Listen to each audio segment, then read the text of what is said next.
Hey guys, how are you all? I hope you all are doing well. Today we are going to see an amazing what-if story. But before we start, it's just a humble request that if you are new here, please subscribe because it actually motivates me a lot to post more. Also, the stories on my channel are fully written by me, so if you have any suggestions for what-if stories, please let me know below the comment section. Now, without any further delay, let's start. What if Harry Potter was mutant? Harry hit the pavement hard enough that his teeth rattled. His palms scraped along the rough concrete as he pushed himself up. The world narrowed to the sound of feet behind him and Dudley shouting. Get him! Harry ran. The air tasted like dust and metal. The backs of the houses on Magnolia Crescent blurred past him. Bin bags, broken toys, the distant hum of a passing car. All of it flashed in snatches as he bolted down the narrow alley. Shoes slapping the ground, breath burning in his chest. Freak thinks he can run forever, Dudley yelled from behind. Cut him off. Harry risked a glance back. Dudley's gang filled the alley. Pink faces redder from the effort. Trainers pounding the ground. Piers laughed, high and sharp. Gordon threw a stone that bounced off the wall by Harry's head. Harry jerked forward, heart hammering harder. They were faster than they looked. Bigger. Stronger. He could already feel the stitch cutting into his side, the old one that came every time he ran too long without food. His trainers were too small. His socks had holes. His ribs ached from the last time Uncle Vernon had grabbed him and shaken him hard enough that his teeth clicked together. Turn. The thought was automatic. He darted out of the alley and into the open space behind the school. The old primary school yard stretched ahead, with its cracked tarmac, rusty climbing frame, and the tall school roof that always seemed to loom over everything. Kids shouted in the distance, but they were too far away to matter. Got you now, Dudley called. Harry sprinted for the far wall. The sun beat down, hot against the back of his neck. Sweat ran down his face and into his eyes, making everything sting and blur. His lungs felt like someone had stuffed cotton in them. They were closing in. He could hear the change in their footsteps, the way they spread out. They had done this before. Box the freak in. No way out. His mind raced with the usual options. Take the beating. Curl around his head. Hope they got bored. Or, no. Something inside him twisted. A tight, hot knot in his chest. His scar pulsed behind his fringe. A sharp, stabbing ache that made his vision flicker. Not today. He reached the wall and knew, in the small sensible bit of his brain, that he should stop. There was no ladder, no ledge, nothing for his hands to catch. He did not stop. He jumped. For an instant he expected the usual. Gravity dragging him down, hands grabbing his shirt, fists slamming into his stomach. Instead, the world tore. The air around him went thin and heavy at the same time. His ears popped. The colors of the playground smeared sideways like wet paint dragged by an invisible hand. The sound of Dudley's shout stretched, warped, then snapped. Harry's stomach lurched, not like falling, but like the entire world had stepped back without telling him. Cold rushed over his skin. Then hard, rough surface slammed against his knees. He gasped. The wind-up here was stronger. It whipped his loose shirt against his thin frame, tugged at his hair. The smell changed. Less bin stink, more tar and birds, and the faint tang of something metallic in the air. He was on the roof, knees scraped, palms raw, heart thundering. He crawled to the edge on shaking hands and peered down. Dudley and his gang stood in a huddle by the wall, staring up with their mouths open. Dudley's face was pale. Piers looked like he had swallowed his own tongue. What? Gordon muttered. How did he? No way, Malcolm breathed. Dudley's eyes went from shocked to angry in a heartbeat. His cheeks flushed red. He clenched his fists and glared up. Get down, he shouted. Get down here right now. Harry swallowed. His throat felt as dry as sandpaper. His heart would not slow down. I did not climb. He looked back at the flat stretch of roof. There was nothing nearby he could have used. No drain pipe, no ladder, only empty space and the drop. Something else did this. His scar pulsed again. A bright, sharp line of pain. It came with a strange sense of pressure, like the air wanted to fold and twist around him. I did that. The thought was sudden and clear. Not a wish. not a hope. A fact that settled in his chest like a stone dropping into water. He blinked, drew in a shaky breath, and sat back from the edge. Down below, Dudley was still yelling. "You freak," Dudley shouted. "I am telling Dad you used your weirdness. Come down and fight," Piers yelled. But his voice wobbled. Harry only hugged his knees tighter. If he tried to go back the same way he had come, what would happen? This had not been like the cupboard door popping open when Aunt Petunia forgot to unlock it, or the time his hair grew back overnight. This had felt bigger. Wrong. The air had bent under him like it was made of thin glass. He squeezed his eyes shut and tried to remember the exact feeling. Panic. Sharp, biting fear. The knowledge that if they caught him, it would hurt. Then something inside him had grabbed that fear and twisted it, pushing it outward. "I wanted to be away." His hands trembled. His breathing still came too fast. "I wanted out so badly that everything moved." He shivered, though the sun still beat down. Footsteps sounded on the gravel path far below. A teacher's voice snapped through the air. "What is going on here?" Dudley went silent. Harry edged farther back from the edge and pressed his back against the rough surface of a low chimney. The brick dug into his shoulder blades. The wind tugged at his shirt again. "I am not normal." The thought came without his permission, simple and heavy. He waited, far away from little whinging, buried under London streets and layers of security spells. An alarm that was not quite a spell went off. Red light washed across the front of a dusty crystal panel in a basement room under the Ministry of Magic. The crystal did not hum with magic. It vibrated with something sharper, more jagged, a kind of energy that made the wards around it flicker in irritation. A thin wizard with flyaway hair looked up from his tea. "That is not right," he said softly. He set his cup down and leaned over the panel. Strange numbers crawled across the surface, changing faster than any based on normal ambient magic. The signature did not flare like uncontrolled wizard power. Pulsed steady and huge, then snapped out. The door opened with a bang. Cornelius Fudge stepped in, green bowler hat in hand, eyes already anxious. "I heard an alert," he said. "Tell me it is a glitch." The thin wizard cleared his throat. "It is not on the usual grid, Minister," he said. "No known wand signature. No trace of ley line fluctuation. Location appears to be Surrey. Civil area." There was a spike, then nothing. "How big a spike?" Fudge asked. The wizard hesitated. "Catastrophic if it were spellwork," he said. "Except it is not. The thing never passed through wand channels. The system slapped it into the accidental magic file. Only," he tapped the side of the crystal, "only it was not accidental. This was directed. Instinct perhaps, but not random." Amelia Bones stood in the doorway now, cloak slightly askew, hair pulled back in a tight knot. Her expression was calm, which for her meant worried. "Can we trace it to an individual?" she asked. "Not exactly," the wizard replied. "The monitors tagged a point at a school playground. Then the energy folded in on itself and vanished. No residual arcane glow. Whatever did this is not using our rules." "So this is a child," Amelia said. "In a muggle area." Fudge shifted his hat from one hand to the other. "Another Potter situation," he muttered, almost to himself. "We do not need another uncontrolled." He stopped, lips pressing together. Amelia's gaze sharpened. "We promised not to interfere as long as they stayed with the relatives," she said. "You remember that, Minister?" Fudge waved a hand. "I remember the headmaster saying he had everything under control," he replied. "But if something is bending reality in the middle of a playground, that is not under control." The crystal panel finally went dark. The wizard swallowed. "It is gone," he said. "Whatever it was. No follow-up spike." Amelia studied the blank surface for a long moment. "Log it as accidental magic," she said quietly. "For now. Move it into the restricted file." "Is that wise?" Fudge asked.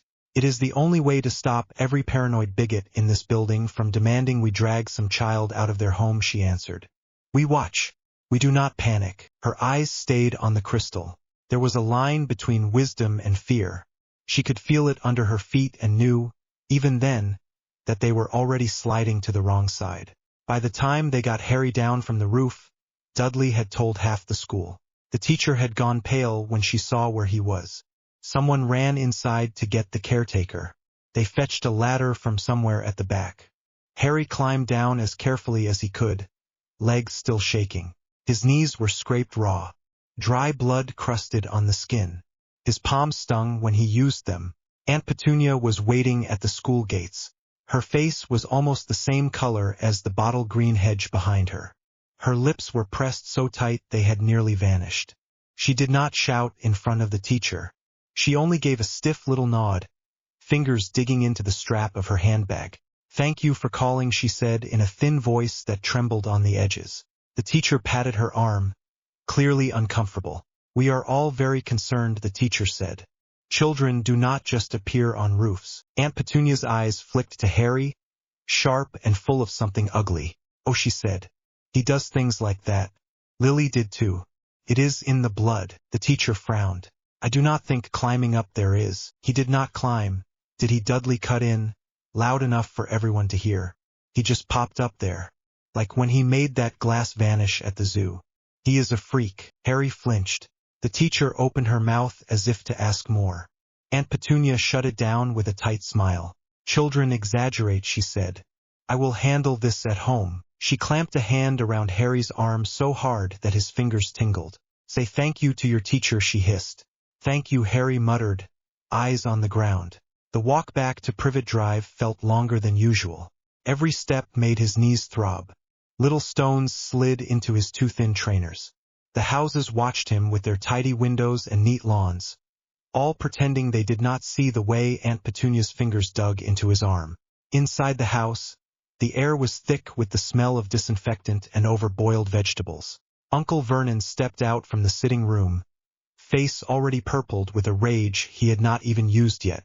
"What did he do?" he demanded. Aunt Petunia's eyes glittered. "Roof," she said, in front of everyone. Peered up there like it was nothing. Teachers, children, all staring. Just like her. That disease. In his blood. Uncle Vernon turned his glare on Harry. "You did something," he snarled. "Some of your nonsense.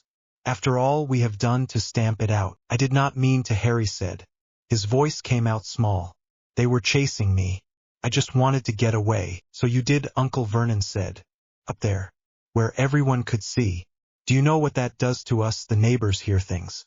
People talk." He took a heavy step forward. Harry took a half step back, suddenly pinned between Vernon's bulk and the wall. His scar throbbed again. A single sharp beep of pain. I could do it again. The thought frightened him more than Uncle Vernon did. If he reached for that tear in the air again, what would happen? Would he land on the stairs this time? In the middle of the road? Inside a fire? Inside a wall? His stomach clenched. "I am sorry," Harry whispered. "I did not do it on purpose." Uncle Vernon leaned down until his face was inches away.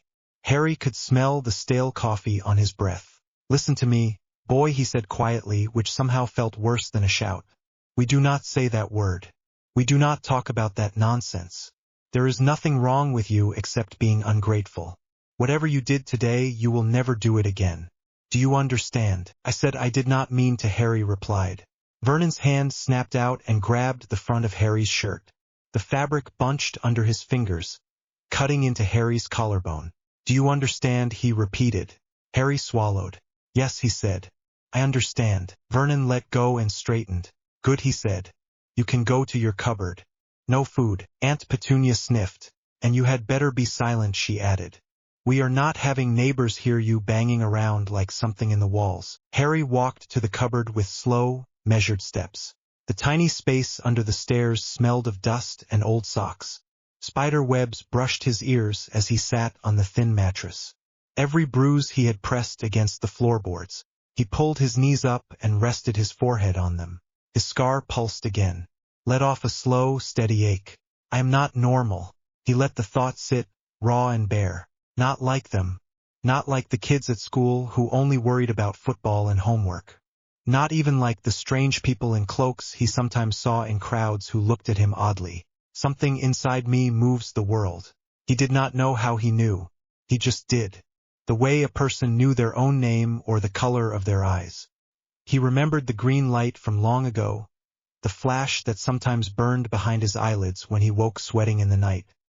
He remembered the way his scar would burn when Aunt Petunia shrieked, when Uncle Vernon raised his hand, when Dudley and his friends chased him. The pain always came with the same inside twist. Something huge lived under his skin, silent most of the time, shifting when he was scared. I do not want it. He squeezed his eyes shut. Nothing changed. The cupboard stayed small and dark. The air stayed heavy. His knees still hurt. No magic force tore the world open to drop him somewhere better. He let out a slow breath. If it listened to anything, it listened to fear, not wishes. His fingers dug into the mattress until they ached. Fine. Then he would be more careful. He would not give it an excuse. He stayed there until his legs went numb and his back hurt and he could not tell how much time had passed. Outside the cupboard door, the house carried on. The television went on. Dudley shouted about some cartoon. Aunt Petunia banged pots. Uncle Vernon laughed at something on the news. Harry stayed curled in the dark and listened to the sound of his own heart. Ears blurred. Not the important bits. Those stuck. The long days of school where teachers sighed because his clothes hung off him and his marks were good only when he could concentrate. The looks from other parents when they saw the way Aunt Petunia jerked him away from their children. The constant sense of walking on a thin line he could not see, knowing that if he stepped wrong, the thing inside him would tear another hole in the world. He never appeared on a roof again. He did have times when the air pressed too close, when his scar throbbed and the lights in the house flickered for a second. When Aunt Petunia's favorite vase cracked right down the middle though no one had touched it. When a plate slipped from Dudley's hand in the kitchen and froze a few inches above the floor before dropping the rest of the way. Every time something odd happened, the Dursleys stared at him. Every time he said nothing. By the time he was nearly 11, Harry had learned to eat fast, to move quiet and to hold his fear like a stone in his stomach so it did not leak into the rest of him. The letter changed everything. It slid through the slot one morning with the usual clatter of bills and catalogs. Aunt Petunia picked it up, saw the green ink and the heavy parchment, and went very still. She went pale. Uncle Vernon took it from her hand and read the address aloud in a harsh voice. Mr. Harry Potter, cupboard under the stairs. He looked at Harry. The thing in Harry's chest that had always felt like a knot twisted awake again. They burned that first letter in the kitchen sink. The second. The third. By the time the fireplace began spitting them out, Harry had stopped pretending anything about his life could be normal. The giant at the door settled it. Rubeus Hagrid filled the doorway of the hut on the rock like a moving wall. The storm raged behind him. Rain sheeted down, blown sideways by the wind. His beard was wild and tangled. His eyes were small but kind. Sorry about that, he said, ducking his head as he stepped in. I had to knock. Door was locked. The door had flown off its hinges and slid across the floor. Dudley whimpered. Uncle Vernon looked like he wanted to shout and run at the same time. Harry stared up at the giant and felt his scar give a low, warning ache. Too close. Too strange. Harry, Hagrid said, voice softening. You have got your mother's eyes. Harry did not know what to do with that. No one had ever said anything like it. You know my parents, he asked. Course I do, Hagrid said. Harry, you are a wizard. The words sat there between them. Harry waited. Nothing inside him reacted. No warm, magical glow. No sense of rightness sliding into place. Wizard. The thing in him did not feel like wands and spells. I think you have got the wrong person, Harry said after a moment. Weird things happen near me sometimes, but I do not know how. Feels wrong. Aunt Petunia let out a strange, bitter laugh. Wrong, she said. That is one word for it. Hagrid frowned. Wrong, he repeated. How do you mean? Harry swallowed. When I was little, he said slowly, I ended up on the roof. I did not climb. Everything bent. Like the air stopped working right. My head hurt. The lights went funny once when I was scared. Sometimes I feel like the room is not where it should be. Hagrid's expression shifted from confusion to something like unease. Accidental magic, he said. Dangerous when you are upset. Happens to young wizards. Do other kids end up on roofs when they are chased? Harry asked. Hagrid hesitated. Maybe not that exact thing, he admitted. But magic does what it needs to. It is in your blood. In my blood. The words hit something inside Harry. He looked down at his hands. They looked normal. Thin. A bit too pale. Scars on the knuckles where Dudley's gang had caught him once. If magic was in his blood, That meant the thing that tore the world came from there too. Aunt Petunia spoke again, voice shrill. You are not taking him, she spat. We took him in out of the goodness of our hearts. The last thing we need is you people filling his head with your nonsense. He is already enough of a freak. Hagrid's gaze snapped to her. Enough, he said sharply. You knew what he was and you never told him. He is not normal, she shot back. I saw what it did to my sister. That thing in her. In him. It is not right. People like you call it magic. I know what it is. It is a disease in the blood. It twists things. Harry went cold. Disease. He thought of the roof. Of the air warping. Of the way lights flickered when he was angry. Is that what this is? Hagrid's hands curled into fists. This is not a disease, he growled. It is who he is. It is power and it is meant to be trained.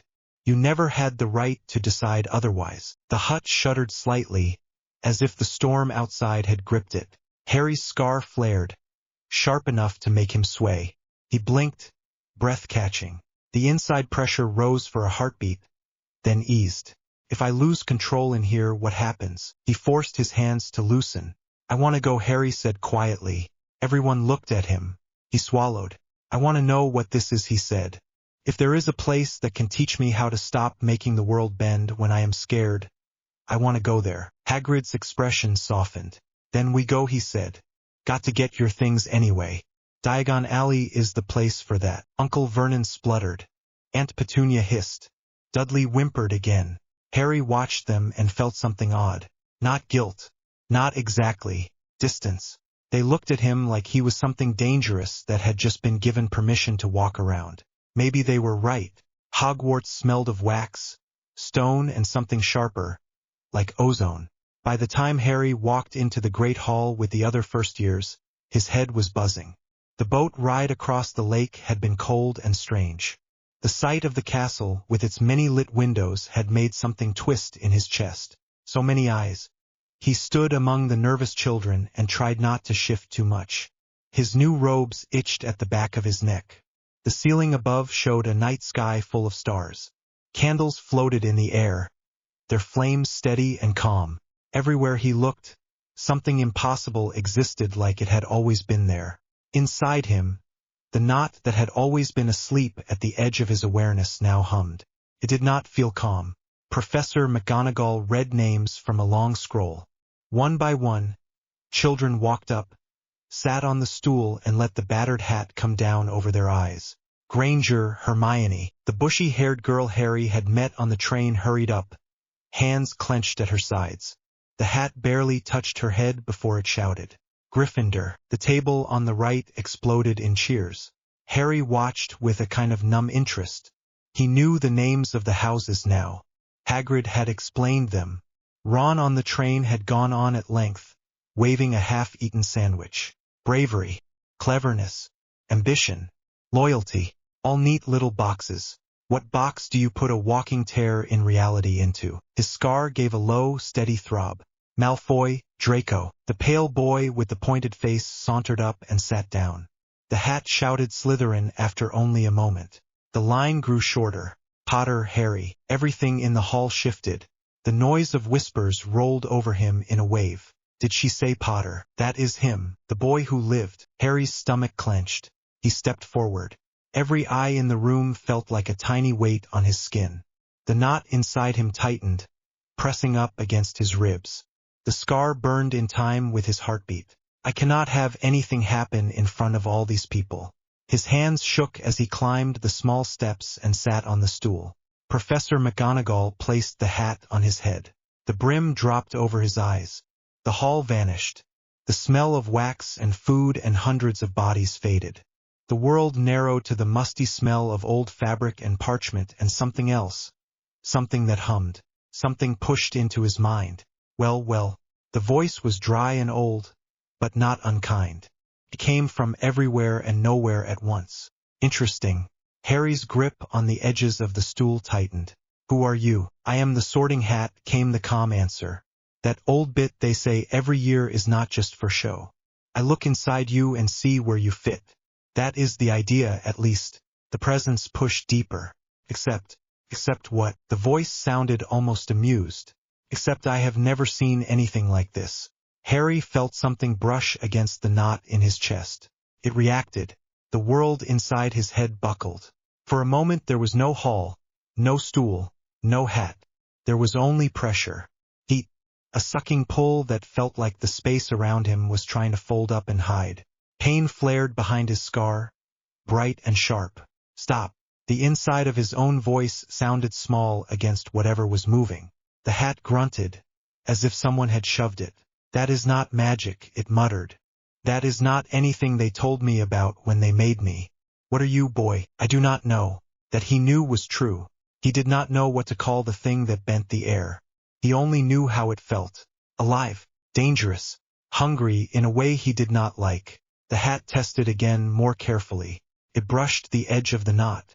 Power surged, instinctive and vicious. For a second the world tilted. A rush of images slammed his mind. Walls melting like wax. People frozen mid-step. The sky cracking like glass. The hat pulled back at once. All right, the hat said hastily. We will not poke that again. Harry tried to breathe. What is wrong with me? Nothing, the hat said. Not in the way you mean. You are not broken. You are different. Your power does not come from the same place as theirs. Whose? The hat showed him a flicker of the hall. Children with wands. Teachers with shields woven around them. Lines of energy moving from their cores through channels that reached outward into something vast and unseen. Them. You do not draw from that, the hat said. You do not reach outward at all. Everything you are comes from inside. A storm in a bottle. That sounded bad. Is that why the roof happened? Yes. Harry swallowed. Can you fix it? The hat almost laughed. I am a hat, it said. I am very clever for a hat. But I am not a healer. I cannot change what you are. I can only see it. The knot inside Harry pulsed again. It did not feel like it wanted fixing. It felt like something barely awake. The hat went quiet for a moment. You are dangerous, it said finally. To yourself. To others. To the world if we are not careful. That is what this is. A destiny, not a talent. Harry flinched. I do not want a destiny. I just want to be normal.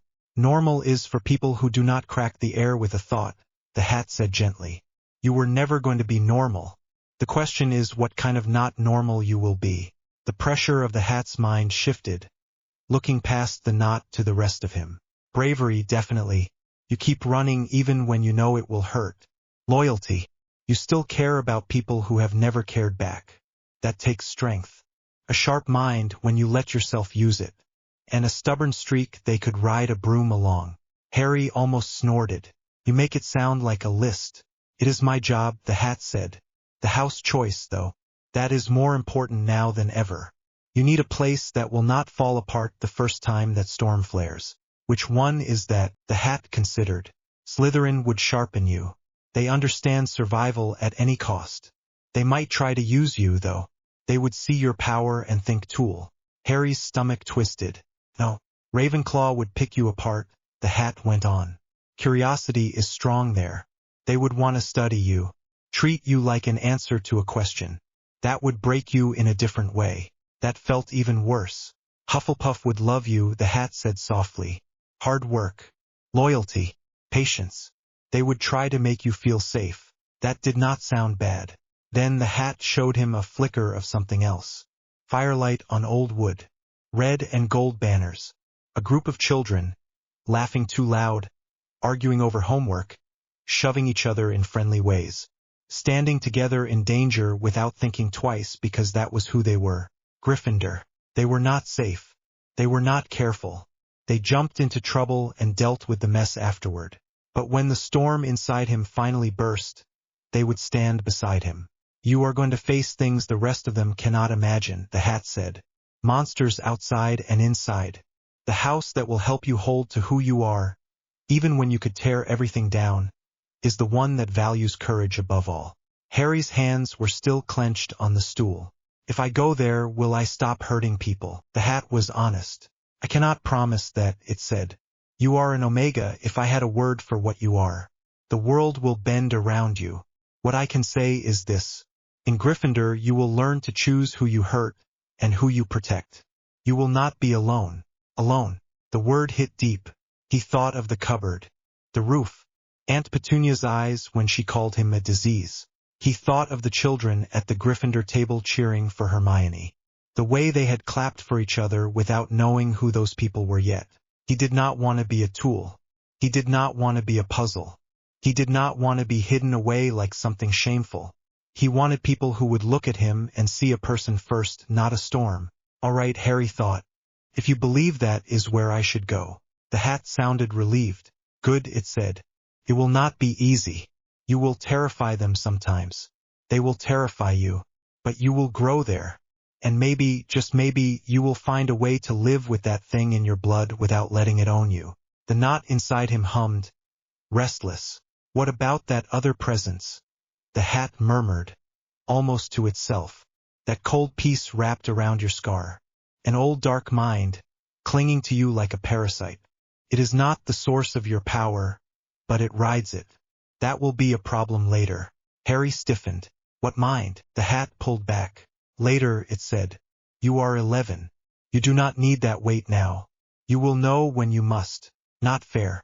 Life is seldom fair, the hat said dryly. You will notice. The hall began to bleed back in around the edges of his vision. The sound of whispers. The smell of food. The flicker of candle flames. So, the hat said, loud enough now that Harry could feel the echo of it trying to reach his ears as well as his mind. We had better tell them where you belong, had we not? Harry's heart thumped once. Hard. Whatever happens after this, he thought, there is no going back. The knot inside him pulsed, not in protest, but in a strange kind of agreement. The hat drew in a breath he could not hear. Gryffindor, it shouted. Sources. The roar from the Gryffindor table hit Harry like a wall.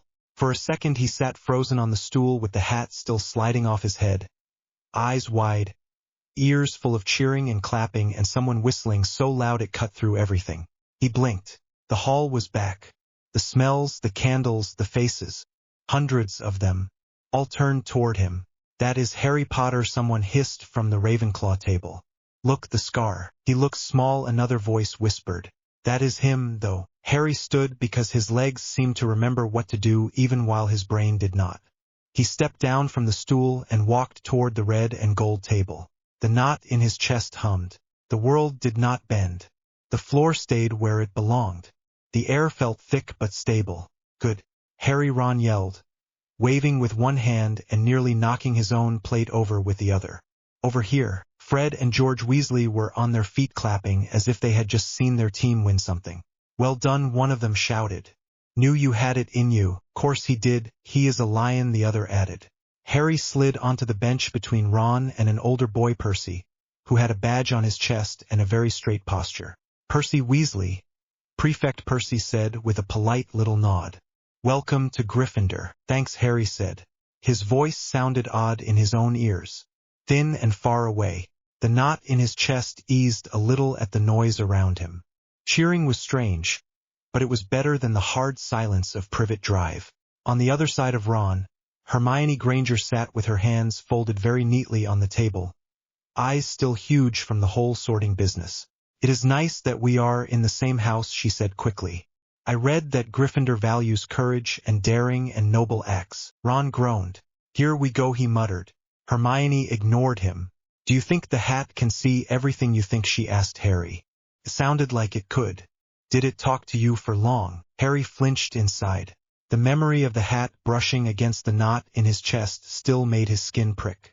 A bit, he said. He kept his answer careful. Did it mention another house? Hermione pressed. Thought about putting me in Ravenclaw. That is the clever house. I am very glad it chose Gryffindor, of course, but it is interesting that it considered the other one. It muttered for ages with me, Ron complained. That hat is mental. Harry forced a weak smile. It had opinions, he said. If Hermione saw that he did not want to talk about it, she did not show it. Her mind already seemed to have moved on. Look at the ceiling, she said instead. It is meant to be enchanted to look like the real sky. Harry tilted his head back. The stars glowed above them. Clouds drifted lazily. It looked like there was no roof at all. His knot gave a faint, curious twitch. Calm, he told it. Nothing bent. The sky stayed where it belonged. the plates in front of them filled with food. Mountains of it. Roast meat, potatoes, gravy, peas. More than Harry had ever seen in one place that he was actually allowed to eat. He hesitated for half a second, waiting for Aunt Petunia to appear and slap his hand away. She did not. Go on, Ron said around a mouthful. You have to try the roast. Harry picked up his fork. The first bite almost made his eyes sting. His body had so many memories of thin soups and scraps that his brain did not know how to handle food that was hot and tasted of something. The knot inside him relaxed further. For a little while he let himself just eat and listen. Talk washed over him. First years babbling about the giant squid they had seen in the lake. Older students arguing about Quidditch. Someone bragging that their brother had once seen a dragon. Ron explaining the rules of wizard chess with wild hand movements. Harry kept waiting for someone to ask the question that had been hanging in the air ever since he stepped into the hall. What happened to you? Not the version in the storybooks. The real version which he did not even know. No one asked. They pointed at his scar sometimes when they thought he could not see. They whispered. But no one leaned over and said, Harry, why does your power feel like it could cut the world in half when everyone else just waves pieces of wood and says words? They did not know to ask that. So he sat in the middle of the noise, chewing slow enough to make it last, and tried to believe that for tonight, he could be a normal first year with a full plate and a silly red tie. The knot stayed quiet. For now, the dormitory was warm and stuffy. Later that night, after the food and the speeches and the long climb upstairs that seemed to move whenever they felt like it, Harry stood in a round room with 4 other boys and looked at a 4-poster bed that had his trunk at the foot. His trunk. He still was not used to owning things that were his. Ron flopped onto his own bed with a groan. My feet are dead, Ron announced. Those stairs are evil. Neville Longbottom, round-faced and nervous, sat carefully on the edge of his bed and clutched a toad. Do you think they lock the common room at night? Neville asked. What if I get lost on the way to the bathroom? They do not lock it, Seamus Finnegan said. My cousin told me. The portraits grumble, but they let you through. Mostly, Neville squeaked. Dean Thomas laughed. My old school had a caretaker who locked everything at night, Dean said. He would have a fit here. Harry sat on his own bed and ran his hand over the blanket. The fabric was thick and scratchy. The pillow looked soft. He could hear the fire crackling down in the common room through the floor. The murmur of voices drifted up as older students talked far into the night. Ron rolled onto his side to look at Harry. Mad day, right? Ron said. Shopping, the train, trolls in the bathrooms next, I bet. I saw a ghost walk through a wall near the stairs. At least no one tried to throw rocks at us, Harry said before he thought better of it. Ron went quiet for a second. Your cousin, right? Ron said. You mentioned him on the train. Harry shrugged. It was not just him, Harry said. The others joined in. People follow whatever looks strongest. Ron made a face. That is rubbish, he said. Anyway, you are here now. No Dudley. No uncle with a neck like a walrus. You have a bed and your own trunk and everything. Harry let his fingers curl in the blanket. Feels like cheating, he said. Like I stepped sideways into someone else's life. That was the closest he could get to saying, I bent the air wrong one time and the world has been different ever since. Ron frowned. What do you mean? He asked. Harry stared at the canopy over his bed. I do not feel like the rest of you, Harry said finally. When the hat was on my head, it pushed into my mind and it hit something. Called it a storm. It is always there, just under my ribs. It makes lights flicker. Put me on a roof when I was little. Ron stared at him. That is just magic, Ron said. You are a bit stronger, maybe. You are the boy who lived. What did you expect, Sparks? Harry shook his head. It does not feel like your magic, he said. In that hall, when everyone was cheering, I could feel all of you. Little lines going up and out into the air. Like wires. Mine does not do that. It does not go anywhere. It just sits inside me and waits. Ron blinked slowly. You can feel other people's magic, Ron said. Harry paused. I thought everyone could, he said. No, Ron said at once. That is not a thing. My mum never said anything about that. I think that is very not normal. The knot in Harry's chest tightened for a moment. He had hoped, somewhere deep down, that once he reached a place where magic was normal, he would stop being strange. I told Hagrid that it feels wrong, Harry said, voice low. He said it was just accidental magic. The hat said it was not. Ron grimaced. You talked to the hat about that, Ron asked. It just grumbled about houses with me. It was stuck in my head, Harry said. It said I do not pull magic from the same place as everyone else. What does that even mean, Ron asked.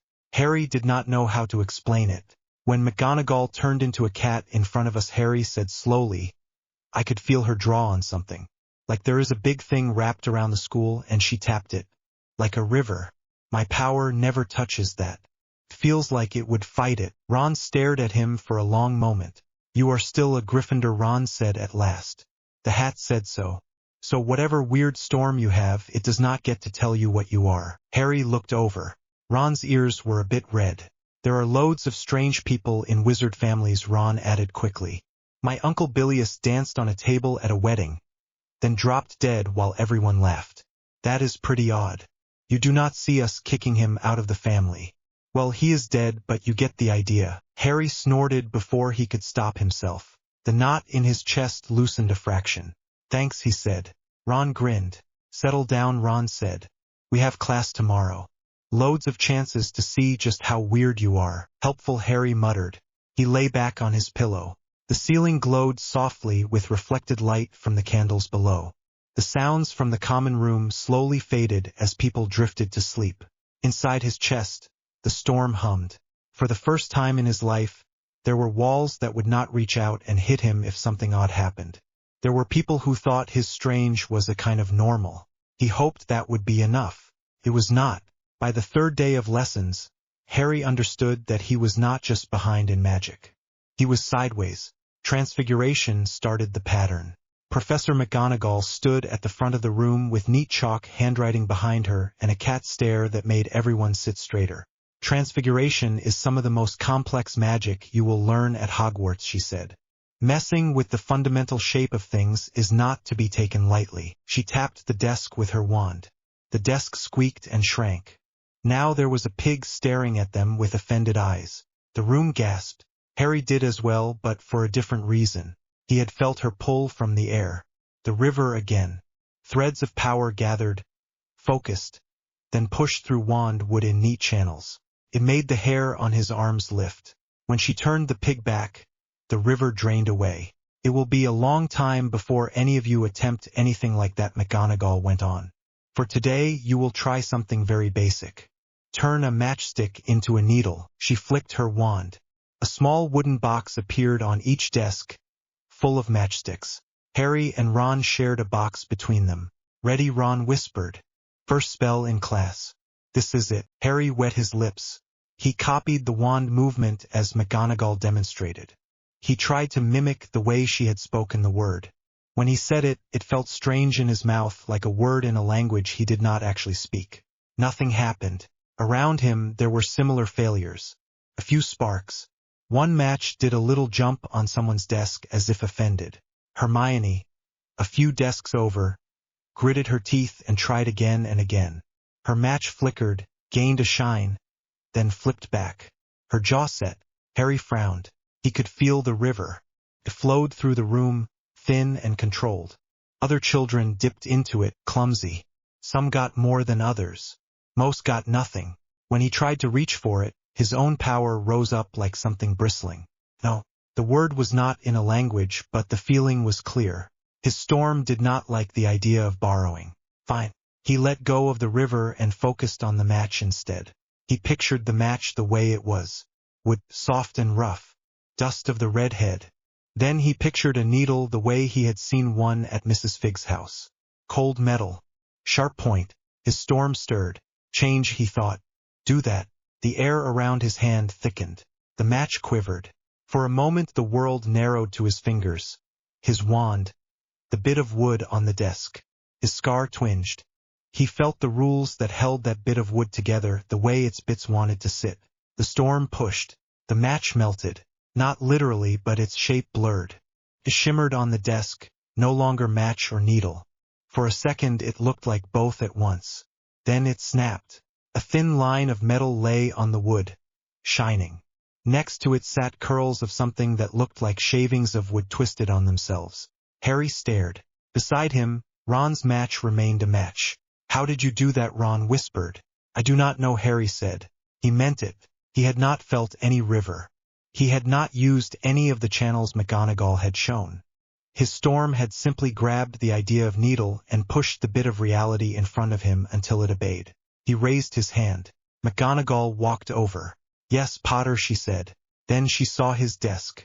Her eyes widened almost imperceptibly. Well, she said. He did not hear any praise in the word. She picked up the needle and held it up. It was perfect, straight and sharp. Class, this is what you will be aiming for over the next few weeks, she said. Potter has managed quite well on his first try. A few jealous looks flew his way. Hermione's face tightened. Ron looked impressed. Harry swallowed. McGonagall set the needle down, then pulled her wand. She muttered the detection charm under her breath. Harry did not know the words, but he could feel the intent. She called on the river and let a fine net of it wash over his desk, searching for residue. Nothing. Her brow furrowed. She adjusted the charm. The net grew finer, more precise. Still nothing.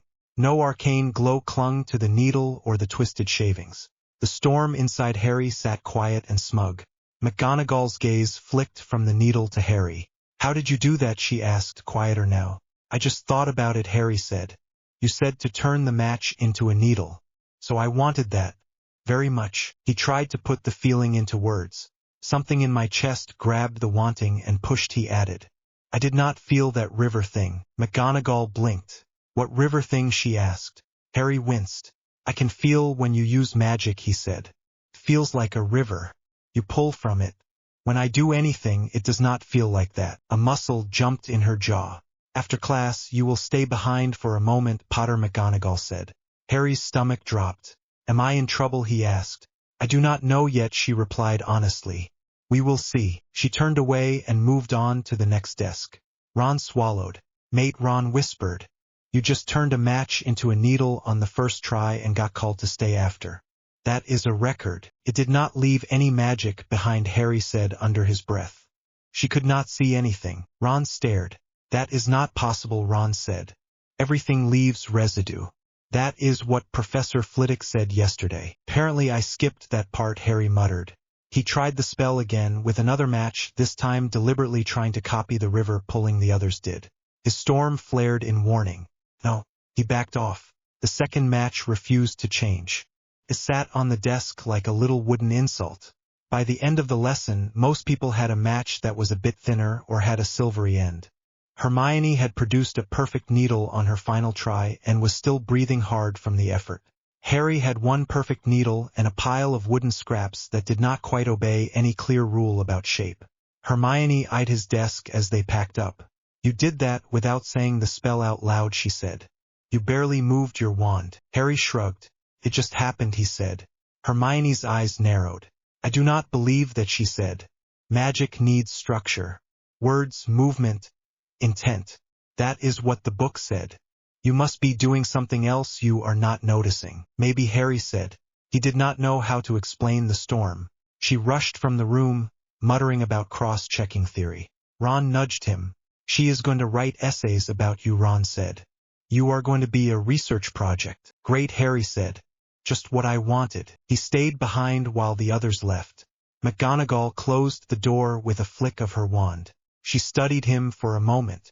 When you said you felt magic as a river, she said, you meant it literally, did you not? You are not using metaphor. I do not know what else to call it, Harry said. It wraps around the school. Maybe around the world. You reach out, you grab some, you shape it. You can see this without a spell, she asked. Not see, Harry said. More like feel. Presses on my skin. At Diagon Alley it was everywhere. At the Dursleys it is weaker but still there. There is something else in me that is different. McGonagall sat on the edge of a desk, which looked strange, because he had never seen her sit anywhere in front of students. When I was a girl, she said slowly, I had an aunt who insisted there were other kinds of power in the world. Minds that bent things without touching the wild magic. Wizards called them legends or lies. We have spells to produce similar effects, so most people do not think much about it. She looked at the needle again. This, however, is not a standard phenomenon, she said. There is no trace, no path to follow. as if the universe simply accepted that the match had always been a needle. The knot in Harry's chest shifted. "I did not mean to cause trouble," Harry said quickly. "I am trying to copy everyone else. It just does not work. Whatever this is, it wants to go its own way." McGonagall's mouth softened. "I do not think you are causing trouble," she said. "I think trouble found you. The question is how to teach you in a way that does not worsen it." She stood. "I will speak with the headmaster," she said. "He is already aware that your power is unusual. We may need to adjust how we test you. For now, try to use your wand as instructed. Even if it means you feel slower than the others." Harry nodded. "Yes, Professor," he said. As he left, the knot hummed. He could feel the river brushing against him as they walked to the next class. It was patient, old, structured. He was not part of it. He was a stone dropped in the middle. Defense against the dark arts should have been straightforward. At least that was what Ron said. "It is all practical," Ron insisted as they made their way down the corridor to the classroom. "Spells, shields, how not to get eaten by weird creatures. Dad says the professors are cursed, but that just means they do not last long. While they are here, the classes are good." Hermione sniffed. "Nothing is straightforward if you do not read the textbook," she said. "And the current professor seems very well prepared. He wrote that whole book about his travels." She held up a copy of Quirrell's book, already sticky with notes. Ron made a face. "He stutters when he talks," Ron said. "Dad met him once at the ministry. Said he spent 10 minutes trying to say hello." Hermione frowned. "Stuttering does not mean he is not competent," she said. "Plenty of clever people stutter." Harry barely listened. Every step toward the defense classroom made his scar itch. Not burn, like when Dudley swung a fist, or when Aunt Petunia screamed. It was more a buzzing, an insect crawling just under his skin. The knot in his chest felt alert. He had felt the river around other teachers. McGonagall, Flitwick, even Snape, in potions, had a cold, precise connection to it that slid along Harry's senses like ice. Quirrell was different. Even before they stepped inside the room, Harry could feel a pocket of nothing, a gap in the river, a place where the world felt thinner. He stopped in the doorway. "Harry," Hermione said, nearly walking into him. "Move." He did, slowly. The classroom smelled of garlic and dust. Purple fabric hung from the walls. At the front, Professor Quirrell stood with his turban slightly crooked, shuffling parchment. He looked up. For a moment his eyes met Harry's. The knot in Harry's chest jerked. Behind Quirrell's eyes, for just a second, Harry saw something that was not Quirrell look back. Something old and thin and hungry. His scar flared. He bit back a noise and stumbled to his seat. "You all can see me, I presume," Quirrell said. "Welcome to Defense Against the Dark Arts." Hermione sat up straight, quill ready. Ron slouched a bit. Harry tried to breathe through the buzzing in his head. Quirrell talked about various creatures they would not actually meet. His voice stuttered over some words, flowed smoothly over others. When he spoke about curses, the stutter faded almost entirely. Harry noticed. He also noticed that when Quirrell moved, the pocket of thinness in the river moved with him. Something clung to the back of his head, not physically, but as a presence. His knot whispered one clear thing: enemy. The word did not come from any teacher.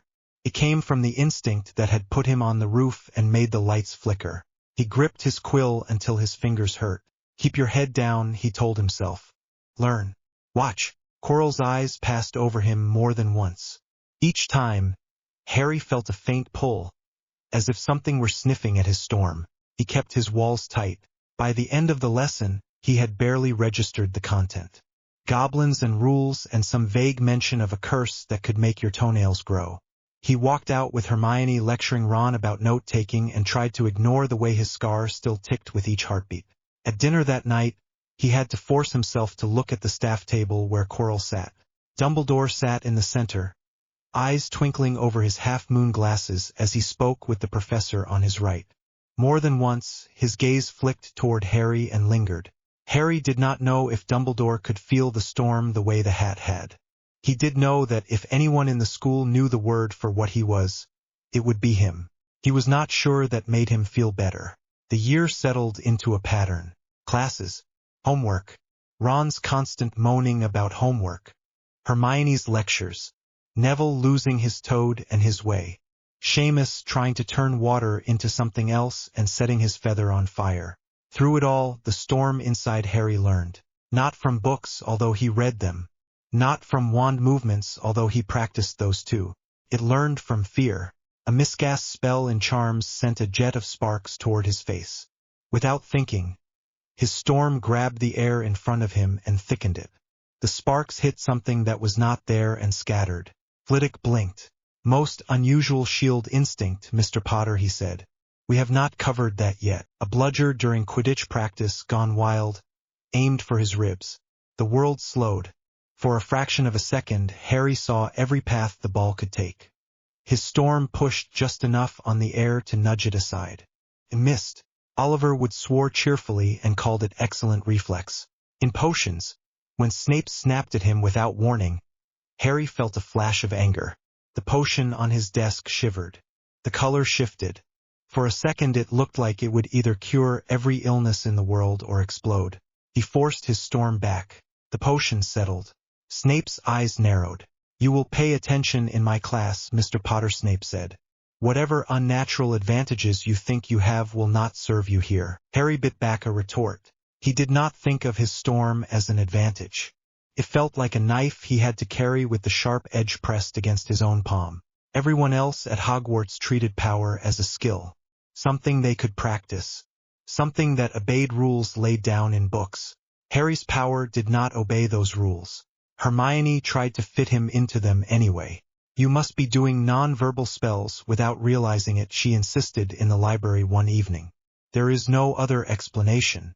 Magic needs structure. You are just skipping steps. They sat at a table piled with books. Ron lay face down on one of them, groaning softly about exams. I am not saying words in my head, Harry said. When that charm nearly hit my face, I did not think of a spell. I thought, no, that cannot hit me. Then the air changed. That is still structure, Hermione said. Intent is part of the spell. You are just good at the intent part. Harry rubbed his forehead. Hermione, he said, when you cast Lumos, you say the word and the wand lights up. Yes, she said. When I think of light, the room wants to change, he said. Not just the tip of my wand. The corners want to shift so the shadows cannot hide anything. The walls want to go away so there are no corners at all. That is not a neat spell. That is me grabbing the room at the edges. Hermione went very still. She stared at him. That is not in any book, she said finally. I know, Harry replied. She looked down at her notes. I am going to find something, she said quietly. If there is any theory at all, any record of this, I will find it. Maybe there is not, Harry said. There has to be, she insisted. Ron lifted his head. If no one wrote about it, Ron said, maybe it is because it never happened before. That made Harry feel worse and better at the same time. If he was the first, there were no answers. That was terrifying. If he was the first, he was not failing to measure up to someone else's secret success. That was almost a relief. Halloween changed everything. They were in the Great Hall, eating and listening to the story of some ghost, when Professor Quirrell staggered in, pale and shaking. Troll, he gasped. In the dungeon. Thought you ought to know. The hall exploded into noise. Harry tried to stand and found that his body had already done it without waiting for his head. The knot in his chest had gone from a hum to an alarm. His storm pressed against his skin. The river that was Hogwarts magic surged as spells snapped to attention everywhere. Dumbledore sent sparks from his wand that turned into bangs loud enough to make everyone jump. Silence, he said. Prefects, lead your houses back to the dormitories. They moved in a confused swarm toward the doors. Harry's heart pounded. Troll. Giant, dangerous, stupid. He did not know much, but he knew enough to imagine someone crushed under a club. Hermione. He stopped dead. What are you doing? Ron yelled over the noise. Move, Harry. Hermione, Harry shouted back. She is in the bathroom. She stormed off after what you said in charms, remember? Ron swore. She will be near the toilets by now, Harry said. The troll is in the dungeon. That is below, right? This castle has too many levels, Ron said. Dungeon could be anywhere. She is alone, Harry said. The storm inside him reacted. He could feel the building like a body now. The river of magic pulsed through its veins. There, above one corridor, a disturbance. Heavy footfalls. The sluggish weight of something huge that did not belong. He grabbed Ron's sleeve. "This way," Harry said. "Trust me." Ron hesitated for only a second. "You are mental," Ron said. "Fine.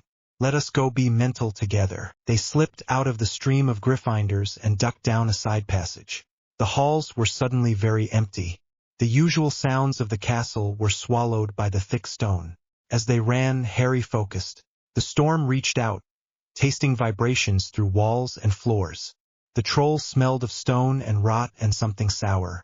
Its mind was a dull pressure. It lumbered toward a door. Hermione's mind, sharp and bright with panic and arguments, flickered past the edge of his senses. The club moved. Harry and Ron turned the corner.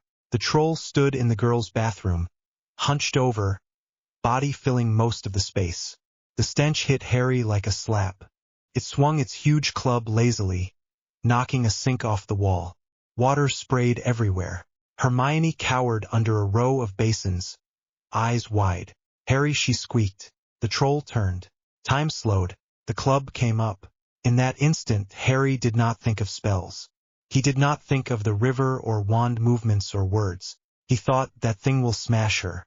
His storm reacted. The air in the bathroom thickened. The walls pressed closer. The club's path appeared in his mind as a clear line. Not that way, he thought. He reached out without moving his hands. The universe hesitated. Everything in the room sat in a pattern. Troll, club, tiles, 3 children. His storm grabbed the pattern and twisted it. The club swung. It never reached Hermione. The space it needed to travel shifted. Not much. Just enough that by the time the club came down, the air had slid sideways. The club hit the floor a foot away from where it should have landed. Stone cracked. The troll blinked, confused. Ron stared. "Did you see that?" Ron shouted. The club moved. "Move," Harry yelled back. They moved. They pelted the troll with anything they could grab. Ron hurled a bit of pipe. Harry flung a piece of broken tile. The troll lumbered toward them. Harry could feel its simple mind. Anger, pain, hunger. He grabbed its senses and flicked them. For a second, the troll saw the wall as Harry. It swung and smashed its own reflection in a row of cracked tiles. Hermione scrambled out from under the sinks and ran toward them. "Are you insane?" she demanded. "What are you doing here?" "Saving you," Ron yelled. "You are welcome." The troll turned back. Harry's storm roared. "Push harder," a part of him whispered. "Make it stop. Break its bones from the inside. Tear its atoms apart. You can." He swallowed. "No." He grabbed the air around the troll instead.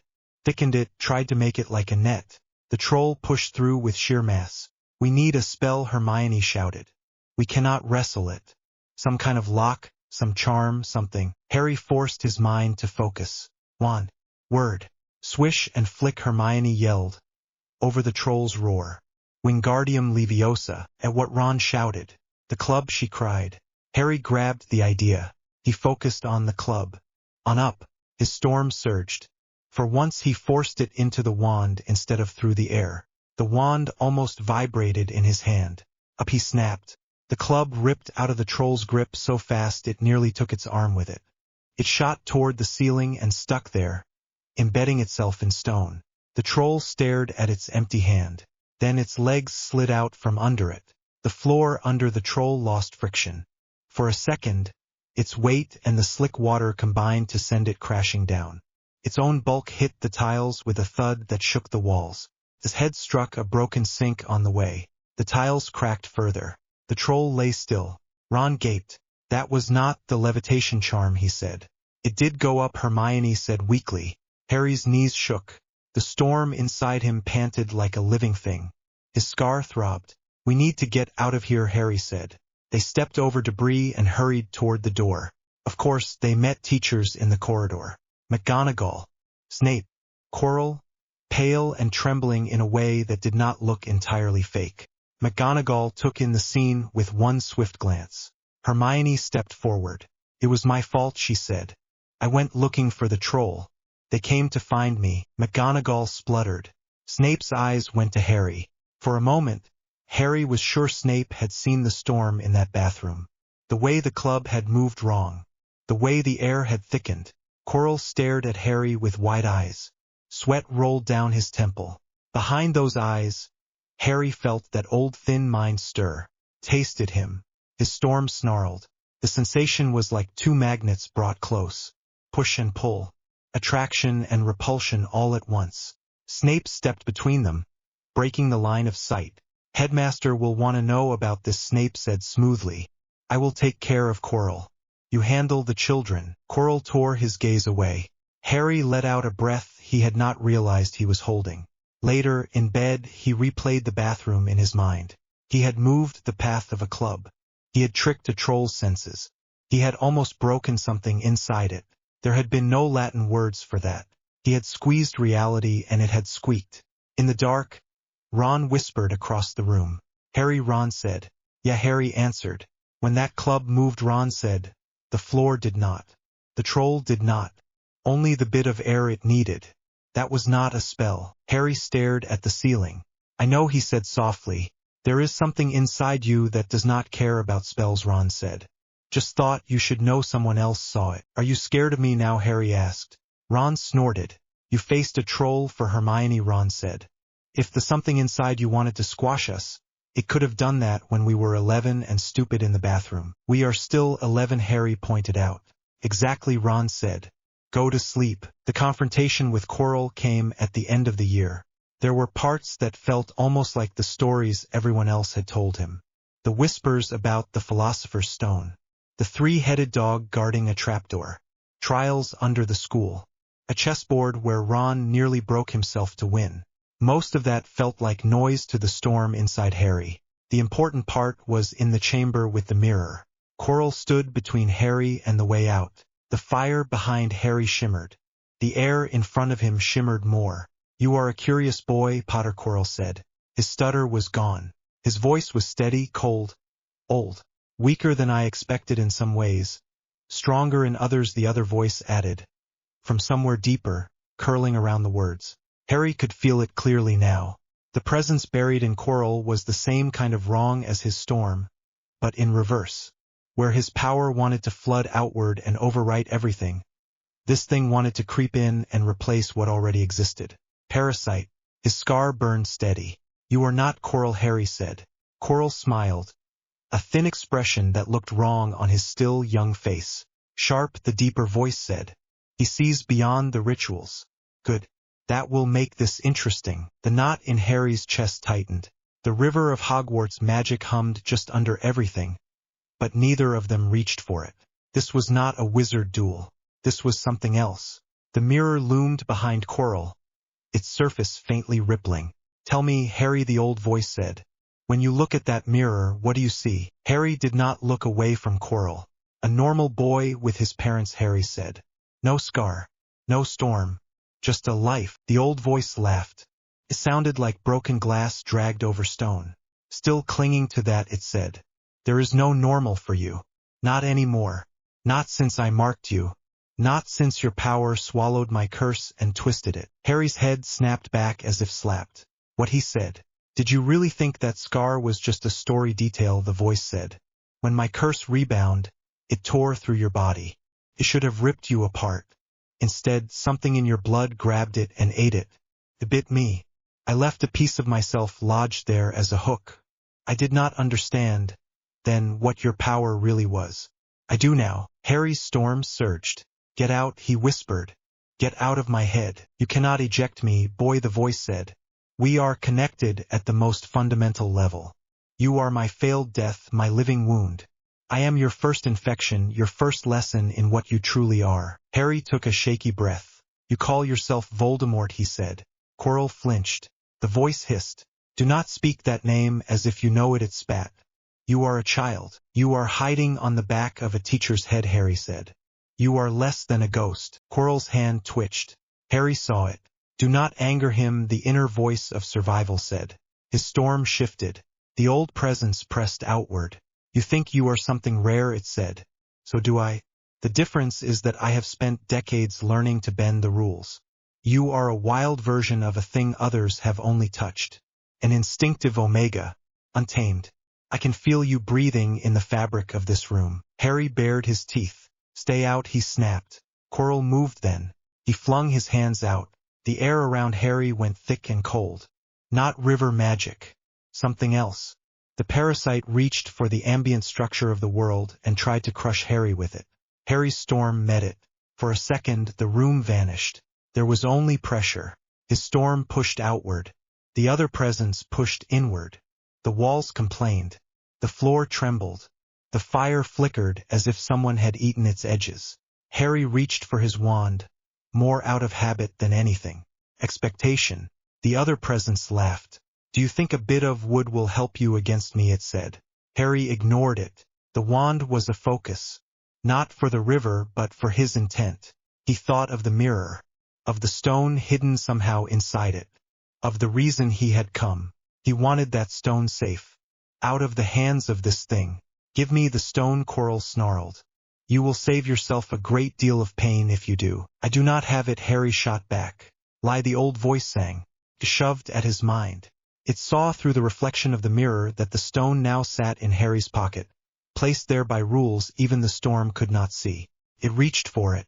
Harry's storm reacted like a living creature threatened. Curled around the stone. Not physically. On another level where rules were written. You do not touch what is mine, Harry thought. His power flared. The parasite screamed. For a second, Harry saw it clearly. A thin, tattered thing, like a strip of burnt paper, wrapped around Quirrell's mind, threads reaching from his scar. He grabbed one of those threads. It was like touching live wire. Information flooded him. Spells. Screams. The taste of fear in an alley. The look in Dumbledore's eyes when he refused to join him. The moment the curse rebound. The shock when the storm in a baby laughed and ate a killing curse for breakfast. Harry felt his own body convulse.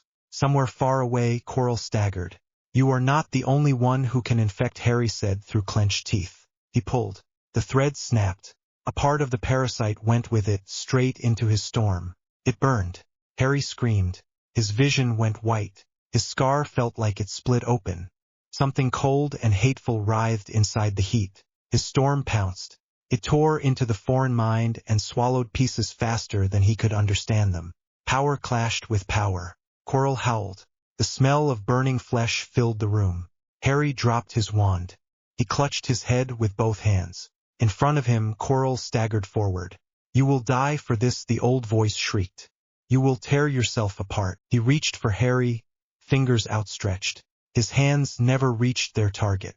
The air around Harry flared with invisible pressure. Not gentle, not controlled. Raw. Quirrell's skin blistered. Where his outstretched fingers passed into the edge of Harry's storm, they blackened. The corruption that lived inside him could not survive contact with the concentrated, focused version of what had once bitten the killing curse. He screamed. His body smoked. Harry tried to pull back, to turn away, but there was nowhere to go. The world had narrowed to pain and burning and the taste of another mind being unmade. Stop, Harry gasped. Stop, stop. He did not know if he begged himself or the thing in his blood.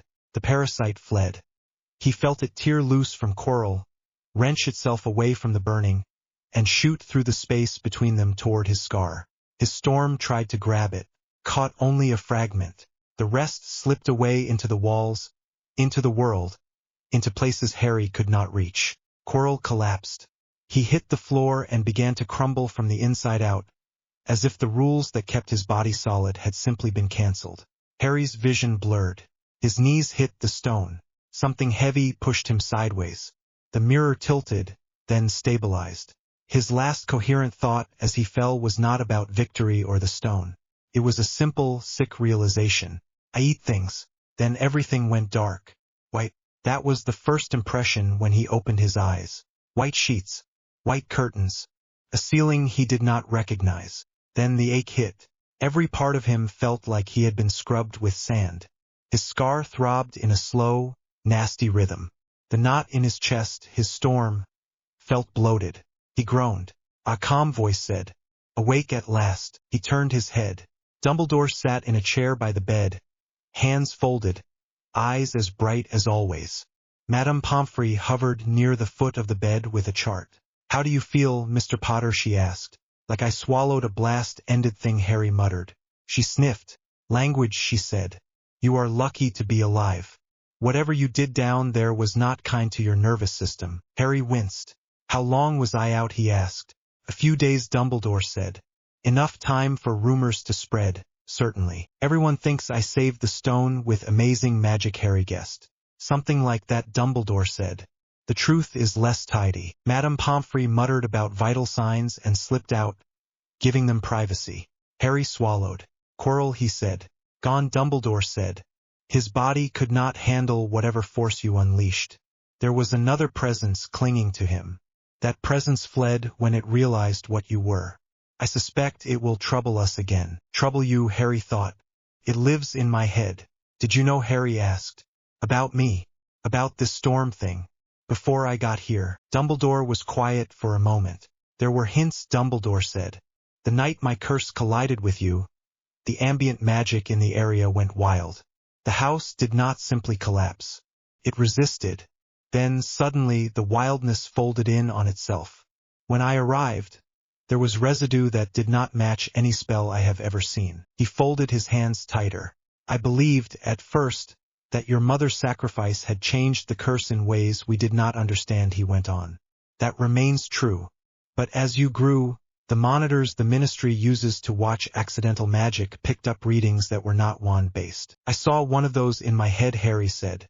First time I was on the school roof. Someone in the ministry had a crystal that went red. Dumbledore's eyebrows went up a fraction.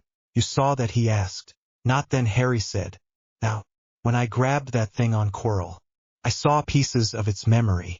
It was very annoyed with your monitors. Dumbledore let out a slow breath. I see, he said. That confirms more than one suspicion. Harry shifted. What am I, Harry asked. He did not say, am I a wizard, because that did not feel precise enough. He did not say monster, because that felt like giving up. Dumbledore met his eyes. You are a boy, Dumbledore said. A boy with a burden you did not choose. A boy whose blood carries something we have so far only seen in stories told in hushed voices. Mutant is the word some use in Muggle circles. People whose very cells bend the world without spells. The word slid into place. Mutant. Not magic that drew from a river. Magic that boiled from inside. Mutant, Harry repeated. It is a crude label for a very complex thing, Dumbledore said. Wizardry is a system. You attend school, you learn wand work, you follow patterns. Mutation is more like a storm that grew inside you without permission. It can be beautiful and it can be terrible. Harry stared at his hands. I killed Quirrell, he said. You stopped a man who chose to murder and serve evil, Dumbledore said. That does not make the method any less frightening. It does not make it any less necessary either. It felt like I was eating him, Harry said in a small voice. Like I was eating that other thing inside him. Dumbledore did not look away. There is a danger in your power, he said. It does not simply push. It absorbs. It learns. You pulled a fragment of that other mind into yourself. You will need to be very careful not to let his thoughts become yours. Harry's stomach turned. I do not want any of him, Harry said. Not his anger. Not his hunger. Nothing. Wanting is a good start, Dumbledore said gently. We will need more than that. We will need training. Discipline. You cannot simply hope you will never flare like that again. You have seen that fear can trigger it. Love can also shape it. Choice can direct it. Can you teach me, Harry asked. Dumbledore's eyes were sad. I can teach you spells, he said. I can teach you theory. I can guide you as far as my own understanding goes. But there are others in this world who have studied mutations specifically. People who work with muggles who manifest similar storms. Some of them will not like the idea that there is one of their kind in a wizard school. Harry blinked. There are more like me, he asked. In the broad sense, Dumbledore said. Not exactly like you. No one is exactly like anyone else. But there are others whose power comes from within, not from the river. The ministry calls them anomalies. Some muggles call them miracles or curses. No one has agreed on a single word that does them justice. Harry lay back against the pillow. So I do not fit here, he said. I did not say that, Dumbledore replied. You belong here as much as anyone. This castle is your home. It is also a place that will struggle to understand you. Those two truths will live side by side for some time. Harry thought of McGonagall's face in Transfiguration. The way her detection charm had found nothing. I do not want to hurt anyone, he said. Then that will be your anchor, Dumbledore said. When the storm rises, remember that. Remember faces, names, small things. The way Miss Granger frowned at you in the library. Mr. Weasley's ears when he is embarrassed. Mr. Longbottom's way of apologizing to his toad. Hold them in your mind. Let love for them shape how you use your power. Harry snorted weakly. You make it sound simple, he said. It will be anything but, Dumbledore said. You will cause damage, Harry.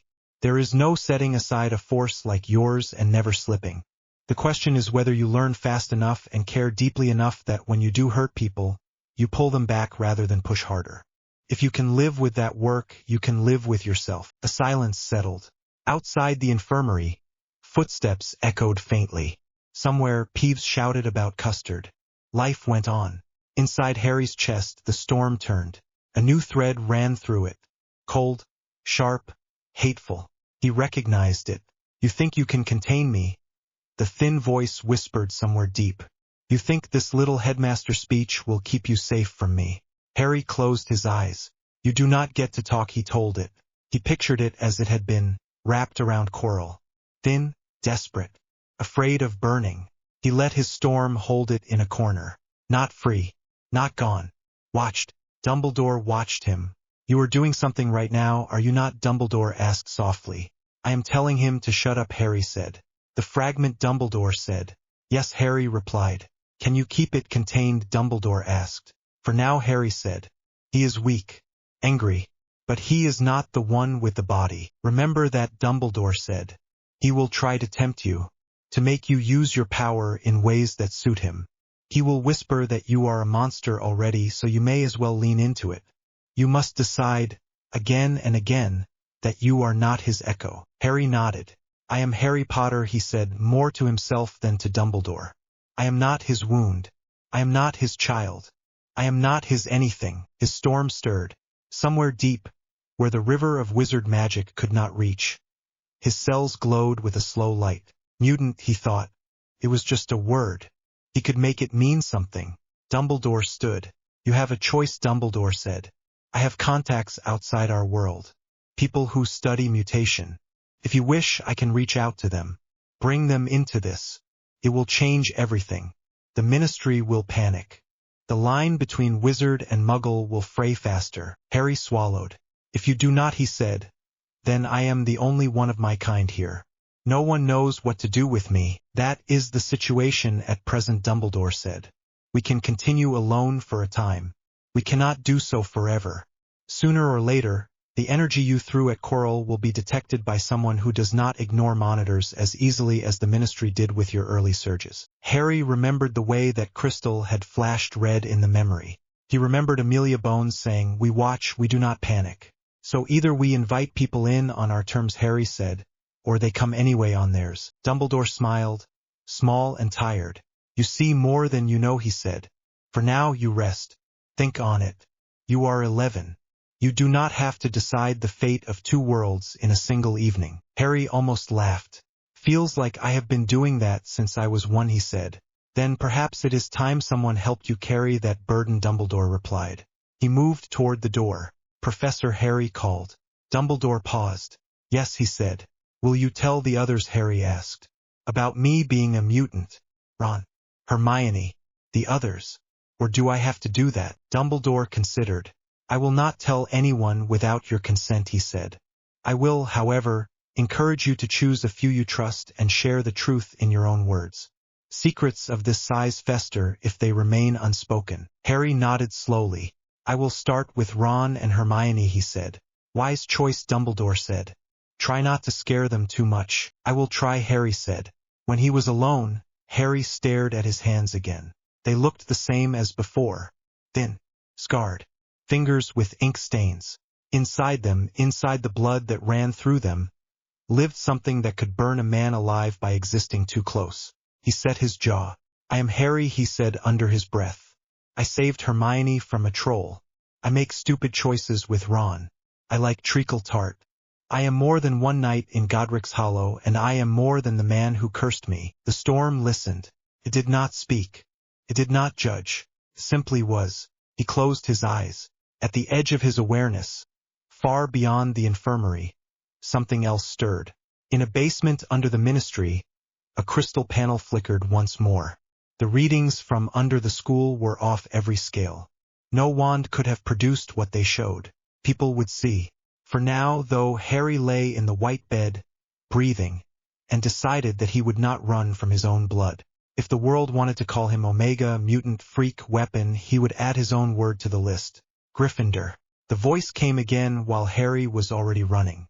Cold stone under his shoes, Ron thudding just behind him, Hermione puffing in short bursts. The corridor outside the second-floor landing was empty except for the echo of their steps and the faint drip of a pipe somewhere overhead. "Harry, slow down," Hermione hissed.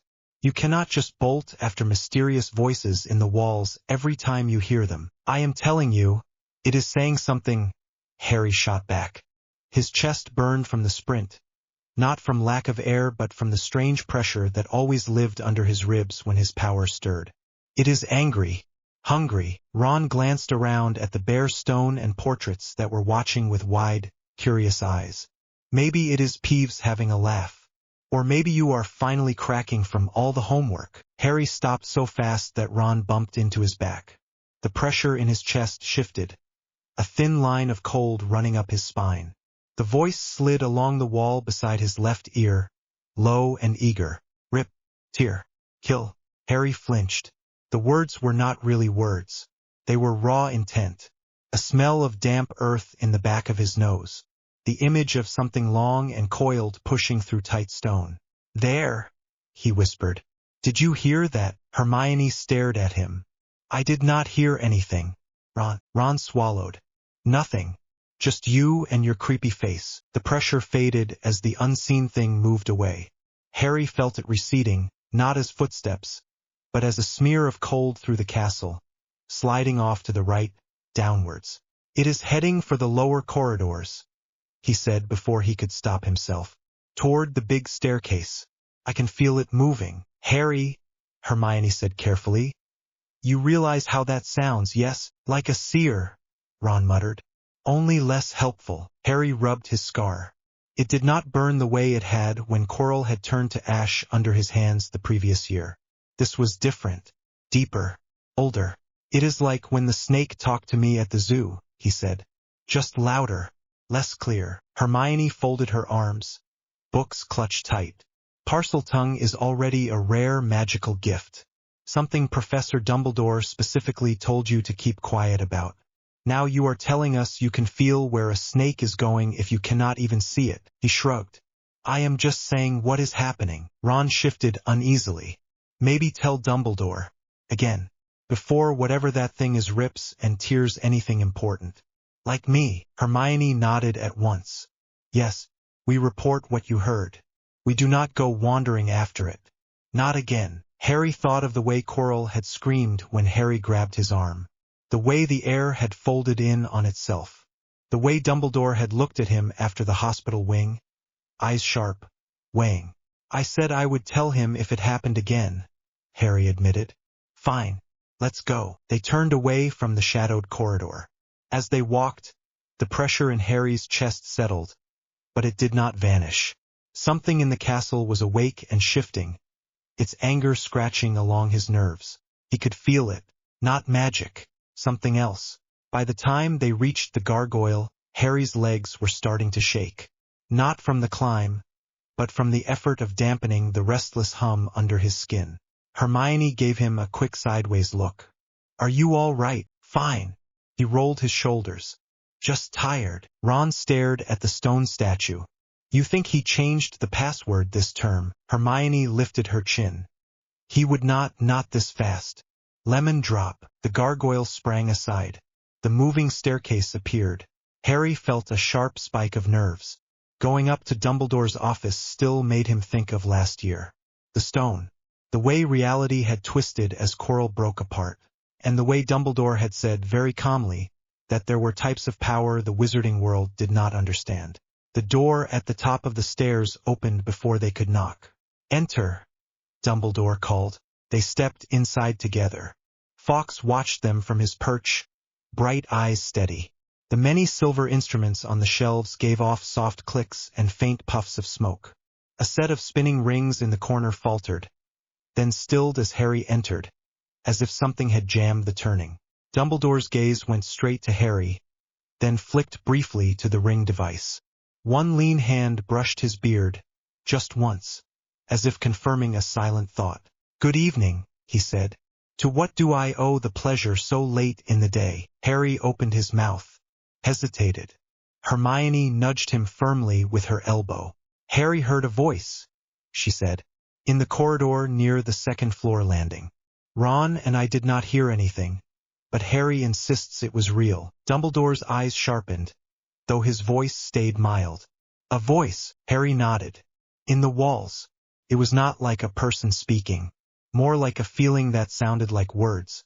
It wanted to hurt something." "What did it say?" Harry swallowed. "Rip, tear, kill, but not like that. More like, the idea of those things." Ron shivered. "Charming." Dumbledore leaned forward slightly. "Did the voice feel familiar?" Harry frowned. "Not like last year. Not like the thing that was inside Quirrell. That was cold and wrong. This is different. Closer to when I talked to the snake at the zoo. Only bigger." "Parseltongue," Hermione said quietly. "A snake." Harry shook his head. "It did not really sound like hissing. It was more like I already knew what it wanted. Like when you know someone is angry before they say anything." Dumbledore watched him closely. "An empathic resonance, perhaps." Harry blinked. "A what?" "Later," Dumbledore said in a soft tone. "For now, you were wise to come straight here. I will make inquiries. You three must promise me something." Ron groaned. "There is always a promise." Dumbledore smiled faintly, but his eyes were still serious. "Promise me that if you hear this voice again, you will not go chasing after it. You will come to a member of staff at once.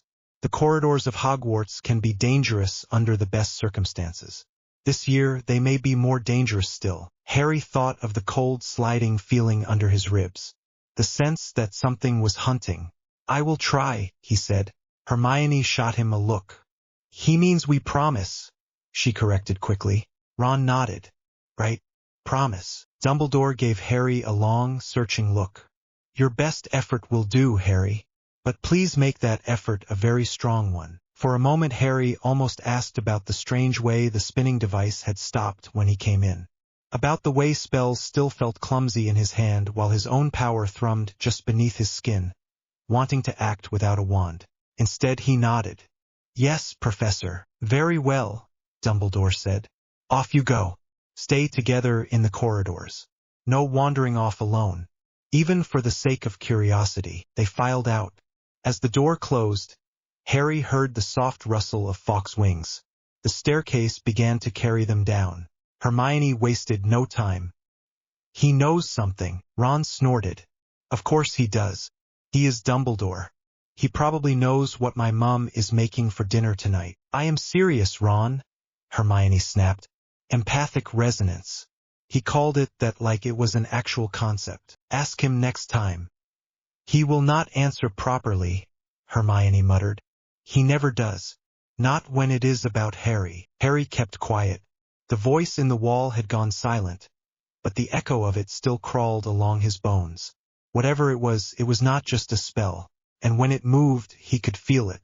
The first attack came 3 nights later. Harry saw it before he fully understood. Mrs. Norris hanging stiffly from a torch bracket, eyes glassy, fur soaked and stiff. The words on the wall glistening in scarlet letters that gleamed in the flickering torchlight. "The Chamber of Secrets has been opened. Enemies of the heir, beware." The corridor filled with noise. Students crowding behind them. Someone screamed. Filch's keening voice cut through everything, hurling blame at Harry until teachers pulled him away. While everyone shouted, Harry stood and watched the letters set in stone. He felt something humming just beneath them. Not magic he could recognize, more like the ghost of recent violence, still echoing. Under that hum, buried deeper, He felt the slow, satisfied quiet of the thing that had done it. It was not full. Not yet. He clenched his fists, fighting the urge to push his power outward, to scrape the walls clean of all traces of that cruel hunger. Not in front of everyone. Not when he barely understood what he would actually do. Later, in the common room, the three of them sat close together near the fire while the rest of Gryffindor buzzed. "Do you think the voice you heard did that?" Ron asked, keeping his voice low. "Yes," Harry said. "I could feel it nearby that night. Now it feels settled. Like it is resting. Waiting." Hermione hugged a book to her chest. "And the writing on the wall. The story in Hogwarts A History said the chamber was supposed to hold a monster that only the heir of Slytherin could control. That implies a snake. Which means Parseltongue." Ron looked at Harry. "You can talk to snakes. Are we sure you are not the heir?" "Ron!" Hermione snapped. Harry stared at the fire. The flames distorted at the edges of his vision, as they sometimes did when his thoughts spiraled. The air around them wobbled faintly. "I am not the heir," he said quietly. "My mum was Muggle-born. I grew up in a cupboard. If I am anything, I am a mistake someone left on a doorstep." Hermione moved closer. "You are not a mistake. You are just different." Ron tried to grin. "Different is an understatement, mate. You melted a professor last year." "Not helping," Hermione hissed. Harry pulled his knees up, resting his elbows on them. His hands were steady, but the air around his fingers seemed to shimmer for an instant, like heat off stone. He focused on stillness until it passed. "It does not feel like talking," he said. "When I heard that thing, feels like, if I put my hand near a fire, I know it is hot even before I touch it. That only with feelings instead of heat. It wants to hunt. It hates certain people. It likes the sound of fear." Hermione studied him. "You said it feels more like your power than like magic." He nodded slowly. "My wand still feels wrong, remember? Most spells just fizzle or blow up. But this voice, this thing under the school, it does not feel like spells. It feels like a living power. Old. In its bones." Ron frowned. "Are you saying this monster is like you?" Harry flinched. "No. I am saying my power can sense it. Maybe because it is alive." Hermione drew in a breath.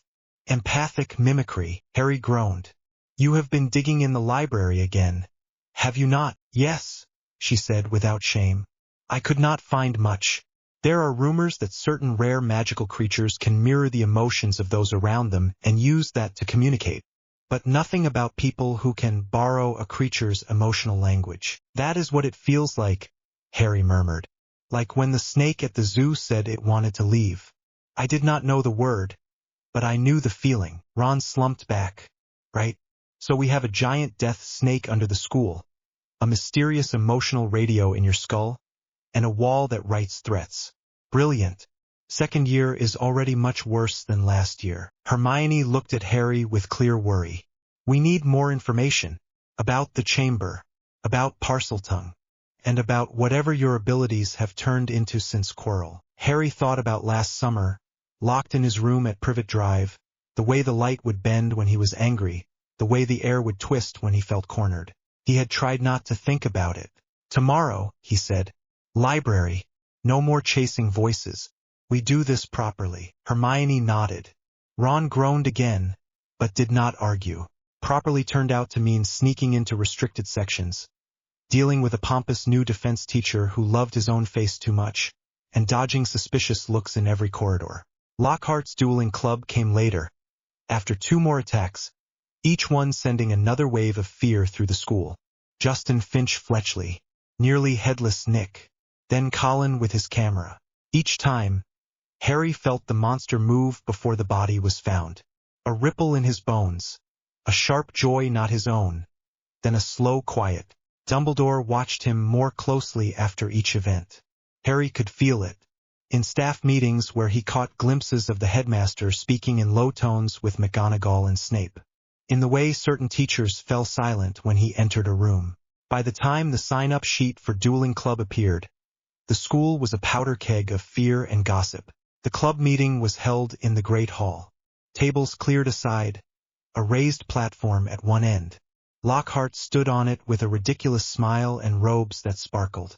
"Welcome," he called, teeth gleaming. "I am here to pass along my considerable skill in the noble art of defensive magic. I, Gilderoy Lockhart, Order of Merlin, 3rd class, 5-time winner of the Most Charming Smile Award from Witch Weekly, will show you how to defend yourself." Harry glanced at Ron. Ron rolled his eyes. Hermione, traitor that she was, still looked faintly impressed. Snape stood off to the side, face like carved stone. "As a demonstration," Lockhart said, "Professor Snape has graciously agreed to help me show you how a proper duel should look. Wands at the ready, bow to your partner, and so on." The duel was short, nasty, and ended with Lockhart flat on his back after a single curse from Snape. Harry almost felt sorry for him. Almost. Then Lockhart decided it would be useful to pair students off. "Potter," he said cheerfully, "why do you not come up here and show them what you can do? With Mr. Malfoy as your partner. Perfect example. Famous wizard against promising young pureblood. Very instructive." Harry's stomach dropped. Draco Malfoy was already smirking as he climbed onto the platform. Ron muttered, "He just wants you to make a fool of yourself." "No pressure," Hermione whispered. Harry stepped up beside Malfoy. He could feel the press of eyes on his back. The great hall was full and humming with restless fear. If anyone slipped in their spells, there would be more panic. "Bow," Lockhart said. Harry gave a short nod. Malfoy barely dipped his head. "On the count of 3, Lockhart called. 1, 2, 3. "Expelliarmus," Malfoy shouted. Harry brought his wand up, but his power moved first. The spell reached him as a bright streak of red. To his eyes it felt like a push, a line of structured magic bearing down. He did not think. He pushed back. The air between them thickened. Malfoy's spell hit an invisible barrier that flared faintly, then twisted aside, slamming into the floor of the stage rather than Harry's chest. Gasped. Lockhart clapped wildly. "Excellent shield work, Potter." "Marvelous." Harry blinked at his own hand. He had not used a known shield spell. The energy had simply moved when he wanted it to. Snape's eyes narrowed. "Again," Lockhart said happily. "Mr. Malfoy, perhaps something a little more impressive." Malfoy's mouth tightened. "Serpensortia." The spell went wrong. Harry felt the twist of magic leave Malfoy's wand. Instead of the neat, conjured serpent that should have appeared, the air tore and a rush of cold poured through the room.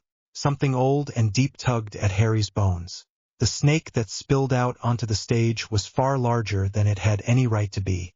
Scales thick and dark, eyes narrow.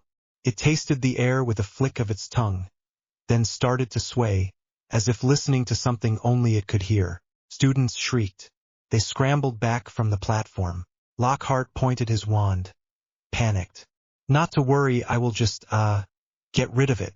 Vipera evanesca." The spell hit the snake and fizzled.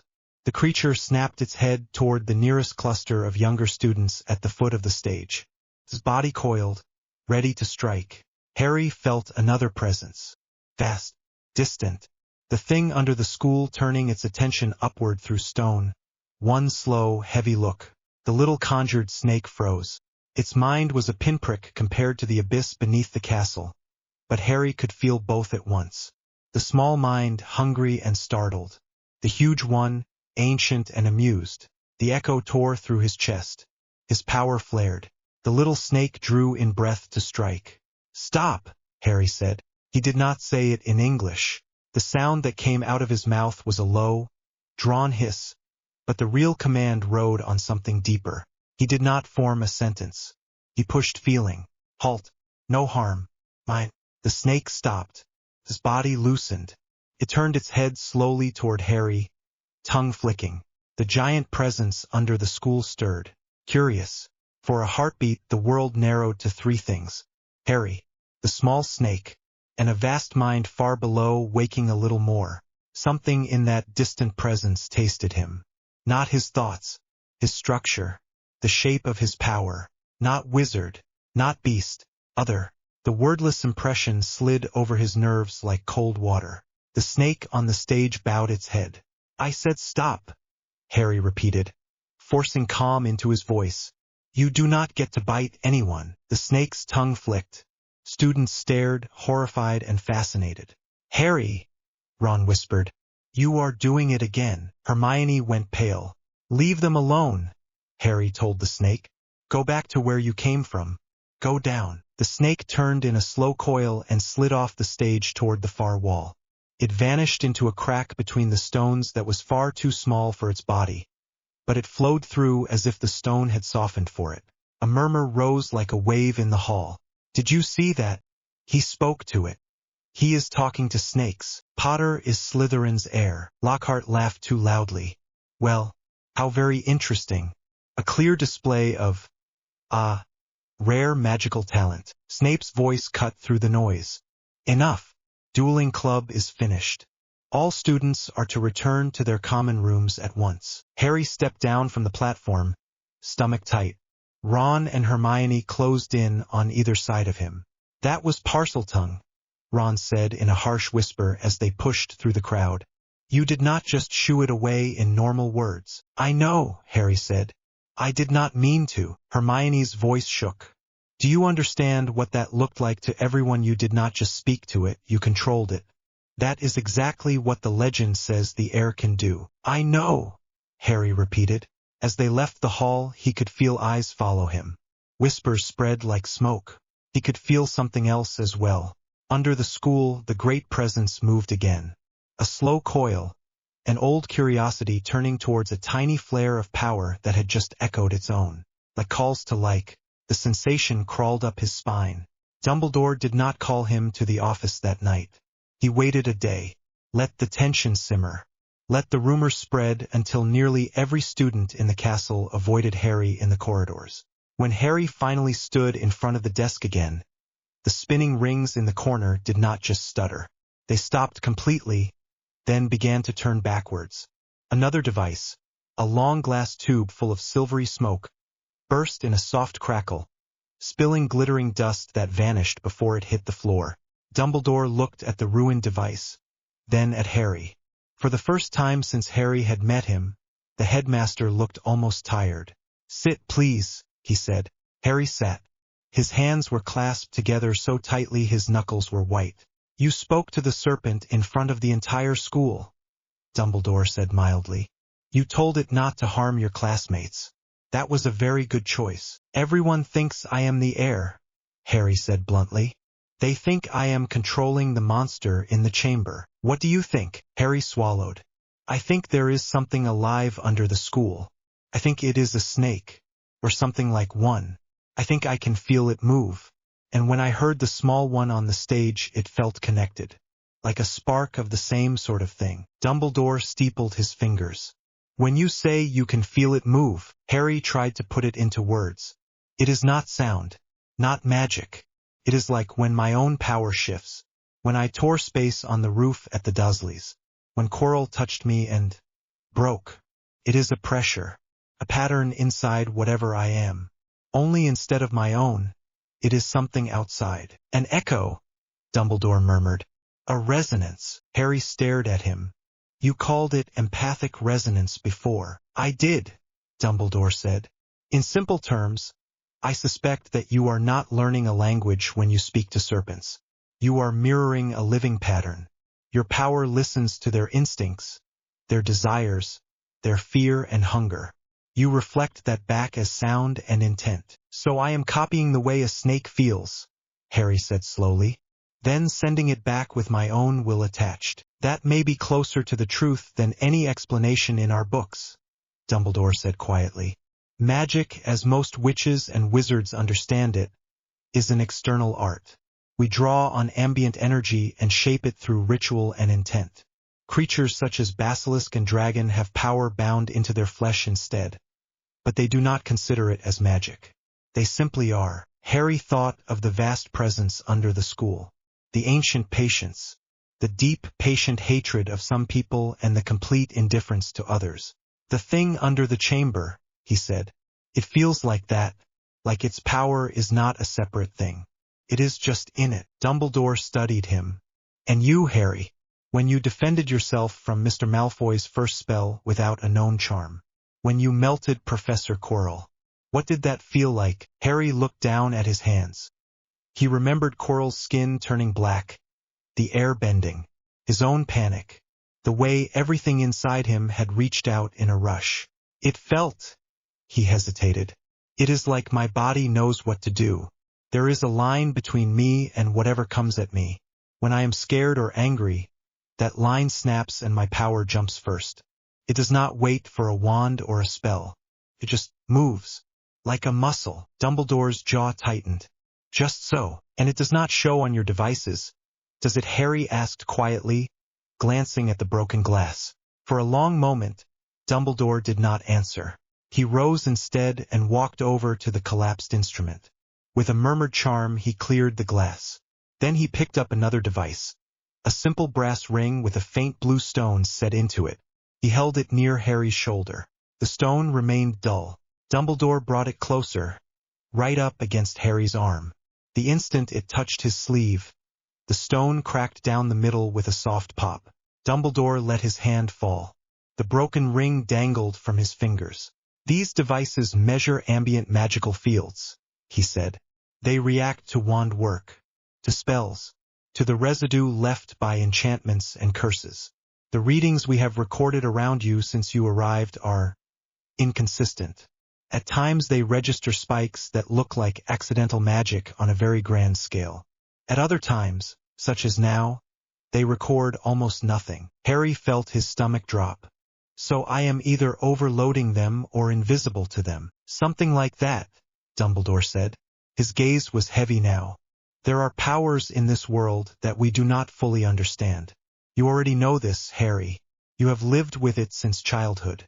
What I did not realize, he broke off, lips thinning. What Harry pushed. What I did not realize, Dumbledore said slowly, was that by leaving you in the care of people who fear anything unusual, and then bringing you into a school that only knows how to name one type of power, I was giving you nowhere safe to learn what you are. You have been forced to pretend you are merely a very unusual wizard. That may have been a grave mistake. Harry stared at him. You mean leaving me with the Dursleys, then bringing me here? All of that? Yes, Dumbledore said. I believed that isolation within the familiar structures of our world would protect you, that our ignorance would be less dangerous than the curiosity of others. Now I am increasingly certain I was wrong. Harry let out a short laugh that had no humor in it.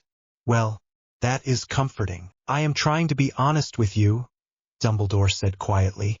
You deserve that much. Harry looked back at him. So what am I, there? The question that had lived in his chest since the day he found himself on the school roof. Since the day Quirrell's face came apart under his hands. Dumbledore did not answer at once. He walked back to his chair and sat. For a second he looked older than ever. I do not yet know, he said. What I know is this. Your power is not drawn from the same pool as ours. It exists in you as part of your very being. It reacts to threats and stimuli like an instinct. It interacts with living things and emotions more readily than with spells. And those few outside our world who monitor such things have begun to take notice. Harry frowned. Outside our world. Later, Dumbledore said again. But there was less evasion this time and more grim acceptance. For now you must stay alive. You must keep your head. And you must resist the temptation to use your power freely simply because it answers you more easily than your wand. Even if that thing under the school starts killing people, Harry demanded. Dumbledore's eyes met his. You cannot fight what you do not yet understand.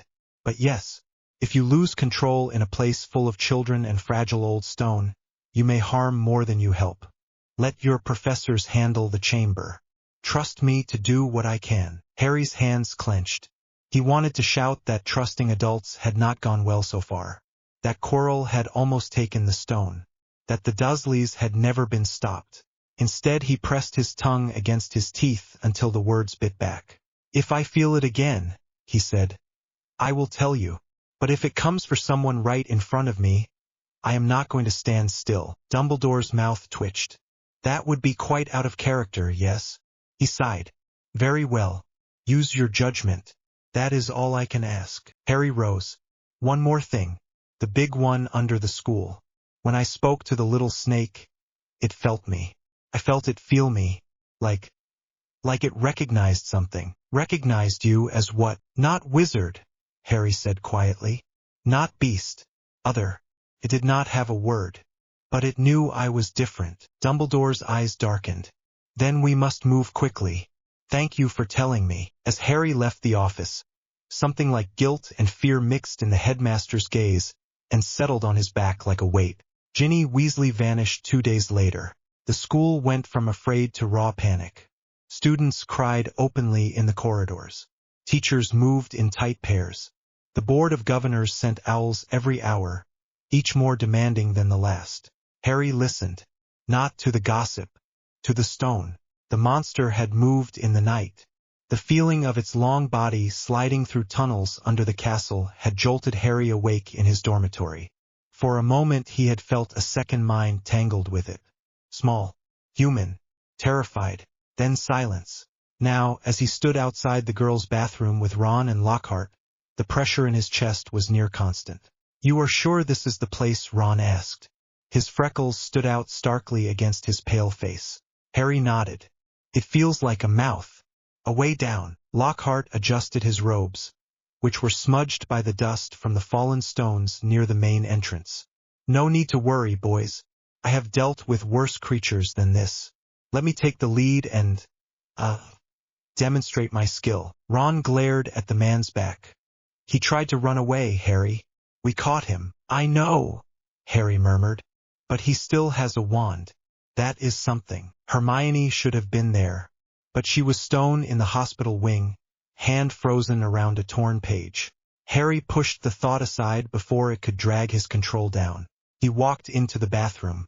The cold tiles reflected torchlight. Moaning Myrtle peered out of her stall, eyes huge. "So," she said, "somebody else has come to die." Ron winced. She really needs to work on her comforting skills. Harry went to the sink Hermione had circled in ink on the page. The tiny carved snake on the tap seemed to look back at him. He drew in a breath. The power inside him thrummed. Below the school, the great presence stirred again, as if it could feel him standing over its door. "Open," Harry hissed. The word rolled out in that low tongue that was not really language at all. The sinks shuddered. Stone shifted and folded back on itself. A wide pipe opened in the floor, dark and steep. A breath of air rushed up, thick with damp and old scales. Ron swallowed. "Well, that is welcoming." Lockhart leaned over the edge and peered down. "Right. Very impressive. Well done. I propose that you, two wait up here while I go down and dispatch the beast." Ron stared. "We are not letting you go down alone." "Actually," Harry said, "we are not letting you go down at all." Lockhart blinked. "I beg your pardon." Ron pointed his wand at the professor. "We know you tried to do a runner. We know your books are lies. You are good at memory charms. That is all. So you are staying between us and anything nasty that comes up." Harry almost smiled. "Consider it a chance to write your first honest chapter." Lockhart paled. "I do not think that is necessary." Harry did not argue. He stepped to the edge. The pipe felt like a throat. His power crawled under his skin in answer. "Come on," he said quietly. Then he jumped. The fall carried them down through darkness, through slime and cold water and the distant echo of something huge sleeping. Harry guided his descent without thinking, small pushes of power keeping him from slamming into sharp turns. By the time they hit the tunnel floor, his clothes were drenched and his heart was beating too fast. Ron landed beside him with a groan. Lockhart arrived in a heap, whining. They moved through the tunnel. Bones crunched under their feet. Harry felt the presence ahead, awake now, watching in slow curiosity. "You can feel it, can you not?" Ron whispered. "Yes," Harry said. "Is it angry?" "Yes, but not at us. Yet." Lockhart whimpered. "We should turn back. No young witch is worth this." Ron punched him in the arm. "That is my sister." The tunnel opened into a broad chamber lined with stone pillars carved as coiled serpents. At the far end stood a massive statue of Slytherin, beard like stone roots, mouth slightly open. The air was thick with the smell of scales and damp. Ginny lay crumpled near the statue's feet. Harry ran to her. Ron was right behind him. "Ginny!" Ron choked. "Ginny, wake up!" She lay cold and still. Not dead yet, but draining. He could feel it. Something was pulling at her life. Not in the way a curse did. More like a siphon. Harry's power reacted at once. It surged forward, desperate to block whatever was taking her away. Before he could push anywhere, a new voice spoke. "So," it said, "you came. Just like I knew you would." Tom Riddle stepped out from the shadows. Young, smooth-faced, handsome in a cold way. His eyes were empty. Ron swore under his breath. "You are supposed to be a memory in a book." Tom smiled. "Memories are powerful things. Given enough fear and enough ink, one can become very real." Harry stood slowly. "You are the one controlling the basilisk." Tom tilted his head. "Controlling is a strong word. I prefer directing, persuading." "You are Voldemort," Harry said. The smile widened. "Thank you for remembering me." Harry looked at Ginny's pale face. "So you feed on her, and use the basilisk as your knife." "Crude, but not inaccurate," Tom said. "She poured herself into that diary. Her hopes, her fears, every secret. All that emotion fed my fragment. In return, I lent her a little of my will, a little of my power. Enough to write on walls, enough to open doors." Harry felt his own power stir in ugly recognition. A piece of the same dark thing he had absorbed from Quirrell sat inside this boy like a seed. "You do not know what you are playing with," Harry said. "You think you are the one using the basilisk. But it feels you too." Tom laughed softly. "The basilisk is a weapon bred to answer a Parselmouth. I have commanded it since the day I found the chamber. It obeys." "Does it?" Harry asked, and let his own power reach down. For a moment, Tom looked aware of something else in the room. His eyes flicked towards Harry's scar. "What are you doing?" Harry ignored him. He focused on the cold coil beneath the stone, on the vast, patient mind that had been waiting for centuries for someone to wake it fully. He let his awareness touch it. The shock nearly drove him to his knees. Its sense of self was enormous. Not intellect in human terms. Something older. It understood hunger, territory, the difference between prey and kin. It remembered hatching in darkness, fed by old magic. It remembered being told that certain scents were enemies. Mudblood, Muggle-born. Under that lay something else. A bone-deep pride in its own body, in the strength of its muscles, the sharpness of its teeth, the deadly burn of its gaze. Its power lived in flesh, not in words. Harry did not try to talk at first. He let his own instincts reach out. "I am here." The basilisk stirred. "You are small," the sense came back. "Soft, wrong-shaped, but your inside is loud." Harry bit back a nervous laugh. "My inside is different," he sent. "I am not like the wand folk. My strength is in me, not outside. Like you." The basilisk considered this. His mind brushed his. He felt it sniff at his power. "Yes. You smell like yourself, not like spell stink." Above the stone, Tom's voice rose. "Answer me, Potter. What are you doing?" Harry opened his eyes. Tom stood near Ginny, hand outstretched as if drawing more energy from her. "I am having a conversation," Harry said. "Not with you." Tom's face twisted. "You think you can steal my serpent from me?" Harry looked up at the statue. "Call it," he said simply. "Let's see who it listens to." Tom's jaw clenched. He turned, raised his hands, and hissed a command. The basilisk answered. Stone grated as the face of the statue opened wider. A vast shape slid forward, scales scraping along rock. The basilisk poured out into the chamber, a river of green scales and rippling muscle, eyes closed at first. Ron gagged and grabbed Harry's sleeve. "Bloody hell, do not look at its eyes," Harry said quickly. "Not directly. Keep your head down." The basilisk lifted its head. Tom gestured with a lazy hand. "Kill the boy," he said. The serpent turned its head toward Harry. The order flowed along its instincts like a familiar current. Tasted the air, tongue flickering. And then it hesitated. Harry met its blind gaze, heart pounding. He reached for that empathic link again. No, the denial was not a word. It was a wall of intent, pushed along the line between his power and the basilisk's own. The great head tilted. The human with the wand wants me to kill you, the basilisk sent. Amused. He smells of split soul, of broken power. He fed me once. He is thin now. You do not have to obey, Harry sent. You are older than him. Your strength is your own. Tom hissed angrily. I said kill him. The basilisk flicked its tongue, tasting the rage. He smells like command, it mused.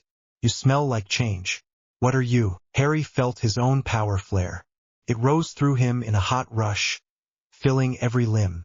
The chamber bent at the edges of his vision. I am not spell. I am not beast. I am something else. My strength lives in blood and bone. Like yours. The basilisk's interest sharpened. The wand folk fear what lives in blood, it sent. They chain it with spells. They caged me here. They fed me orders. Now I wake and I smell that you are not bound. So do not obey them, Harry pressed. Leave the children alone. Leave the muggle-born alone. You do not need them. You do not need him. The basilisk's mind tasted the idea. Hungry, it admitted. Lonely. I will give you a better fight than they ever could. Harry sent, and felt his own lips twist. I am not easy prey. Tom hissed, furious. He raised his wand. Enough. If you will not listen to me, I will make you. He began to cast. Dark energy spun around him. The basilisk shuddered, caught between two calls. Old orders and a new, strange kinship. Harry did not have time to wait. Ginny's pulse was a thin flicker at the edge of his awareness. The siphon pulling at her soul was growing stronger. Ron, Harry said without looking back. Get Ginny as far away from here as you can. Now. Ron stared at the basilisk. You are joking. I am not, Harry said. I will hold it. You cannot fight that thing alone, Ron protested. Do it, Harry snapped. Ron swore, then scrambled forward, grabbed his sister's arms, and started dragging her toward the entrance. Tom bared his teeth. You are not leaving. None of you is leaving. He flicked his wand. The tunnel mouth sealed with a roar of stone. Ron cursed again. Brilliant. Before Tom could speak another word, Harry moved. He stepped between the basilisk and the Weasleys. He knew, in a calm, ugly corner of his mind, that he was doing exactly what Dumbledore had told him not to do. He let go. The power that he kept so tightly contained surged outward. The air in the chamber thickened. The stone under his feet trembled. The pillars groaned softly. Tom faltered. What are you? Harry did not answer. The basilisk reared back, feeling the change. His tongue tasted the air near Harry and shuddered. You break the air, it sent, almost awed. I bend it, Harry replied. Not fully. Not yet. But enough. The basilisk opened its eyes. Ron shouted Harry's name in panic. Harry did not look away. His own power reacted before the deadly gaze could touch him. Space between them twisted. What should have been a killing stare hit a patch of warped air that bent its path like water around a stone. The lethal magic that lived in the basilisk's eyes slid aside. The basilisk hissed in surprise. You are not prey, it sent. Harry felt his heartbeat slow, focus narrowing. He pushed again, shaping the air, the stone, the very light. Around him, reality rippled. Not in grand ways. Not yet. But enough that Tom's next curse bent off course, slamming into a pillar instead of Harry's back. Tom shouted in rage. You are not supposed to have this. You are a wizard. A half-blood. You are mine. Wrong, Harry said. I am not yours. And I am not yours either. He added to the basilisk, though he kept his voice low. The basilisk considered. Its hunger pressed against him. It wanted to hunt, to crush bones and feel warm blood. That instinct had been its whole life. But there was something else now. Curiosity. A sense that if it killed this strange boy, it might lose the only interesting thing it had felt in centuries. I will not kill you, it decided. Tom screamed in Parseltongue. A stream of furious commands. The basilisk flinched but did not move to strike. We do not obey split soul, it sent bluntly. He is wrong inside. You are whole and loud. Harry felt a short, fierce joy. Then reality snapped back as Tom turned his wand on Ginny instead. Fine, Tom snarled. If you will not kill him, I will simply drain his little friend dry and finish this vessel. I can find another serpent. Harry's vision narrowed. No, his power flared again. The siphon that was pulling at Ginny became visible to his senses. A dark thread running from her chest to Tom's fragment like a rope. Harry grabbed it with his mind.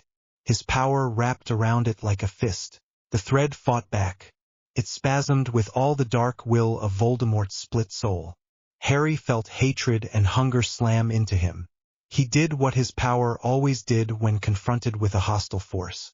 He absorbed it. The dark energy rushed into him in a flood. Memories not his own flashed at the edges of his perception. A girl crying in a diary. A boy opening a chamber. A man learning to kill. He did not let them take root. He dragged them into the same burning place inside himself where Coral's fragment had gone. Tom staggered. His form flickered. "What are you stealing from me?" he gasped. Harry gritted his teeth. "What you should never have had," Ginny gasped. Her lips parted. Color began to creep back into her cheeks. The basilisk watched all of this with unblinking interest. "You eat the split soul," it observed. "I break what tries to break me," Harry sent, jaw tight. Instinctively, he pushed outward again, sending a wave of force through the chamber. The stones shuddered, but they did not crack. Instead, the pressure slammed into Tom's half-formed body. Tom screamed. His outline tore like thin paper. For a moment, Harry saw a flash of the older man he would become. Red eyes, pale face. Then that image too was pulled inward, shredded by the greedy sink of his own power. Tom Riddle blew apart into dust that never quite reached the floor. Silence crashed down.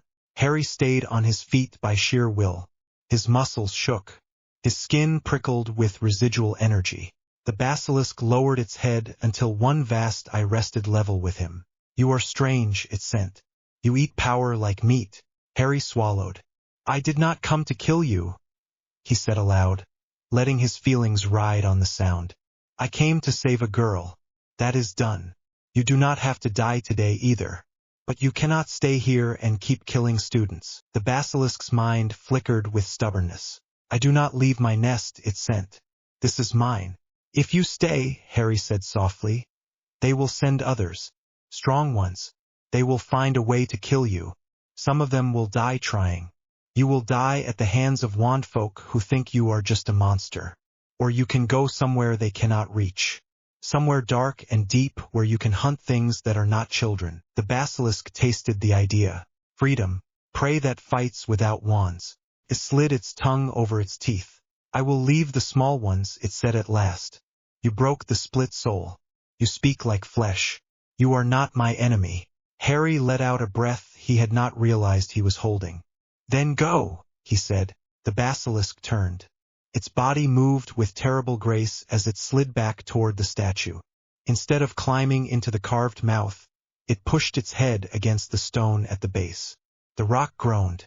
Under Harry's power and its own, part of the wall gave way, revealing a dark opening leading into the deeper earth. The basilisk paused once. His great head turned back. "Grow strong," it sent. "The world will fear you." Then it vanished into the darkness and was gone. Ginny woke in the hospital wing with her brother's hand in hers and her mother's tears on her face.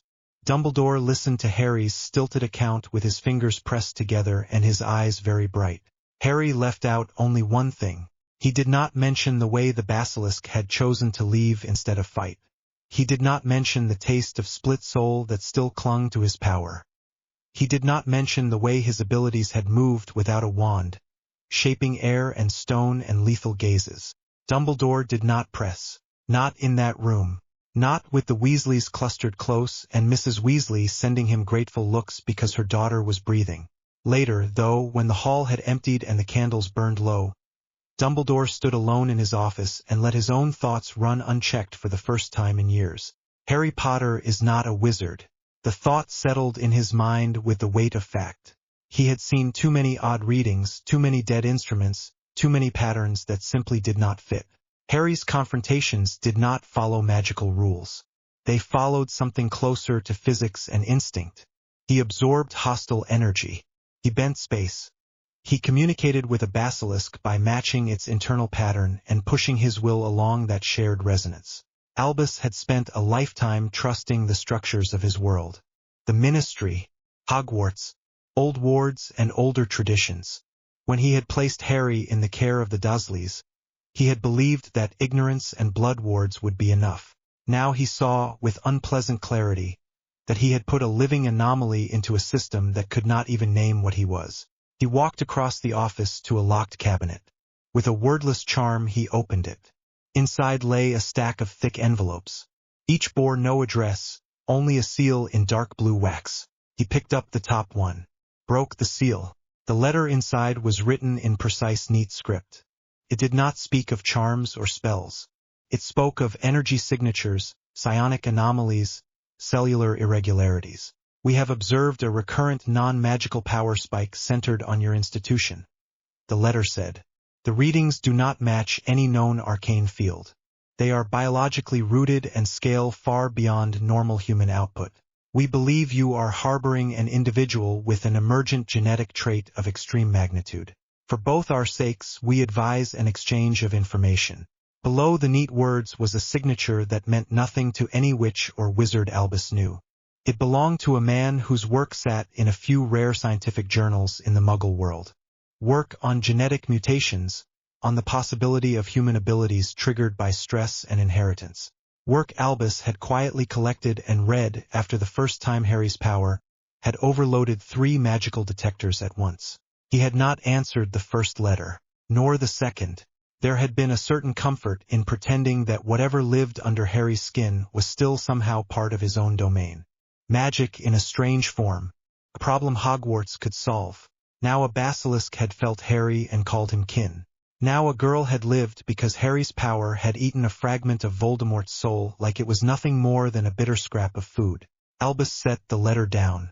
He reached for a fresh piece of parchment. His hand shook only a little. To Professor Charles Xavier, he wrote. He paused, then continued. Regarding the matter of the repeated anomalies, I believe it is time we spoke.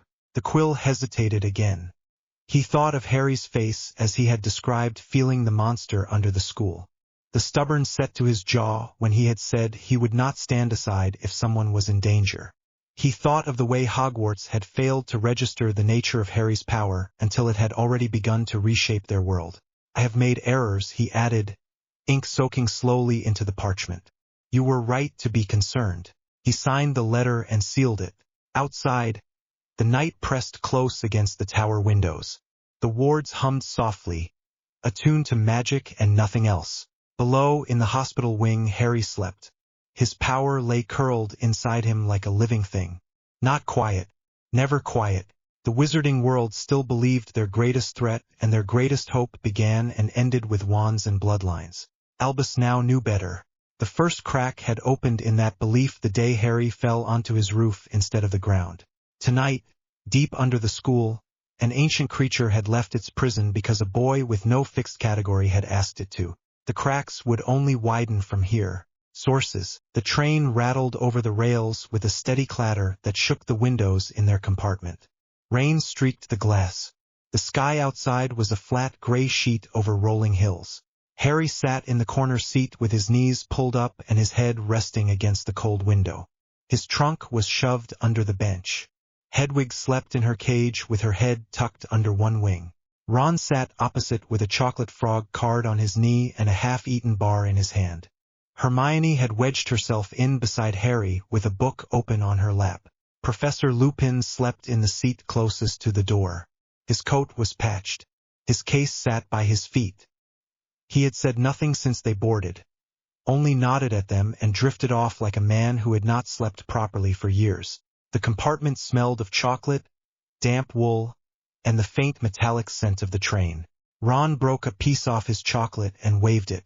You sure you do not want some? Harry blinked and pulled his attention away from the blur of wet fields. I am fine, he said. I am not hungry. Hermione closed her book without marking the page, which told Harry more than anything else that she was worried.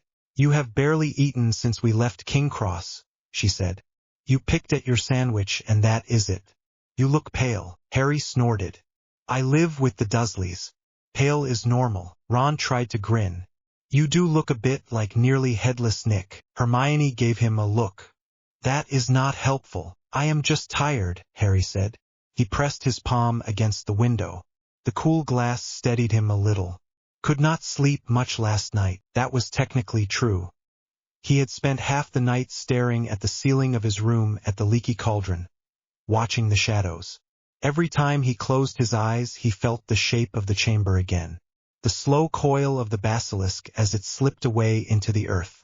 The sour taste of Tom Riddle's soul fragment burning into his own power. His body still felt wrong. Heavy and light at the same time. There was always a low hum under his skin now, like energy waiting for an excuse.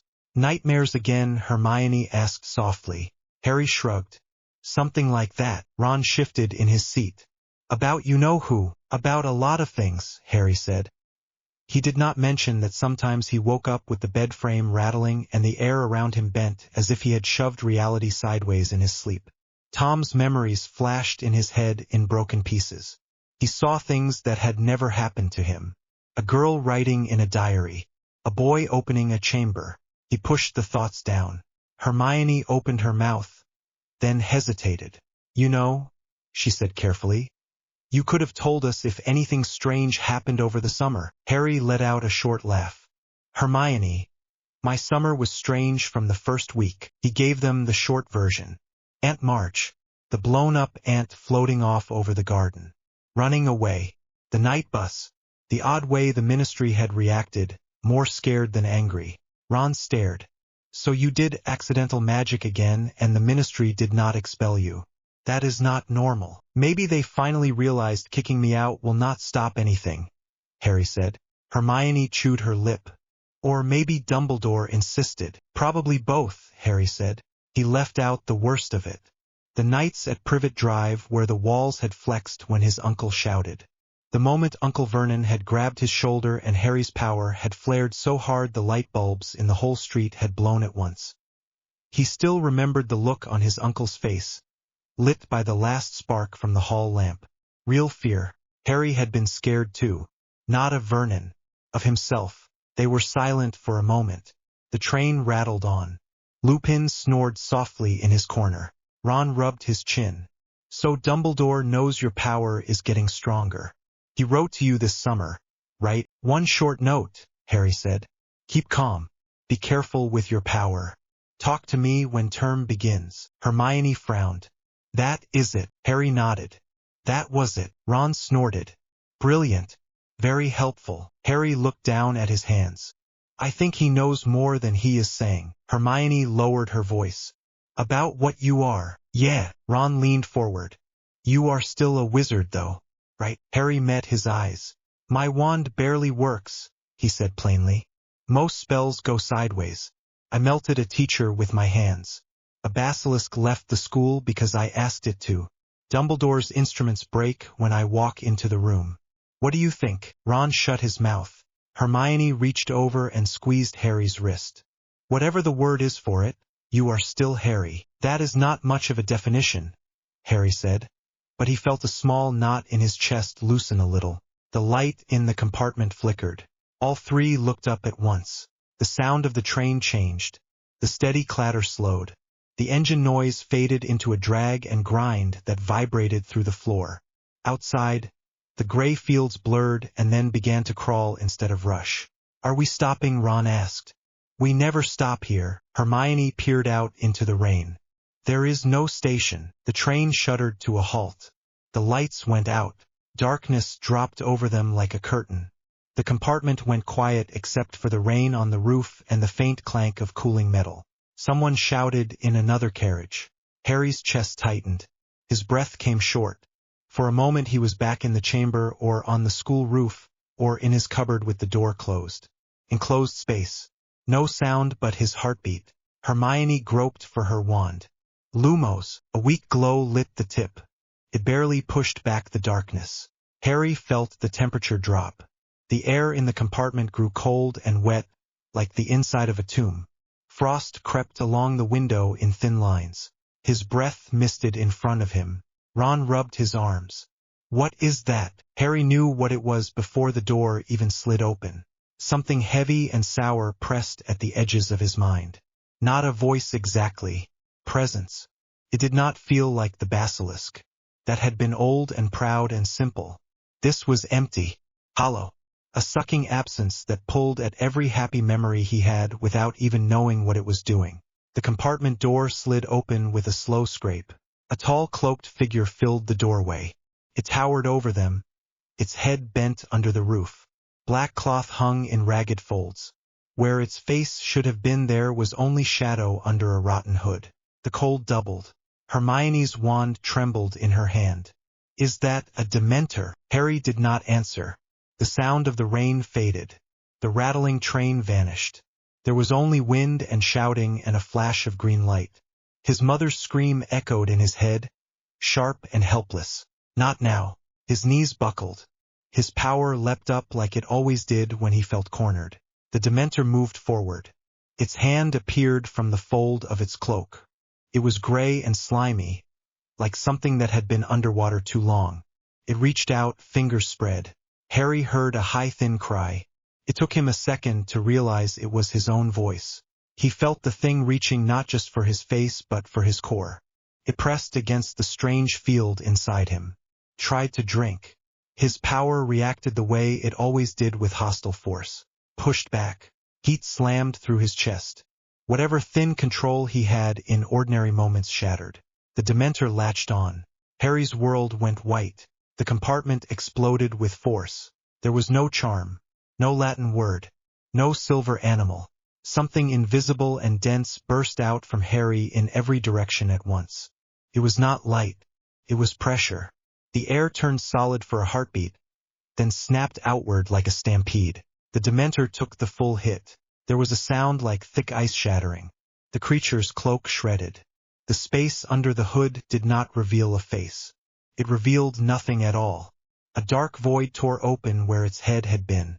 That void tore further as Harry's power hammered into it. The absence that was a Dementor met the strange dense presence that lived under Harry's skin. For one instant they were both there. Then the Dementor lost. The dark hole collapsed inward. The cloth around it turned to dust that never hit the floor. Whatever the Dementor had been, the cold knot that drank happiness and left only despair, was ripped apart and absorbed into the burning whirlpool inside Harry. The temperature in the compartment spiked. The frost on the window flashed to water and ran down in streaks. The glass bowed outward, then snapped back. Sparks burst from the light fixtures overhead and rained down. Hermione screamed.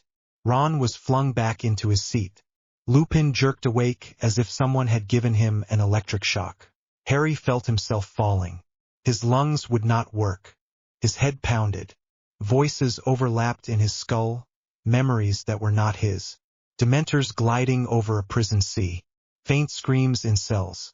Cold stone and iron bars. He shoved them down the same awful path where Tom's memories already spun. For a second he felt sick in a way that was more than physical. Like he had eaten something rotten that wanted to stay. Someone caught his shoulders before he cracked his skull on the floor.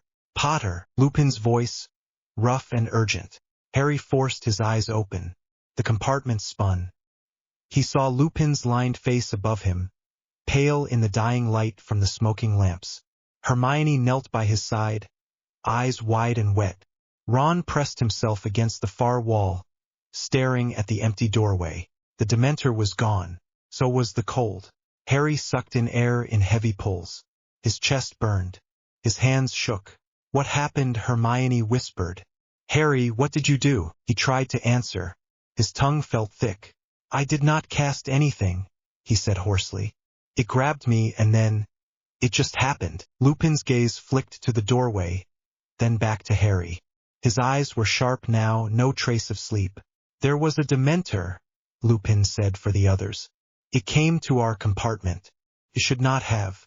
They were told to stay outside. The train stopped, Ron said faintly. Everything went dark and cold. Then Harry just exploded. Hermione wiped at her eyes with the back of her hand. I felt something hit me. It was like being pushed under water, then thrown out again. The Dementor just broke. Lupin's grip on Harry tightened. Did you use a Patronus, Harry? Harry shook his head. I never learned one. Lupin stared at him for a long moment. There was no disbelief in his face, only dawning understanding and alarm. You did something, Lupin said. Something that was not a spell. Harry swallowed. It tried to drink from me. It got hold of whatever this is.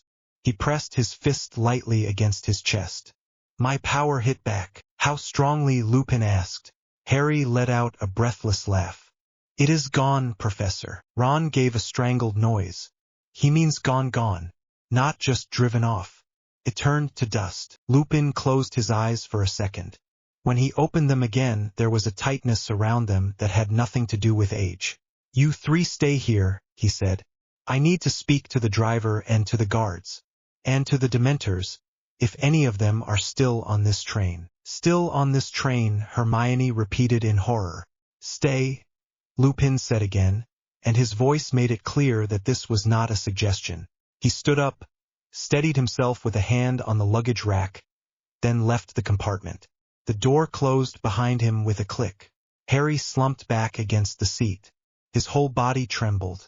Sweat ran down his back under his shirt in spite of the cold that still clung to his skin from the Dementor's touch. Hermione leaned in. Harry, are you all right? He nodded weakly. I will be. Ron let out a shaky breath. That was worse than spiders. Hermione sniffed. Everything is worse than spiders to you. Spiders at least do not suck your soul, Ron muttered. I thought I was going to lose my mind. It was like every happy thing disappeared. Harry understood. He had felt it too, right up until his power had kicked the Dementor out of existence. He rubbed his chest. The humming under his ribs had gone from a low background buzz to a loud, raw throb. He felt overfull, like he had swallowed hot stones. I think I took something from it, he said quietly. Hermione stared. You mean like Quirrell? Like Tom? Maybe, Harry said. It feels bad. Wrong. But it is in there now. Ron blanched.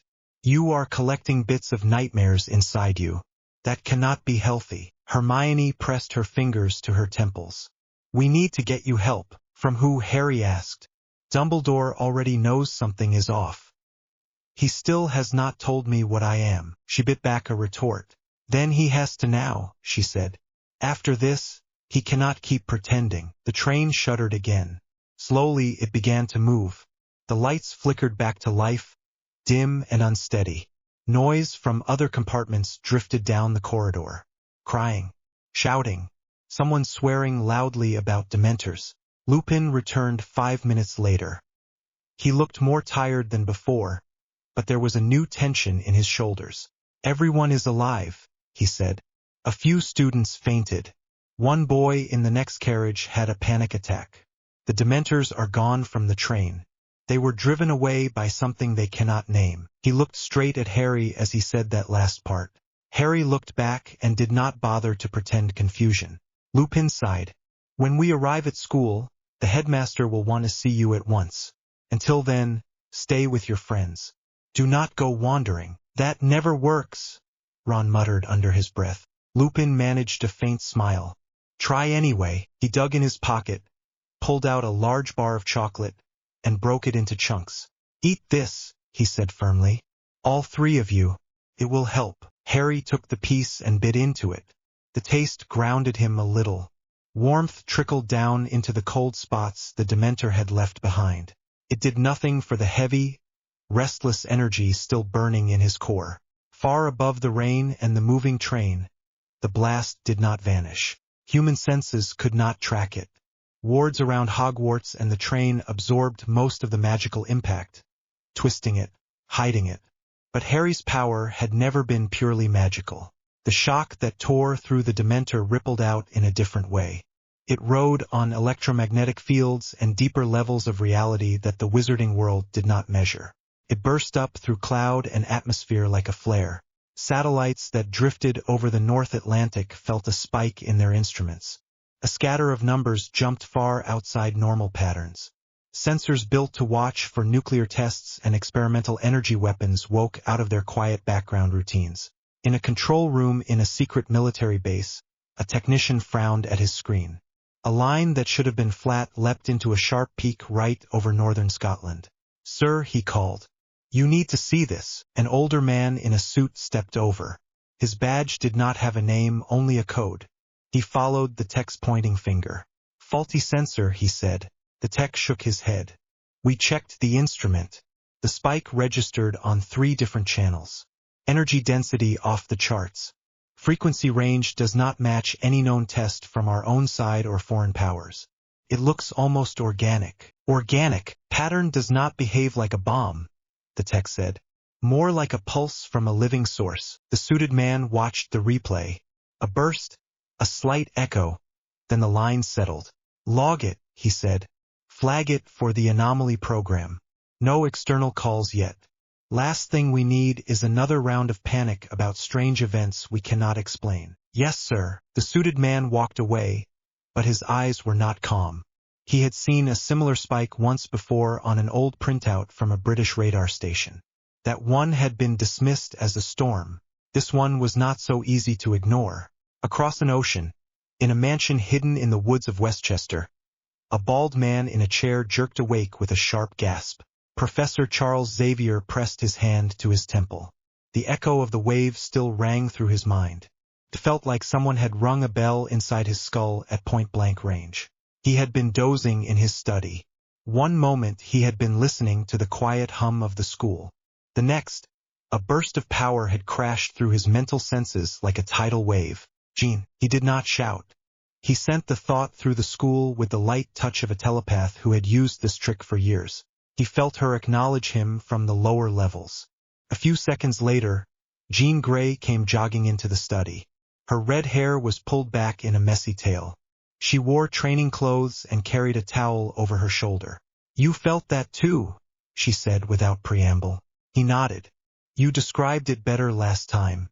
Like the sun blinking." She sank into a chair. "That was not just a blink. That was a flare. Zeta range at least." "Higher," Xavier said quietly. "I have not felt anything quite like that since the first time we found Warren in the city. And that was so brief it was almost nothing compared to this." Jean rested her elbows on her knees and rubbed her face. "Location." Xavier wheeled himself closer to the desk and tapped a control on the console there. A screen slid out from a hidden compartment and lit up with a simple map of the globe.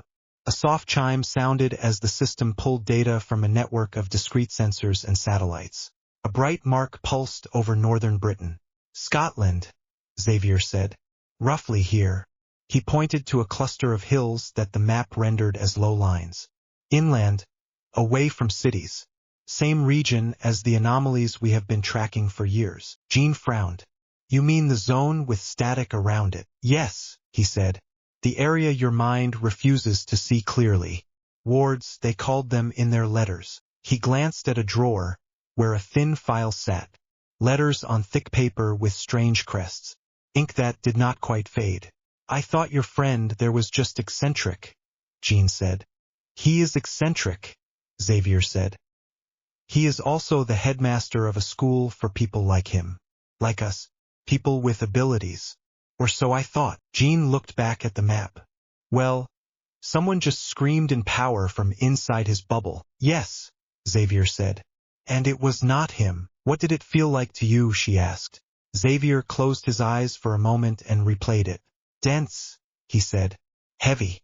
Not a broadcast like yours or mine. Not a fine field like Aurora. This was compact. Focused inward until something forced it out. It did not move like a conscious attack at first. It moved like a reflex." Jean nodded slowly. "A young one." "I believe so," Xavier said. "Young and very strong. An Omega-level signature that just revealed itself in the middle of a region full of magic users that do not recognize our words." "You think it is the same child we have been watching for years?" Jean said. Xavier looked at the drawer again. At the top of the file was a single photograph. A boy with messy dark hair standing next to an older man with a long beard at a ceremony where candles floated in mid-air. The picture moved slightly, the boy shifting, the candles flickering, but Xavier had trained himself not to flinch at that. "I think it is him," Xavier said. "Everything matches. The early spikes in that area. The timing of the letters. their tone when they mentioned a student who had odd accidents. Now this, Jean blew out a breath. So your friend hid an Omega-level child in a castle full of children and thought that was a good idea. Xavier did not answer that directly. He feared what the other side might do if they learned of us, he said instead. He wanted to keep their worlds separate. He thought he could keep the boy safe by burying him in old stone and tradition. Jean snorted. That clearly worked. Even the best of us make mistakes, Xavier said softly. Jean looked back at the bright mark on the map. It faded slowly as the sensors calmed. Do we reach out again, she asked. Send another letter and hope he answers this time. Xavier shook his head. No, not just a letter. He tapped another control. A different screen lit up with a list of names and brief notes. Mutants allied to the school. Allies in the field. One name was highlighted. Vesper. Jean grimaced. You are really going to send her? Xavier's expression tightened. She can move in both worlds. She has lived among magic users and among us. She understands how fragile the balance is. And she is strong enough to survive if things go badly. She is also not exactly a fan of your peaceful approach, Jean said. She spends as much time listening to Eric as she does to you. I know, Xavier said. That may be useful. If this boy has been betrayed or neglected by the magical side, he may not listen to a gentle sermon. He may need someone who understands anger. Jean leaned back. You want her to recruit him. I want her to make contact, Xavier said. To see him, to assess the danger, to keep him alive. If that means teaching him some of Eric's pragmatism, I will accept that cost. Jean whistled softly. You must really be scared. Xavier looked out the window at the trees around the mansion. I felt him tear something apart, he said quietly. Not a rock, not a wall, a soul-shaped absence. Whatever those creatures are in that castle, he erased one. That is not simple power. That is a level of control without training that could break the world by accident. Jean was silent for a moment. I will get her, she said finally. Do you want me in the room when you talk to her? Yes, Xavier said. You know her. You can read what she will not say. Jean nodded and left. Xavier turned his chair back to the desk. His hand hovered over the drawer for a moment. Then he opened it and took out the thin file. The moving photograph of Harry Potter looked up at him. The boy in the picture shifted his weight, glanced at the man beside him, then back at the camera. In the moment the flare had hit his mind, Xavier thought he had felt the same boy again. Older, hurt, angry, but still recognizable. He only hoped they were not already too late. Back on the train, the rest of the journey passed in a blur. No more Dementors boarded. The rain eased. The sky darkened from gray to near black as evening came on. Harry dozed off and on. Each time he slept he dreamed of the Dementor's empty hood and the way his power had smashed it. He woke with his heart racing and a foul taste in his mouth, as if he had swallowed mold. When the train finally pulled into Hogsmeade Station, the lights of the village glowed warm through the mist. Hagrid loomed on the platform, waving students toward the carriages. Yeah, all right, Harry, he called as Harry, Ron, and Hermione stepped down. His beard was wet with drizzle. Fine, Harry lied. Hagrid frowned. Heard there was trouble on the train. Dementors sniffin' round the windows. Should never have let 'em near kids. They did more than sniff, Ron muttered. Hermione put a hand on Harry's arm. We need to go, she said quietly. Dumbledore will be waiting. She was right. When they reached the castle and filed into the great hall for the feast, the headmaster barely glanced at the food before standing. Mr. Potter, he said calmly across the hall, if you would be so kind as to join me in my office once you have had something to eat. Every eye in the hall turned. Whispers rose at once. Harry sat down at the Gryffindor table. His plate filled itself. He forced himself to swallow a few bites so Hermione would not scold him. The food tasted like cardboard. Ron leaned in. Want me to come with you after? Harry shook his head. He said he wants me alone. That never means anything good, Ron said. Hermione chewed, swallowed, and set down her fork. We will wait for you in the common room, she said. You can tell us everything. If he actually tells me anything, Harry said. When he finally made his way to the gargoyle, his stomach was a tight knot. Password, it asked in a bored voice. Chocolate frog, Harry guessed. The gargoyle jumped aside. He rode the spiral staircase up. The door at the top opened before he could knock. Dumbledore stood by the window with his hands clasped behind his back. Fawkes sat on his perch, tail feathers trailing, watching Harry with bright eyes. The silver instruments on the shelves were unusually quiet. One of them, a tall device full of spinning rings, lay in pieces on the table. Please sit, Dumbledore said. Harry stayed standing. What happened on the train was not my fault, he said before he could stop himself. They came into our compartment. I did not call them. Dumbledore's mouth twitched. I would hope not, he said. You do not need to defend yourself to me, Harry. You did not choose their arrival. You reacted. Harry narrowed his eyes. Everyone keeps saying I reacted. No one tells me what I am reacting with. Dumbledore studied him for a moment. How do you feel? Like I swallowed a Dementor, Harry said bluntly. Like there is something cold and horrible mixed in with the rest of it now. And I am tired. And angry. Dumbledore nodded slowly. That is an accurate description of absorbing a predatory force. Harry stared. So you know that is what happened. I suspected, Dumbledore said. Several of my instruments died in interesting ways at the exact moment the train stopped. Others registered a burst of energy that did not match any spell. The Dementors themselves reported the loss of one of their number. They were not angry. They were afraid. Good, Harry said. Dumbledore moved to his desk and Saturday. I have been trying to protect you by keeping your life within the familiar structures of our world, he said quietly. Hogwarts, the Ministry, the curses of magical education. The Dementor incident proves that is no longer enough. Perhaps it never was. Harry folded his arms. So what now? You keep me locked in the castle, and hope I do not blow a hole in the wall next time someone points a wand at me. Dumbledore's gaze did not waver. Now I stop trying to do this alone. Harry frowned. What does that mean? Dumbledore opened a drawer and took out a thin folder. Harry recognized the parchment and seal from the day he had seen Dumbledore writing to someone after the chamber. I have been in contact with someone outside our world, Dumbledore said. A man who specializes in people born with abilities not rooted in magic as we understand it. He believes those abilities are part of their bodies. Their genes. Harry blinked. They're what? The instructions that tell your cells how to grow, Dumbledore said. He calls people like that mutants. I suspect you are one of them. Harry laughed once, short and harsh. Mutant.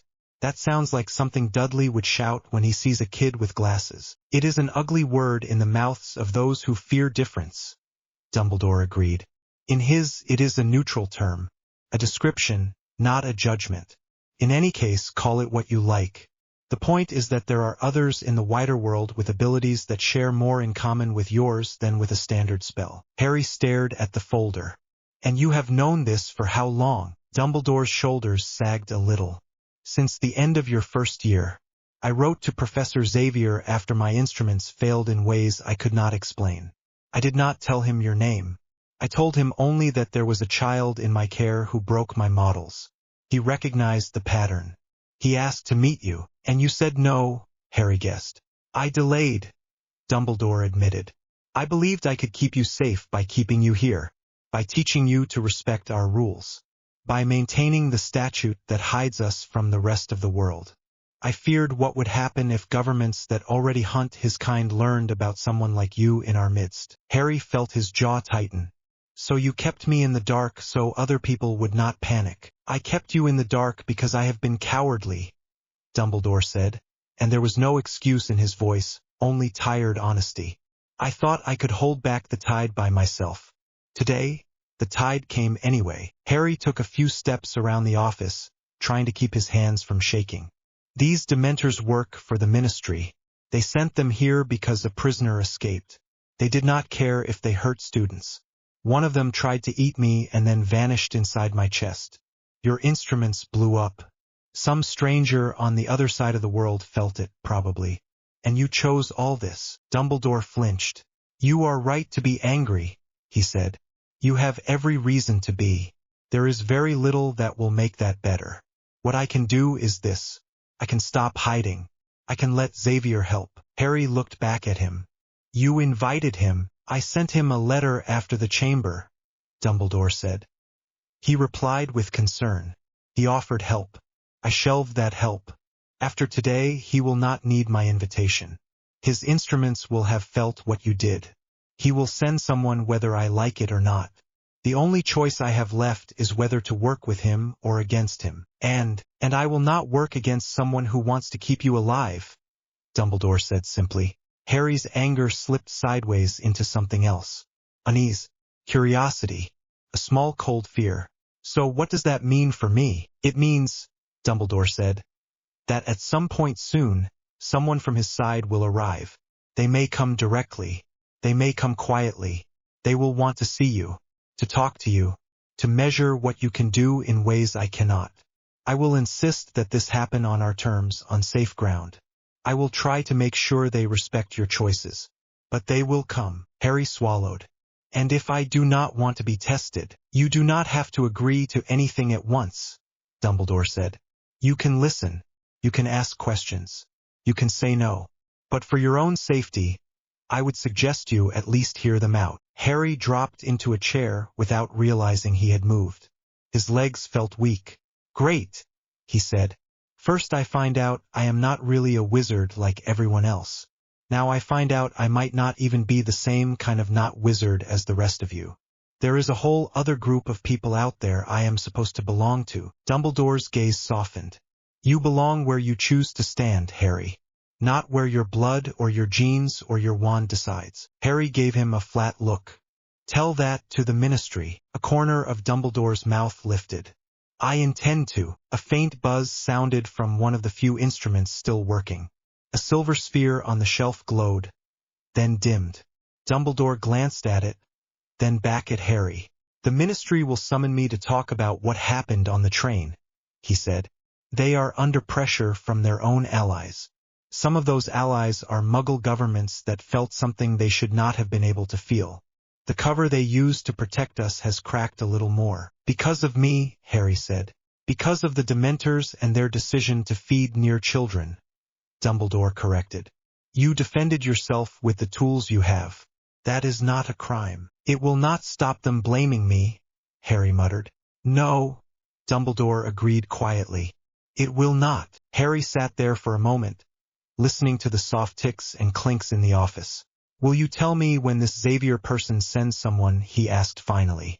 Or are they just going to show up at breakfast and introduce themselves? I will tell you, Dumbledore said. I will not spring them on you. You have had enough surprises. Harry stood. His legs still felt shaky, but his spine was straight. All right, he said. I will talk to them if they come. But if they try to treat me like a lab rat, I am walking out. Dumbledore inclined his head. That is fair. Harry turned to the door, then paused. And Professor, he added without turning, do not ever keep something like this from me again. There was a heartbeat of silence. You have my word, Dumbledore said. Harry left the office. The door closed softly behind him. In Westchester, Vesper leaned against the wall of Xavier's study and watched him with cool eyes. She was tall and lean, with dark hair cut close to her head on one side and falling to her jaw on the other. Her clothes were simple. Dark trousers, boots, a shirt with rolled sleeves. No jewelry except a thin chain at her throat. Jean sat in the other chair, hands folded, expression wary. You dragged me out of a perfectly good mission briefing, Vesper said. This better be interesting. Xavier did not seem offended. I apologize for the interruption, he said. We had a situation. You felt it too, Vesper said. The spike. Yes, Xavier said. You recognized it. Vesper tapped 2 fingers lightly against her temple. Hard to miss. Felt like someone dropped a star on my head. Where did it come from? Xavier touched a button. The screen with the map lit up again. The mark over Scotland pulsed faintly. Here, he said. Inside the same blind spot we have talked about many times. The region with old wards. The people who call their abilities magic. Vesper's mouth twisted. Your wizard pen pals. Friends, Xavier corrected gently. Vesper snorted. Friends who refuse every offer you make and keep their children behind stone walls. Jean gave her a look. He knows that already. Vesper folded her arms. So what broke loose on their side? An Omega-level incident, Xavier said. An untrained mind released a surge of power in self-defense. It destroyed a creature that feeds on emotions. The echo of that destruction carried far beyond their wards. Governments without any knowledge of magic felt the shock. Our own instruments did too. Vesper's eyes narrowed. And you want me to go in? He nodded. You can move through both worlds. You know enough of their customs not to cause more trouble than you must. You also know how to handle someone whose power is tied to trauma. Vesper looked back at the map. Her expression shifted, just a little. The hard set of her jaw eased. How old is he? She asked. 13, Xavier said. 3rd year at their school. Something flickered across her face. Jean saw it and looked away, giving her a moment. You think they have been hiding him from you on purpose, Vesper said. It was not really a question. I think they have been trying to hide him from everyone, Xavier said. From us, from their own enemies, from their governments. I do not believe it is out of malice. But good intentions will not stop an accident on this scale from collapsing their secrecy entirely. Vesper's fingers flexed at her sides.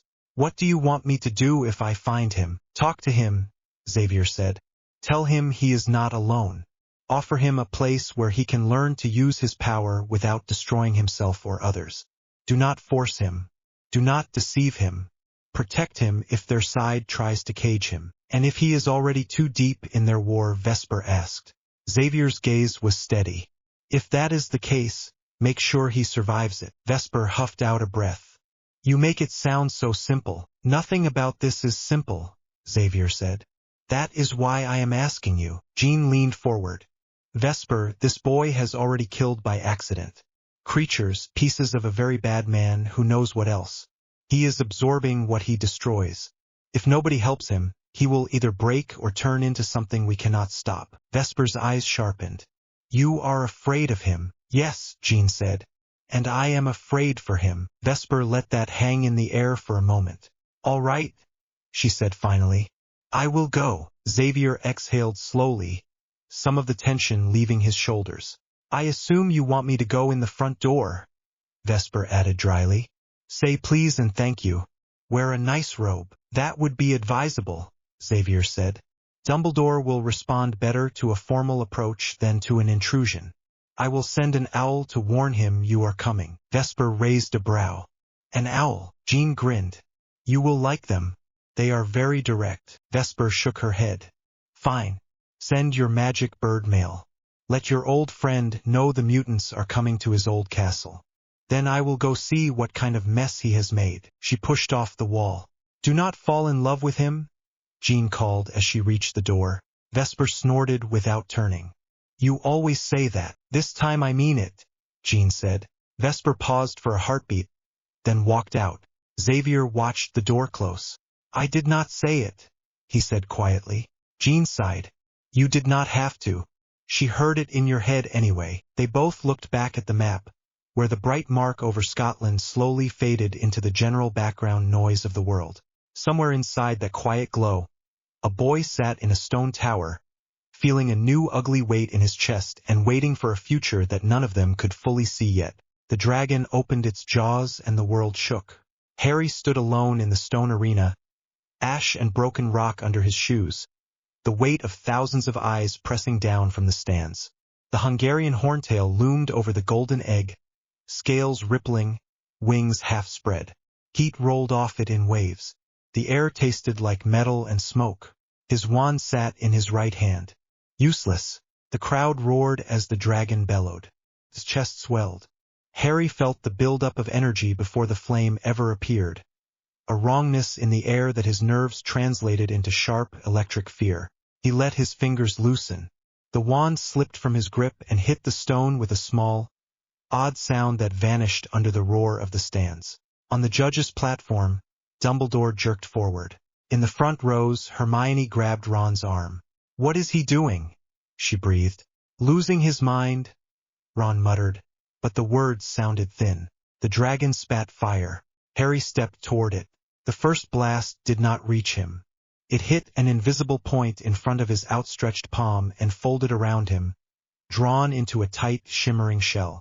Heat slammed against his skin from every direction, but it did not burn. It moved. It flowed into him, into that deep, endless reservoir under his ribs that had never been made for wands or Latin words. He took another step. Stone cracked under his trainers. The fire wrapped him completely now, a living column of orange and white. People screamed in the stands.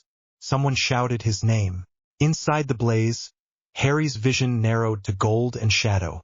The dragon's heartbeat pounded in his ears like distant drums. Power rushed through his veins, not as spell light but as raw pressure. Take it. Shape it. Do not let it run. His hand curled into a fist. The flames tightened. The shell around him became a smooth sphere, bright as the sun, then snapped outward with a low, thunderous pulse. Fire peeled away from him and rushed back at the dragon in a wide, curving arc that obeyed his will instead of gravity. The horntail reared back in shock. The redirected blaze smashed into its own chest, not enough to hurt it, but enough to shove it backward and away from the nest. Claws dug trenches through stone. Its wings flailed for balance. It screamed again, but the sound faltered, more confused than furious. Harry walked. Step by step, he crossed the arena floor, every breath slow and measured. The shell of warped air clung to his skin, faint and invisible, bending stray sparks away. The dragon snapped at him, jaws full of razor teeth. Harry lifted his left hand, fingers spread. "Down," he said softly. He did not push with magic. He pushed with himself, with the same instinct that had thrown him onto the school roof years ago, the same gut fear that had turned into light against the Dementors. Reality thickened in front of his palm. Gravity nudged. The dragon's head jerked, then slammed toward the stone as if something heavy had hooked it from above. His chin hit the ground hard enough to shake the entire arena. The crowd gasped as one. Harry did not flinch. He moved past the stunned creature, never quite taking his eyes off it, and reached the nest. Clawed marks scored the rock all around the glittering egg. Heat radiated from the shell. His fingers hovered above it. He could feel the warmth, hear the tiny echo of life inside. He let his power loosen, just a fraction, wrapping the egg in a cushion of thick air. The world shivered around it. The egg rose from the nest and drifted into his hands. Silence rolled through the stands, like a wave rushing backward. Then the sound hit. Screams, cheers, shouts, a mess of noise so loud his head rang. Harry looked up automatically, eyes searching the sea of faces. He found Dumbledore first, silver beard bright in the autumn sun, eyes burning with a mixture of pride and raw alarm. Beside him, Bagman was clapping far too fast, grinning like a man who had bet on the right horse without meaning to. Further along the row, Karkaroff's face had gone chalk white. Madame Maxime stared as if she had just seen a new species. In the Gryffindor section, Ron had both fists in the air. Hermione was not cheering. She was staring at the dropped wand on the ground near Harry's feet. He met her eyes for a heartbeat. He saw a question there that had never bothered to hide before, but now it carried something new. Not curiosity, not even fear. Calculation. Harry tightened his grip on the egg. The dragon groaned behind him, shaking off the strange force that had pressed it down. The handlers rushed in from their hiding place, shouting spells and waving wands, suddenly keen to get between their prized monster and the boy who did not seem to need a wand at all. The whistle blew. The task was over. Harry bent, picked up his wand because that was what everyone expected, and walked out of the arena to the sound of a world that had just seen something it did not have a name for. The tent behind the stands smelled of fear and potion steam. Harry sat on a chair that felt too small, the golden egg balanced on his knees. He could hear the muffled roar of the next dragon outside, the scrape of chains, the crack of spellfire. Madame Pomfrey moved past him, hands full of vials. "Any burns, Potter?" she asked briskly. No, ma'am. His voice sounded flat in his own ears. She glanced up. Her eyes ran over his face, his hands, the still intact clothes. Her brow creased. None at all. No. She studied him for one more second, something like suspicion flickering there, then moved on without another word. The tent flap rustled. Dumbledore stepped inside, followed by McGonagall. Behind them, Bagman bounced in like an overexcited child. "Harry, my boy," Bagman boomed. "That was spectacular. Spectacular. Never seen anything like it." Harry set the egg down carefully on the chair beside him and stood up. "You dropped your wand," McGonagall said. Her tone was cool, but Harry heard the thin thread of strain under the words. Deliberately, he met her gaze. "Yes, Professor." "Why?" Dumbledore asked quietly. Harry swallowed. The air in the tent felt thick. He could feel the hum under his skin, the same buzzing pressure that always grew worse after he pushed his power openly. "Because it gets in the way," he said. "It tries to guide what I do, but what I do does not come from it." Dumbledore's eyes sharpened.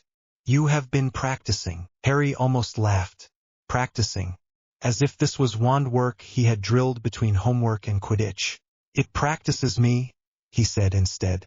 "I just try not to let it break things I care about." Bagman, who clearly hated being left out of a conversation he did not understand, clapped his hands again.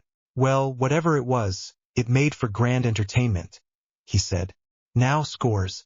The judges are in agreement that your method was unusual but effective." He rattled off numbers. Harry barely heard them. McGonagall watched him with a look that had more worry than admiration. Dumbledore said nothing until Bagman had finished and left the tent whistling to himself. When they were alone, Dumbledore stepped closer. "You understand," he said, voice low, "that what you displayed today cannot be framed as accidental magic." Harry held his gaze. "It was not an accident." "Exactly," McGonagall said sharply. "The whole school saw you bend dragon fire without a single spell. Every visiting student saw it. The foreign heads of school saw it. And the ministry," Harry added. Dumbledore inclined his head a fraction. "There will be questions. From our world. And others." Picture flashed through Harry's mind. A woman with cold eyes and a scar that caught the light.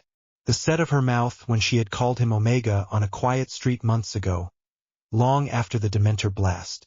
The way she had looked past wands and charms and seen only the raw thing under his skin. "Let them ask," he said. "I am tired of pretending I am just bad at charms." McGonagall's lips thinned. Dumbledore studied him for a long time, then sighed. "We will speak again after the task scores are announced," he said.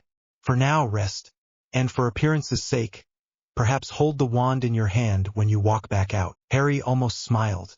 For appearances. Dumbledore's eyes warmed for half a heartbeat, old sympathy trying to surface. Then the headmaster turned and left the tent, cloak swishing.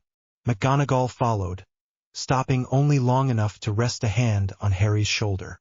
"Whatever you are, Potter," she murmured, "you are still my student. Do not forget that." He did not know whether it was comfort or warning. Months blurred after that. Winter settled over the castle. The egg screamed in the dormitory, a shrill, grating wail until Harry had drowned it in bath water and listened past the sound waves to the truth hidden underneath. He did not need Myrtle to tell him to hear underwater. His power felt the pattern of sound through liquid, mapped it to breath. He saw the second task before anyone spoke of it. Not as clear images, but as a sense of depth, of lungs that would not hold, of friends bound by rules written by people who thought danger was a lesson. "You do not swim," Ron pointed out. Once they had finally cracked the clue together on the cold stone floor of the common room.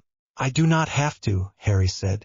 Hermione winced at the memory of the first task. "You cannot breathe underwater either," she said. "No matter what you did with the fire." "I can change things around me," he answered. "Air, pressure, density. I can learn to change how it feels.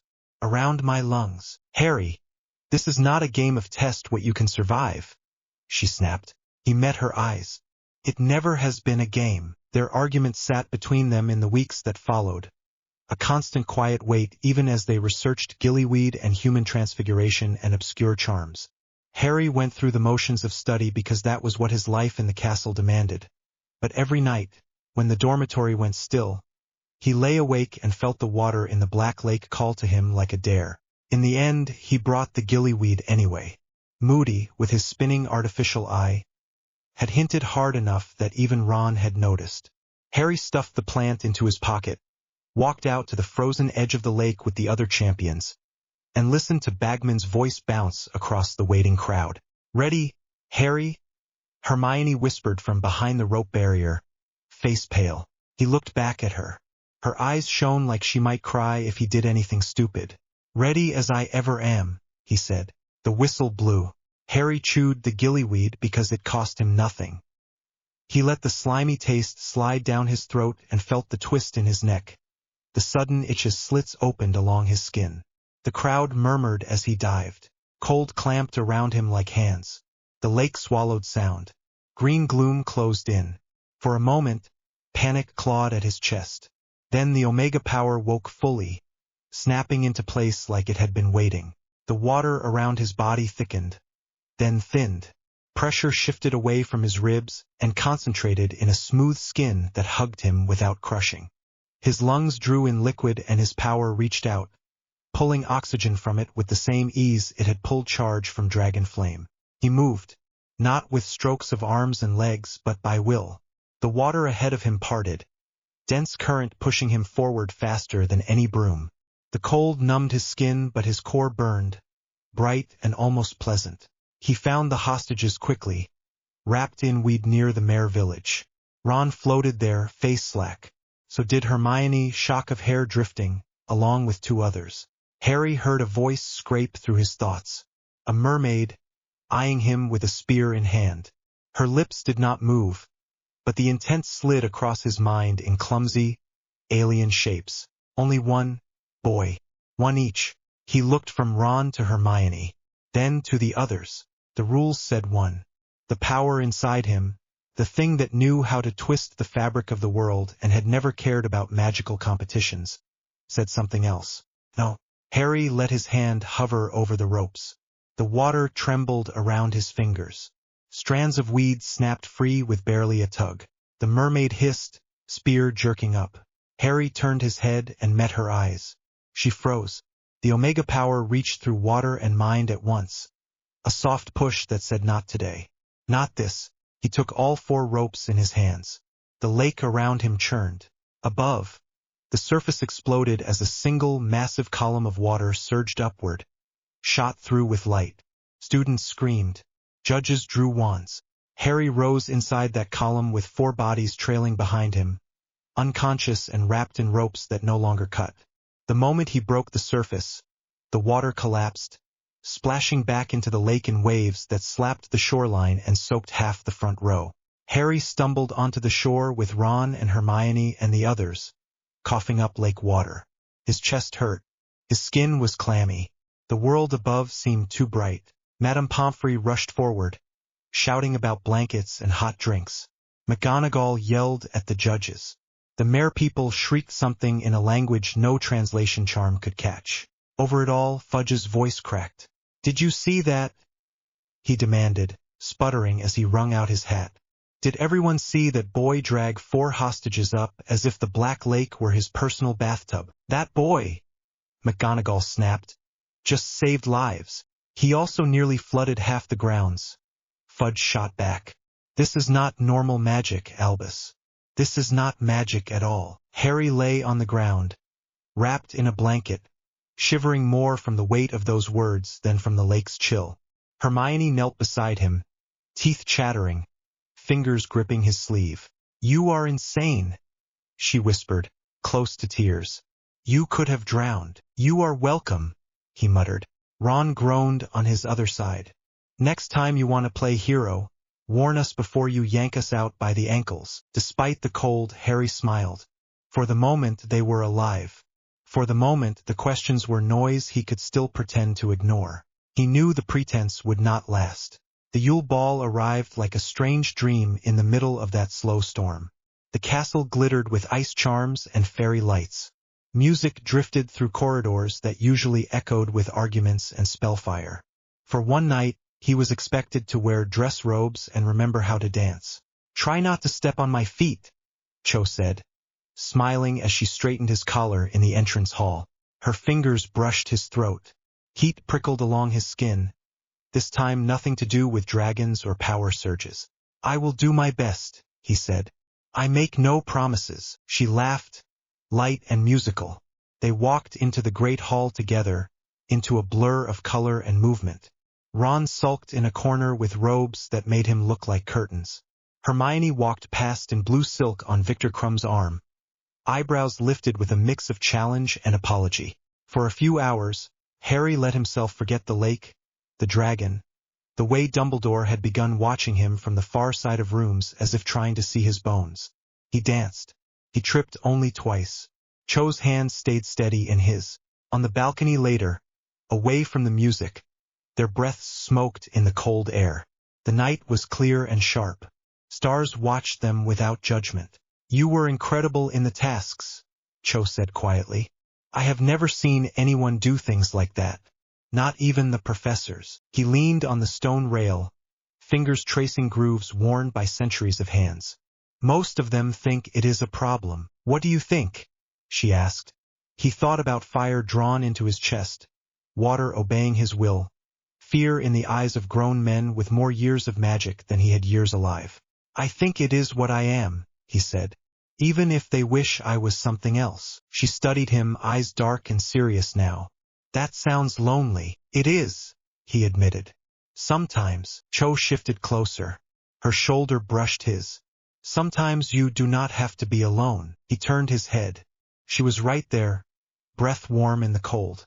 For once, his power stayed quiet, content to sit under his skin and buzz. "Cho," he began, unsure what he meant to say. She kissed him. It was not fireworks or roaring dragons. It was soft and a little awkward and very real. For a moment, he forgot about genes and politics and the feeling of reality bending around his hands. Then footsteps clattered on stone. Ron's voice floated up from below, loud and full of complaint. Harry pulled back, breathless. Cho laughed under her breath. "Go rescue your friend before he picks a fight with Crumb," she murmured. "We can talk later." He nodded, dazed, and watched her walk back into the light. For a few seconds more, he leaned against the rail, eyes closed, trying to hold onto the warmth. The warmth did not last. The maze rose on the Quidditch pitch like a living thing, hedges taller than houses, leaves whispering in the dark. The night of the final task came heavy and hot, clouds low and restless. Torches flickered. The crowd hummed with a tension that felt different this time, sharper and more brittle. Bagman shouted rules that Harry barely heard, his eyes fixed on the twisting paths that waited ahead, on the way the shadows between leaves seemed thicker than they should be. "Harry," he turned. Dumbledore stood just behind the starting line, robes dim in the half-light. There were more lines on his face than there had been at the start of the year. "You must be careful," the headmaster said. "The magic inside the maze will try to push you, so will your own power. Remember what we discussed. You are not just another champion." Harry let out a breath. "I know." Dumbledore's gaze softened. "I do not say that as flattery." "I know that as well," Harry said. For a moment, they looked at each other with no more words between them. Then Bagman called his name, and Harry stepped to his mark. The whistle cut the night. The maze swallowed him. Inside, sound died quickly. The roar of the crowd faded to a low, distant murmur. Then nothing at all. The hedges pressed close, leaves dense and dark. Paths twisted back on themselves. The air felt crowded, full of spells that tried to twist his sense of direction. Harry felt them brush his mind like cobwebs. The Omega power reacted, flaring in quiet, instinctive pushes that burned away confusion before it could settle. He moved forward. Not fast, not reckless. He let his senses stretch ahead, feeling for ripples in space that did not belong. Cursed mist parted before him. Creatures lunged and hit walls of thickened air. A blast ended in silence as his power ate it rather than reflecting it. Once, he heard Fleur scream from somewhere far to his right. He froze, heart hammering. The maze shifted around him, trying to twist the direction of the sound. Not this time. He forced his mind to map the maze in 3 layers at once. The paths he could see, the pressure of spells around him, and the subtle pull of the center where the cup waited. When the maze tried to lie, his power pushed back, ripping holes in illusions. He found Fleur unconscious, tangled in vines that pulsed with dark light. He freed her with his hands, not his wand, pulling the magic out of the plants until they sagged lifeless. He left her in a clear path where the judges could find her. He found Crumb later, eyes glazed, wand raised at Cedric. Harry did not waste time shouting. A pulse of force rolled out from his chest, hit Crumb, and dropped him as if a giant hand had swatted him aside. "Crabbe and Goyle will be jealous," Cedric muttered once he could breathe again. Harry snorted. "We can argue about who saved whom later." Side by side they reached the cup. It sat in a clearing, humming with power that prickled along Harry's skin. The air around it felt wrong, stretched thin. "Take it together," Cedric said, still breathing hard. "You did more than your share. It is only fair." Fair. The word tasted strange in Harry's mouth now. "On 3, he said. They grabbed the handles. The world turned inside out. The graveyard smelled of damp earth and old stone. The air was colder than it had any right to be. Tombstones loomed, shapes in the mist. Harry hit the ground, ribs jarring. The cup rolled away and vanished. Cedric landed near him, eyes wide. "What just happened?" Cedric whispered. "Port key," Harry croaked. His scar burned. "Trap." The voice came from the darkness a moment later, high and eager. "Kill the spare." Green light flashed. Harry did not think. The Omega power ripped free in a surge that made his vision go white. Reality pinched around Cedric and shoved. The curse hit empty ground. Cedric vanished. Thrown sideways in a jump so sudden, he slammed into a far gravestone and slid behind it, dazed but alive. The graveyard echoed with the hiss of the spell and the shocked shout that followed. "What?" the figure snarled. Harry rolled, heart racing. Wormtail stumbled into view, wand shaking. In front of him, something small and twisted writhed in a bundle of cloth on the edge of an open cauldron. "Bind him!" The thing in the bundle shrieked. Chains burst from the ground, trying to wrap around Harry's arms. He felt the sharp bite of cold metal. Then his power flared again, shredding the bindings into dust. "No more cages," Harry spat. Wormtail stared at the crumbling links, face draining of color. "Do it!" the small form screeched. "Now!" Panic gave Wormtail new speed. He shouted a spell Harry did not know. Harry lunged, trying to twist away, but the grave below him answered to older rules. The earth itself heaved, and he was slammed back against a headstone. Sharp stone bit into his spine. Pain exploded through his ribs.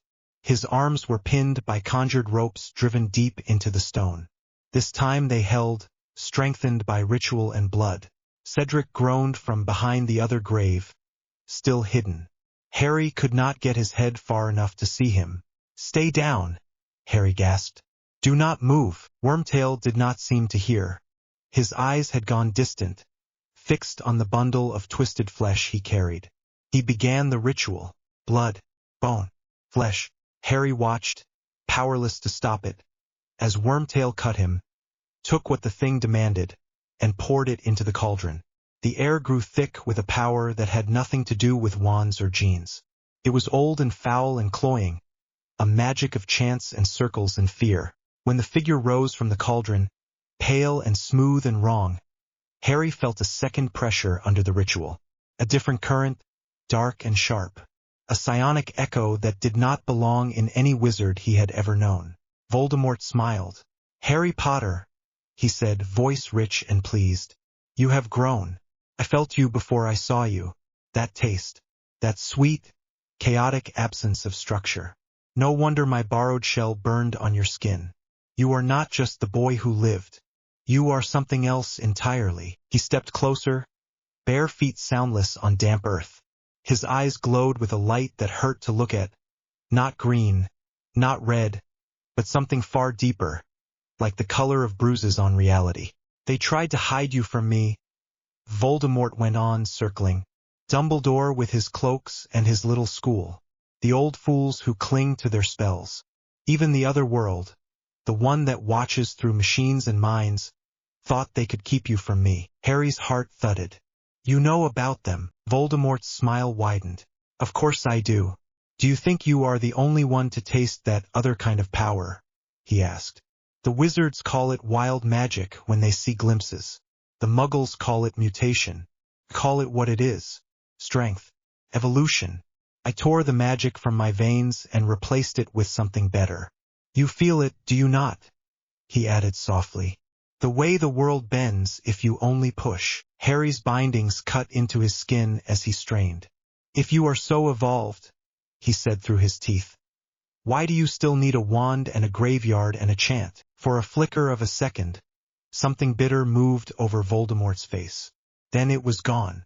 Old habits, he said lightly. We are both creatures of two worlds, Harry.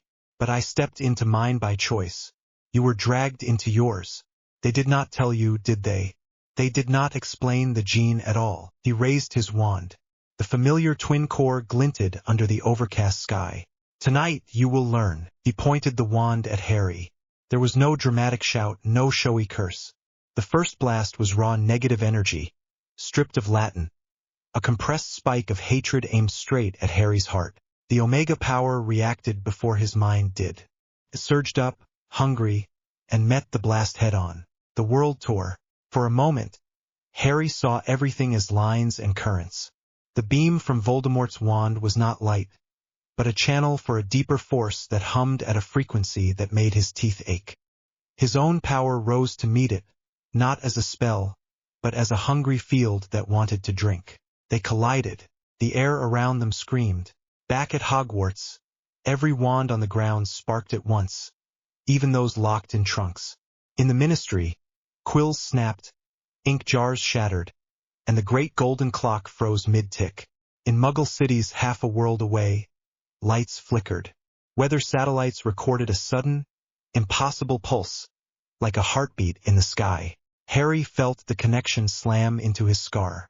Memories not his own flooded his mind in flashes too fast to process. Alleyways full of screaming, cold laughter, the feeling of raising a wand in glee as another body fell. His body tried to reject it all. His power did the opposite. It reached along the beam, grasping, tearing, pulling that dark energy into himself. Not the memories, not the rituals, but the raw engine that fueled them. Voldemort staggered, eyes going wide. What are you doing? He hissed. Harry could not speak. His throat burned. His hands clenched helplessly against stone. The ropes cut deeper as his muscles spasmed. The field around him thickened, invisible yet solid, warping the grass at his feet and the mist in the air. The wands locked. Golden light burst from the point where the beam met his scar, then from the point where their cores fought. It looked, to anyone watching from a distance, like the old legend of twin spells colliding. But it was not a balance.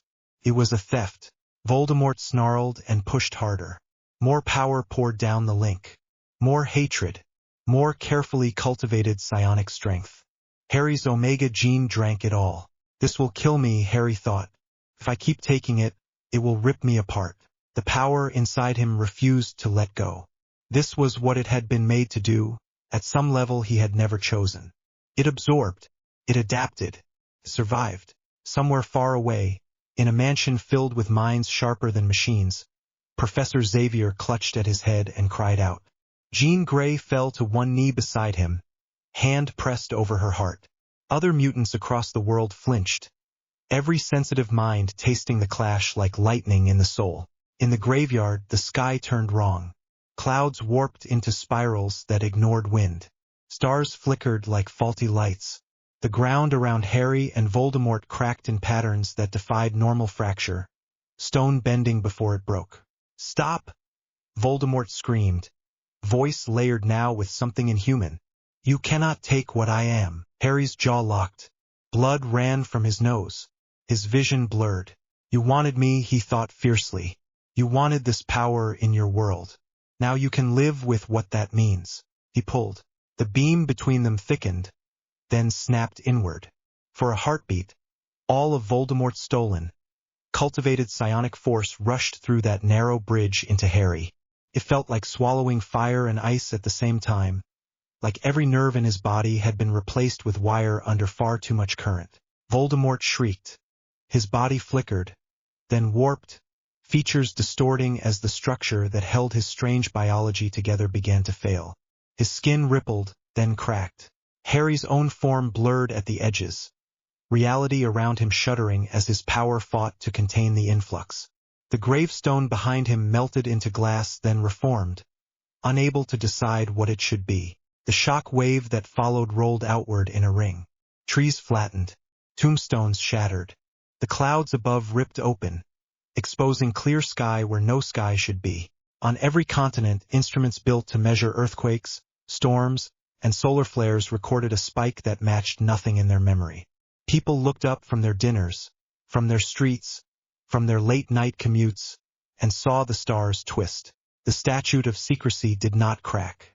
It shattered. When the light faded, Voldemort lay on the ground, body smoking, features half-formed and wrong. Still alive, still hateful, but bleeding power, the core of his dark evolution torn and leaking into the air. Harry hung on the broken stone, barely conscious. The ropes that had held him gave way, more from the warping of reality than any clever spell. He slid to his knees. His hands shook. Every breath felt like glass in his lungs. Cedric crawled out from behind his gravestone, face pale. "Harry," he whispered. "We have to go." Harry forced his head up. Voldemort twitched. Death Eaters lay scattered around the circle, some unconscious, some dead, masks cracked. Wormtail clutched the stump of his arm, eyes wild.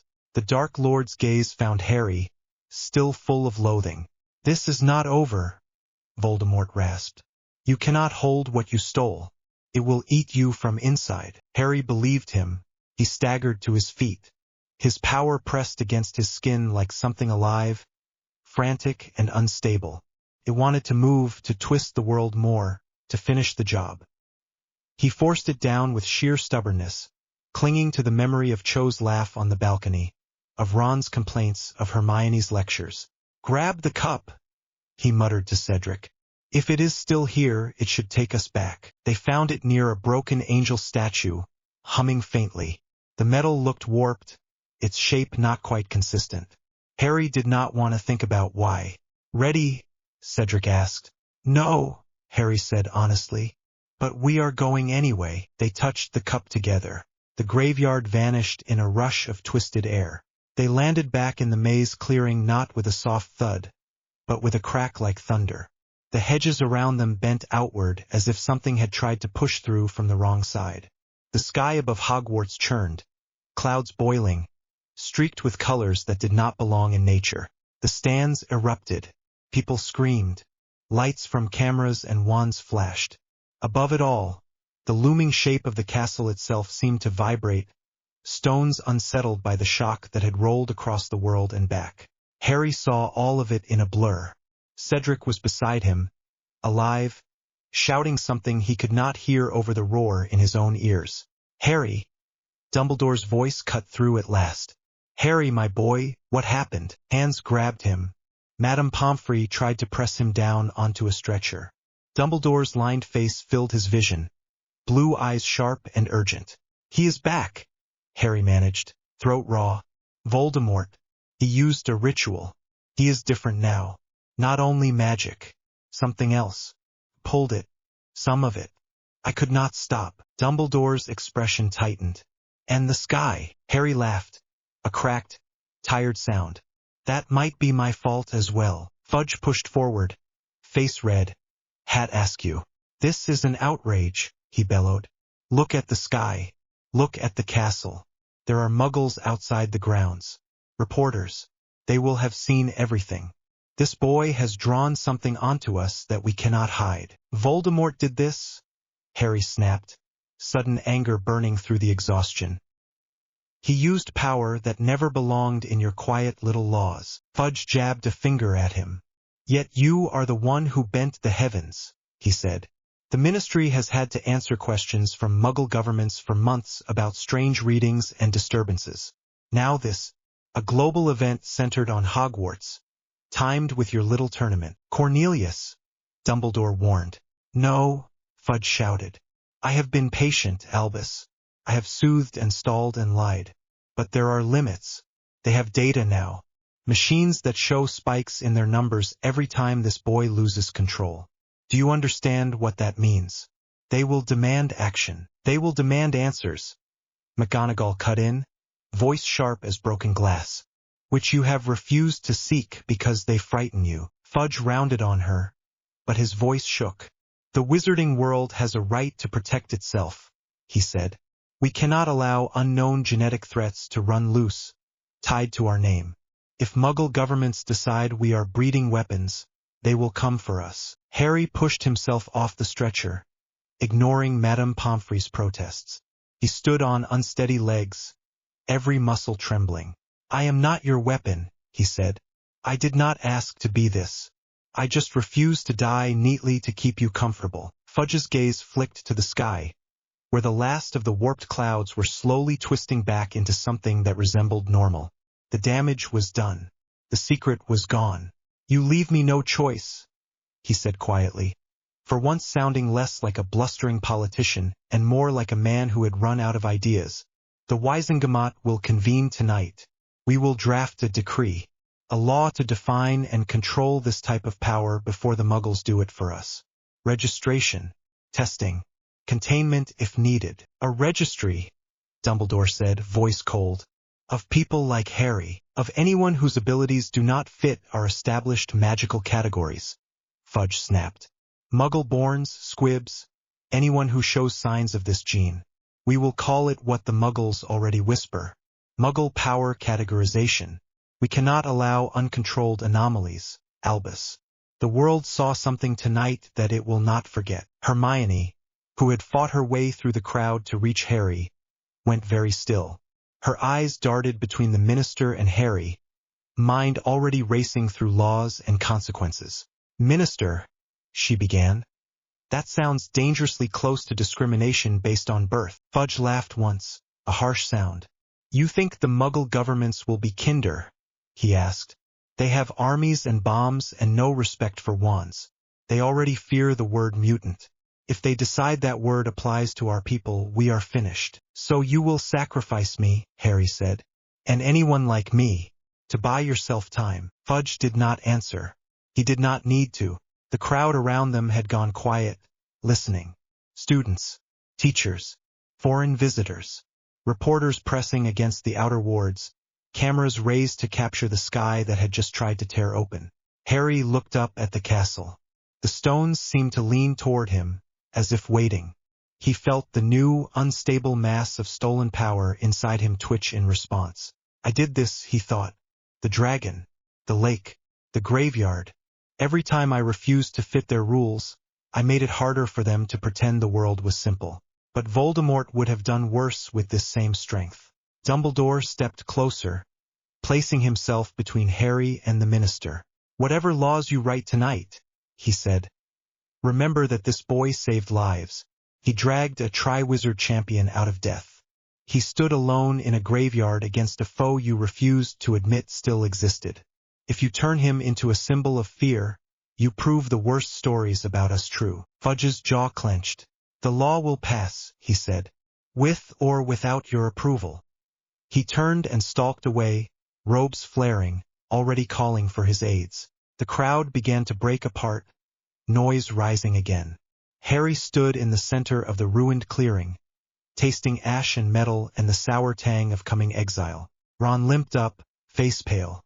You all right, mate? He asked, voice thin. Harry almost told him the truth, that nothing felt all right, that his veins buzzed with stolen darkness, that the sky's scream still echoed in his ears, that the word mutant hung over his head like a target. He swallowed it. I am alive, he said. For now, that is enough. Hermione reached for his arm, then hesitated, fingers hovering above his sleeve. For the first time he saw it. The tiny pause before touch, the moment where she weighed fear against loyalty. He watched her choose. She wrapped her hand around his wrist. "We will fight this," she said. "The law, the fear.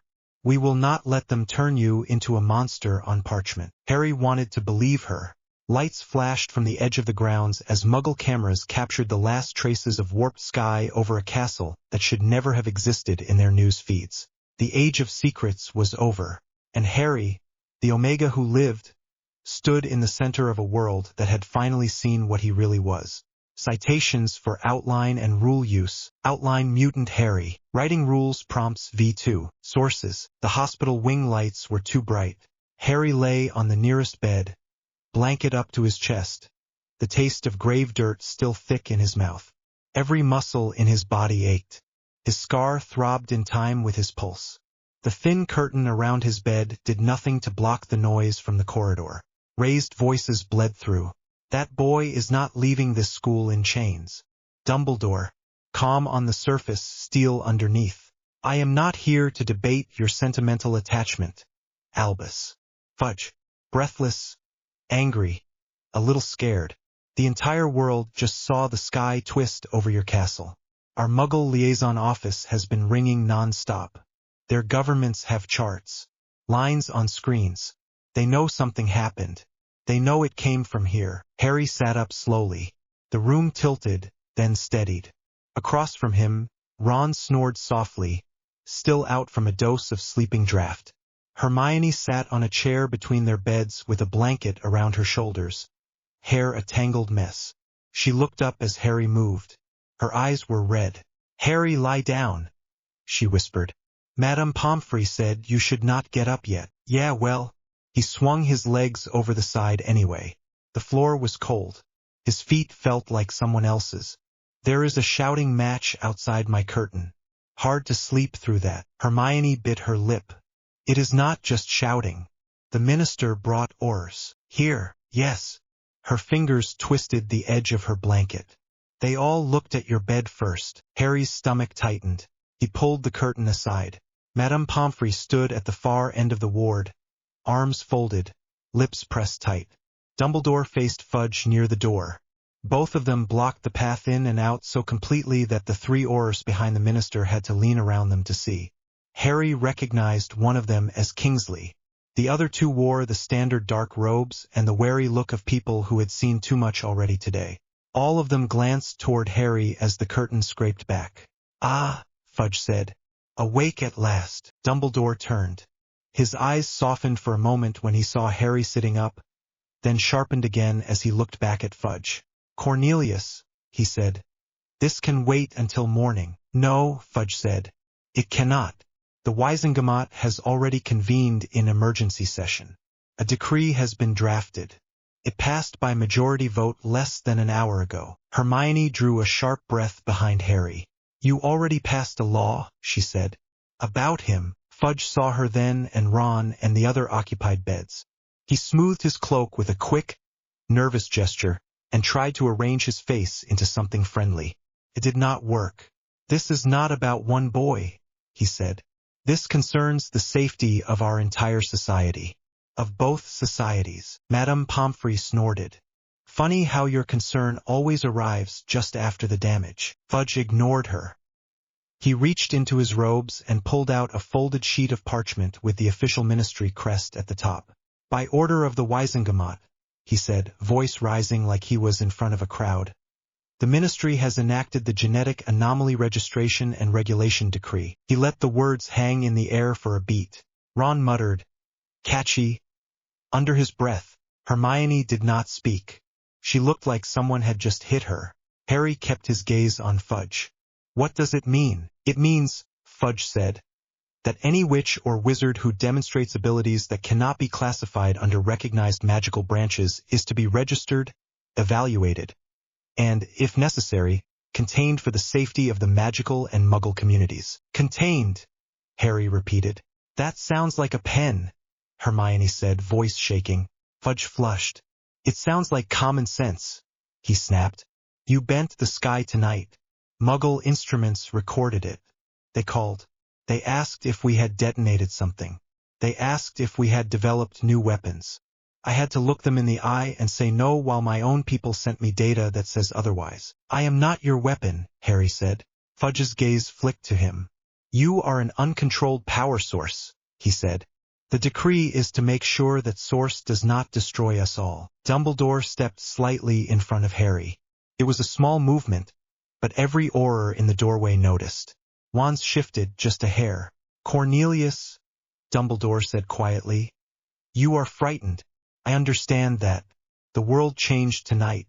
Our secrecy is broken. But this decree is not protection.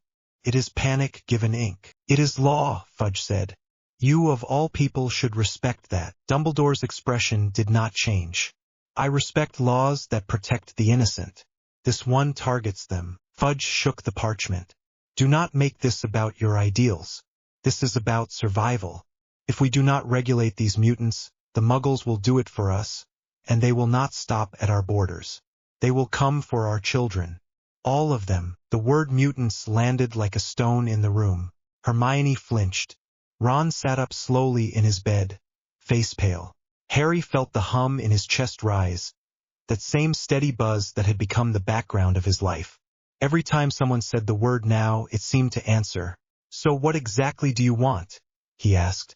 Me in a cage under the ministry. Me tagged like a creature. Fudge looked him straight in the eye. For once, there was no bluster, just tired fear. I want you evaluated, he said. Properly. By our best minds. Healers. Curse breakers. Diviners. We need to know what you can do and what sets it off. Once we know that, we can decide how best to keep everyone safe. Harry laughed. Came out rough. I have spent 4 years in this castle being poked and watched, he said. Hermione has read every book in the library. Dumbledore has more instruments in his office than you have on your whole level. They still do not know what I am. You think some committee in London will do better with me on a slab. Kingsley's eyes flickered. His jaw tightened. The Auror beside him shifted uncomfortably. This does not have to be a fight, Kingsley said quietly. Madame Pomfrey glared at him. You come in here with a decree and orders and call that peace. Fudge pinched the bridge of his nose. Albus, he said. Either you hand the boy over for evaluation under the new law, or I bring the full force of the ministry down on this school. You have foreign students here. Foreign heads. The Muggle press is already outside the outer wards. If we are seen to do nothing, if we are seen to ignore our own laws, we lose the little trust we still have. Dumbledore was silent for a long moment. The air in the ward felt thick. Even the usual clink of potion bottles seemed to hush. Harry, he said finally, without looking back, would you give us the room, please? You and your friends. Madame Pomfrey, if you would accompany them for a short walk around the corridor. Harry stared at the back of his head. You are sending me away while you decide what to do with me. I am sending you out so you do not have to listen while the minister threatens to harm your home, Dumbledore said. His voice was gentle, but under it there was something else. Regret. Please. Hermione rose at once. Ron swung his legs off his bed and swore softly when his feet hit the floor. Madame Pomfrey clucked and fussed, but she herded them toward the side door, one hand on Harry's shoulder. We will talk later, she muttered to him. After the politicians finish puffing up. As Harry stepped through the door, he glanced back. For a second, Dumbledore turned his head. Their eyes met. Trust me, the old man's gaze said. Harry did not answer. The door closed behind them with a soft click. The raised voices faded as the thick stone walls swallowed them. Hermione caught Harry's arm. We cannot let them take you, she said at once. We can write to McLagan's father. He works in the Department of Magical Law Enforcement. We can get other parents involved. Mr. Weasley, slow down, Ron muttered. He leaned against the wall, still woozy. My dad has his hands full. The misuse of Muggle Artifacts office is probably drowning in weird telephone calls right now. That does not mean he will let them drag Harry off, Hermione snapped. Harry listened to them argue and felt the words wash over him. His mind was still back in the ward, on the decree, on the way Fudge had said the word mutant like it was a bomb. He pressed his back against the cold stone and closed his eyes. The hum under his skin pulsed. For a second, the corridor around him seemed to warp, the mortar lines between the stones bending. He forced his breathing to slow until the effect faded. "I am not going anywhere tonight," he said after a moment. "Dumbledore will stall." "You sound sure," Ron said. Harry was not sure at all. The next morning, the Daily Prophet made it official. The front page filled almost the entire table at breakfast. A moving photograph of the sky above Hogwarts took up half of it. Clouds twisted in a spiral that still made Harry's head hurt to look at. Underneath, in heavy letters, the headline screamed, "New decree to protect Wizarding World from genetic threats." Hermione snatched the closest copy the moment the owls dropped them. Her eyes flicked down the column at high speed. "They are calling it protection," she said, disgust clear in every word. "Listen to this. To safeguard magical society and maintain peaceful relations with Muggle governments. All individuals who demonstrate unusual or unclassified abilities will now be required to register with the Ministry." Ron leaned over her shoulder. "Do they say your name?" Harry picked up another copy and scanned the page. He did not have to search long. Halfway down the first column, his own face stared back at him from a grainy photograph taken during the first task. He watched himself step toward the dragon, fire curling around him like a cloak. Under the photo, the caption read, "Harry Potter, unregistered mutant." He almost dropped the paper. "They did not even wait," he said flatly. "I am the example, the case study." "Of course they used you," Hermione said. "That is how these things work. They pick one person and turn them into a symbol. Then they write laws around the symbol until everyone forgets there is a human under it." Ron swallowed. "Hermione, you are starting to sound like my dad when he rants about muggles and plugs." "That is because your dad is right about a lot of things," she shot back. Around them, the hall buzzed. Students leaned over papers. Voices overlapped. "They are going to tag us like goblins," someone at the Ravenclaw table said. "What if I get on the list by mistake?" A Hufflepuff girl whispered. "I cannot even do a proper Lumos." Draco Malfoy rose from his place at the Slytherin table and strolled over, flanked by Crabbe and Goyle. He held his copy of the Prophet with 2 fingers, as if it smelled bad. Well, he drawled. "Looks like St. Potter finally got his name in the paper for something interesting." "Go away, Malfoy," Ron said. Draco ignored him. He tapped the headline with a fingernail. "My father says the Ministry should have done this years ago," he went on, voice loud enough to carry. "All these strange cases. Muggle-borns who blow up their houses. Squibs with odd talents. It was only a matter of time before it all broke loose. Now we find out our precious boy who lived is not even a proper wizard. He is one of them." "Careful," Harry said quietly. "You are standing very close to one of them." Draco smirked. "What will you do, Potter? Melt me? Bend the room? Give the Muggles another light show?" Harry's hand twitched under the table. He felt the wood grain shift under his fingers as reality responded to his anger. Ron kicked his ankle. "Harry," he muttered. Hermione set down the paper with deliberate care. "Maybe your father should worry less about other people's blood," she said to Draco, "and more about what happens when the Ministry starts deciding which powers are allowed. Pure blood, half-blood, Muggle-born. None of that matters if they put you on a list. You think they will stop with Harry. They will come for anyone they cannot explain." Draco's smirk faltered for a second. "Do not be ridiculous," he said.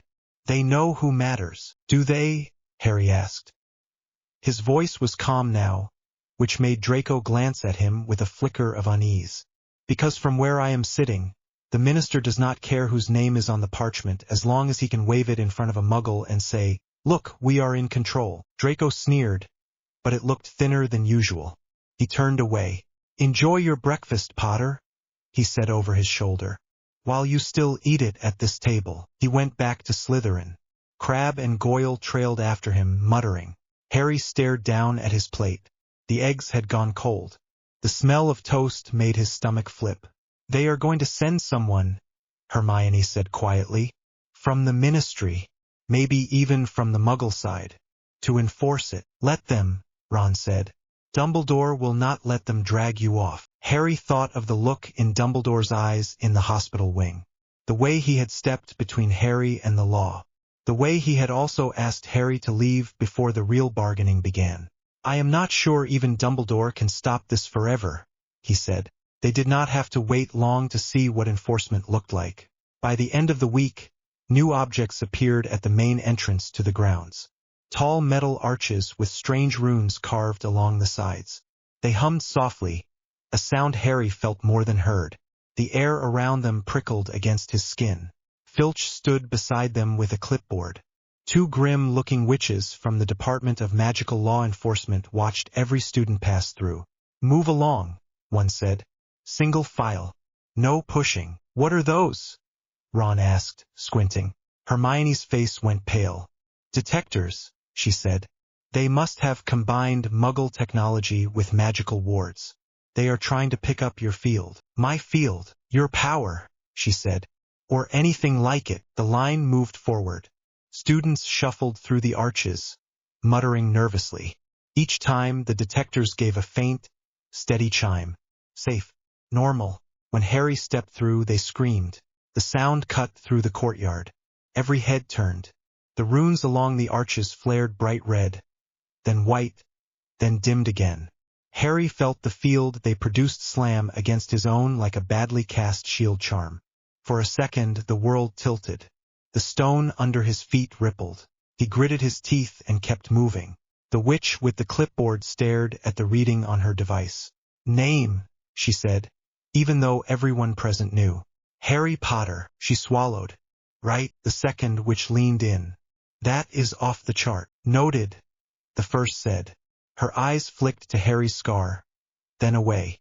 "You can go." Harry did not miss the way she added a silent "for now" with her tone. Ron and Hermione stepped through behind him. The detector's chime returned to normal. The witches relaxed by a fraction. "See," Ron muttered as they walked up the stone steps. "They know it is you. They made all this for you." Hermione's shoulders were tense under her robes. "Not just for him," she said. "Watch." A small first-year Hufflepuff girl with mousy hair and a nervous smile approached the arch. She clutched her books to her chest. As she passed through, the detectors gave a louder chime than normal.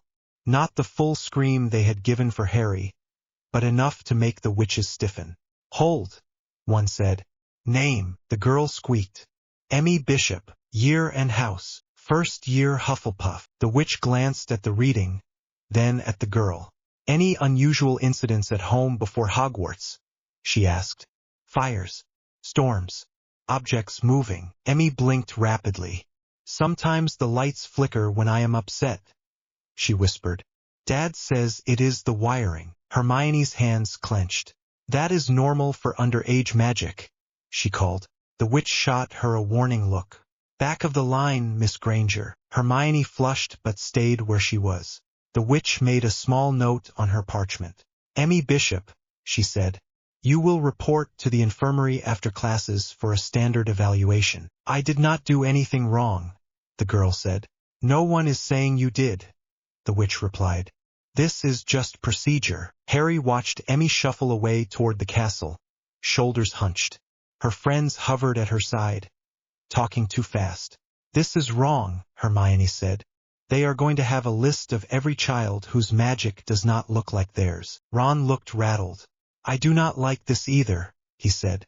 "But if the Muggle lot already know something happened, maybe the Ministry has to show they are doing something." Hermione rounded on him. "And you think that something should be tagging scared first years?" Ron flinched.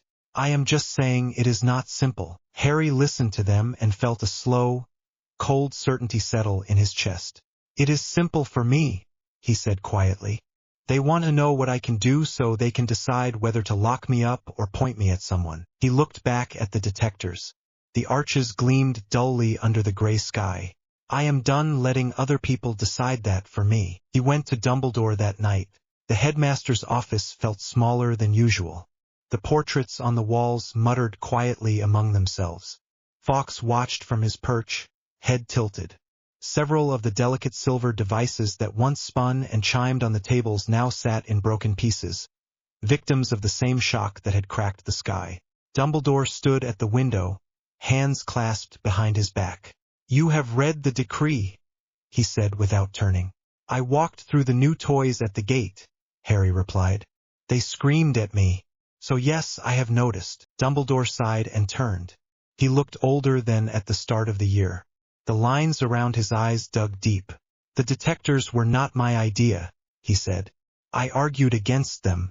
The ministry insisted. They sent their own people to install them. And you let them, Harry said. What would you have had me do? Dumbledore asked.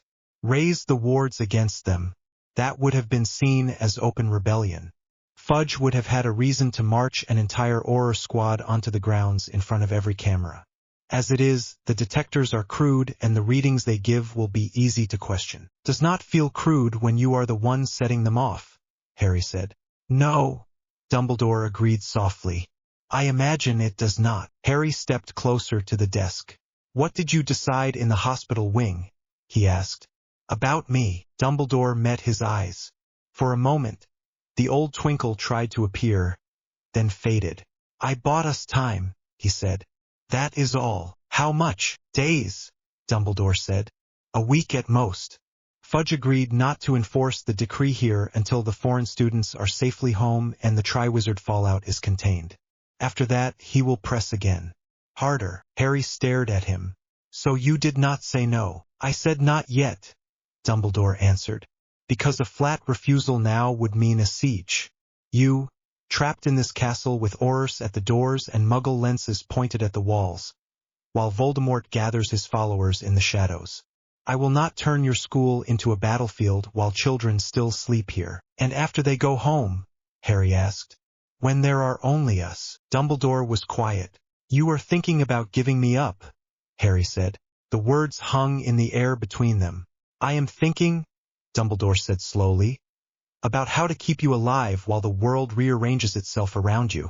If that means you go to the ministry under strict conditions, accompanied by people who will protect you, to undergo tests we can monitor, then I must consider that option. Harry laughed, came out sharp.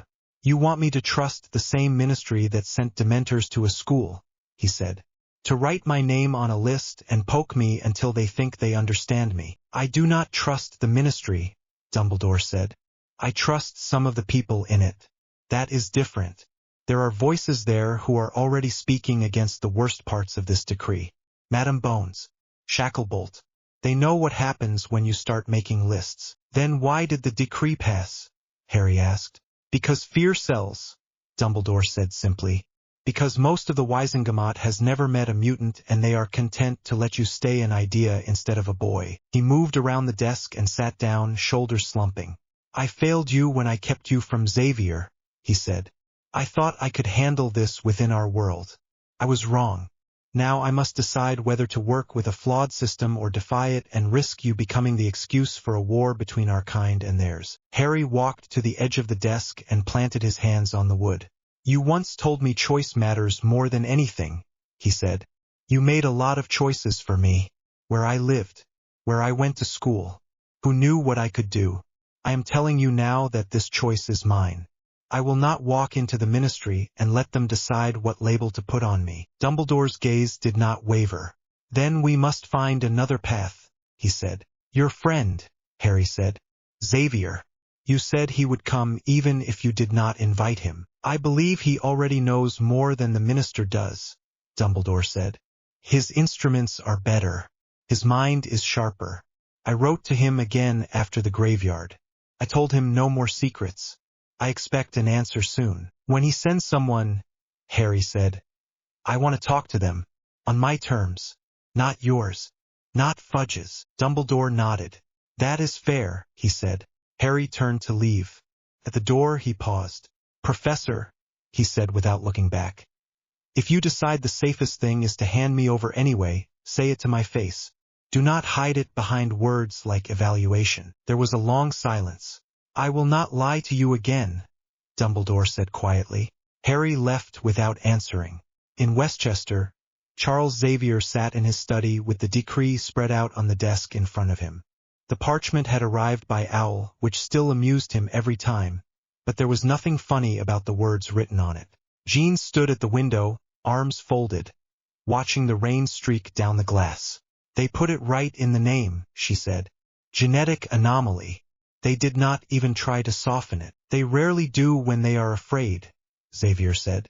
He traced the official seal with a fingertip. They speak of protection. They mean control. Vesper sat on the edge of a chair, one boot heel tapping a slow rhythm against the floorboards. She had a copy of the prophet on her lap. Harry's moving picture stared up at her, fire swirling. Your wizard friend has backed himself into a corner, she said. He tries to keep his own council calm while the Muggle powers scream at their instruments. So he gives them this, a list, a promise that he is doing something about the problem child. Dumbledore does not see Harry as a problem, Xavier said. Vesper snorted. He sees him as a symbol, which is not much better. Jean pushed off the window and came over. What will you do? She asked Xavier. What I told him I would do years ago, Xavier said. Send help. He looked at Vesper. You were there when the sky tore, he said. You felt the clash. You know what he is holding inside him now. Vesper's fingers tightened on the paper. I felt it, she said quietly. It crawled under my skin from an ocean away. Whatever Voldemort did to his own power, Harry pulled part of it into himself. That is not just a gift anymore. That is contamination. Jean winced. Careful with that word. I am not judging him, Vesper said. I am saying what he feels. He will think there is something broken in him now. Something rotten. She looked at the moving picture again. I know that feeling too well. Xavier watched her for a moment. You can reach him, he said. Not just because of what you are, but because of what you lived. You know what it is to stand between two worlds that both want to use you. You want me to pull him out, Vesper said. I want you to give him a choice, Xavier corrected. Stay and fight inside a system that now calls him dangerous. Or step away and learn somewhere that sees him as a student, not a weapon. Either way, I want him alive and in control of his own power. Vesper's jaw worked. And if his choice makes your wizard friend angry, she asked. Dumbledore will manage, Xavier said. He has spent one life guiding children through an old war. He can survive one more disappointment from me. Jean gave a small smile at that. Do you want backup? She asked Vesper. Vesper shook her head. No. If I walk into that castle with a squad, they will panic. Let the old man tell them I am coming. I will handle the rest. Xavier nodded. Then go. Today. Before the minister sends his own teams. Vesper stood. She folded the prophet, slid it into her jacket, and picked up a small, battered rucksack from the floor.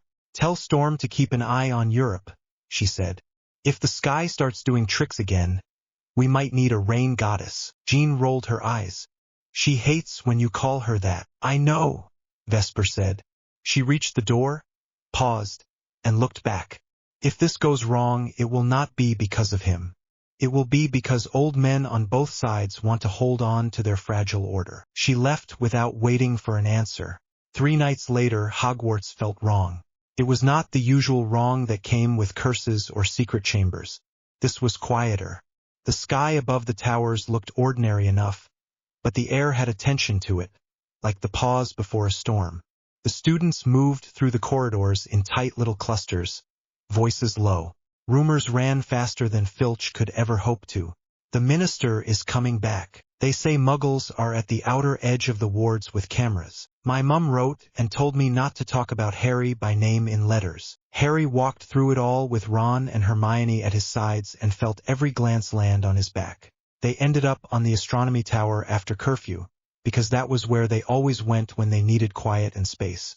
The stone was cold under Harry's hands as he gripped the low wall and looked out over the dark grounds. The lake was a black sheet. The detector arches at the gate glowed faintly. It is changing, Hermione said softly. She stood beside him, hair caught by the wind. Not just here. Everything. Feels a bit late to say that, Ron muttered.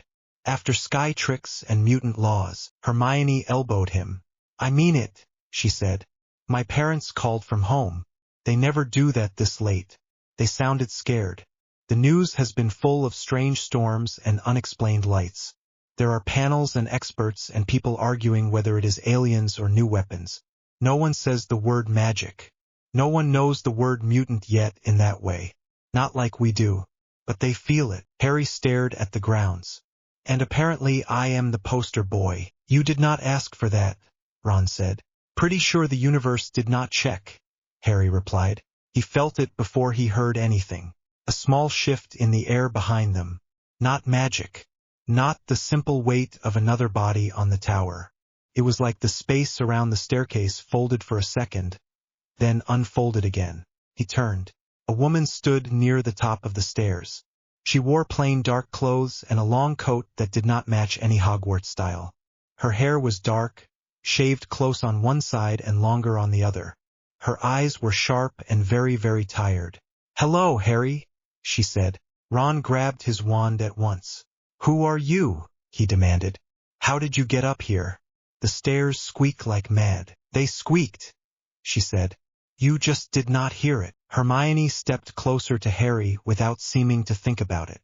"State your name," she said. "And how you know us." The woman gave a small, crooked smile. "Vesper," she said. "Charles Xavier sends his regards." Hermione's eyes widened. "You are from the school," she breathed. "School is one word for it," Vesper said. She looked at Harry again. "We call it a school because people let children live there when you use that word. It is also a safe house and a training ground and sometimes a war room. Depends on the month." Ron glanced between them. "Right," he said slowly. "And how do we know you are not just some ministry plant using a name you heard from Dumbledore?" "You do not," Vesper said. "Which is healthy. Trust is expensive." She reached into her coat. Ron's wand went up at once. Vesper froze, hand still inside her pocket. "If I wanted to hurt you, redhead, you would already be kissing the wall," she said calmly. "I am just getting this." She brought out a folded piece of parchment and tossed it to Harry. He caught it on reflex. The seal on the outside was one he recognized. Dumbledore's. He broke it and scanned the neat handwriting inside. "Harry, this is Vesper, the envoy I mentioned. She comes with my trust and with Xavier's. Speak with her. Listen. The choice remains yours. Remember you are not alone. Albus." Harry let out a slow breath. "He knew you were coming," he said. "He called first," Vesper said. "Owls are impressive. That bird of his is a menace, by the way. Nearly took my finger when I tried to take the letter." Hermione made a strangled noise that might have been a laugh. "Fox is a phoenix," she said. "He does that," Vesper shrugged. "He is also dramatic." She stepped further onto the tower. The air around her felt strange. It shifted with her movements, like the outline of her body did not quite match what his eyes saw. "You are making the stones nervous," Ron blurted. Vesper arched a brow. "Am I?" Harry realized it was true. The tower felt different with her on it. Not in the same way as when he lost control, but related. Reality seemed more flexible near her, like she did not sit in it so much as lean against it. "You are like me," he said. "In some ways," she answered. "Different gene, similar headache." Hermione frowned. "Gene," she repeated. "The set of instructions in your body. The thing that tells your magic how to manifest." "More or less," Vesper said. "Magic is something else for you. Old and ritual-bound. My kind are wired into the physics, not the spells. You, Harry, are standing in both rooms at once." Harry looked down at his hands. "Feels more like standing in the doorway while both sides argue," he said.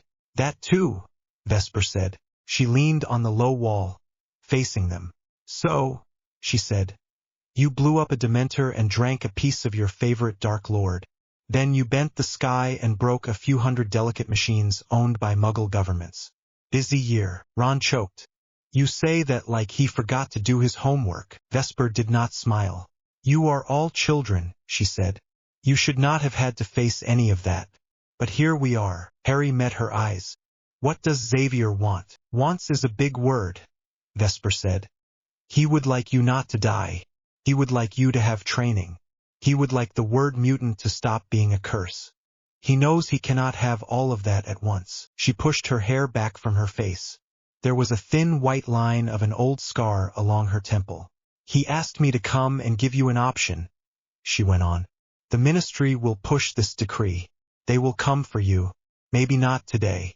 Maybe not tomorrow. Soon. When they do, you can let them drag you into their tests and cells and hope Dumbledore keeps them honest. Or you can walk away before they get that far. Hermione stiffened. Walk away where? She asked. He is a student here. He has a home here. Your home just built detectors at the gate with his name in mind, Vesper said. Your minister wrote a law that calls him a genetic anomaly. Your world is already preparing to treat him as property. How long do you think it will feel like a home? Ron bristled. So he just runs, Ron said. Leaves us. Leaves this school to deal with the fallout while he goes off to some fancy muggle school where they study genes. There is no safe choice, Vesper said. If he stays, he becomes the test case for every nasty little clause in that decree. They will put him on posters and use his face to scare people into giving up rights they do not even realize they have. If he leaves, he becomes a symbol of another kind, the one who refused to bend. Either way, the story will not leave him alone. The only difference is whether he gets to write some of it himself. Hermione's throat worked. You talk like the ministry is already lost, she said. Vesper's eyes flicked to her. I talk like someone who watched a different government try to register my kind, she said. Watched the list fall into hands that wanted us in camps. The names on that parchment did not matter to the paper. Only the numbers. Harry felt a chill that had nothing to do with the wind. You are saying this will end the same way, he said. I am saying it can, Vesper answered. Unless people push back hard and early.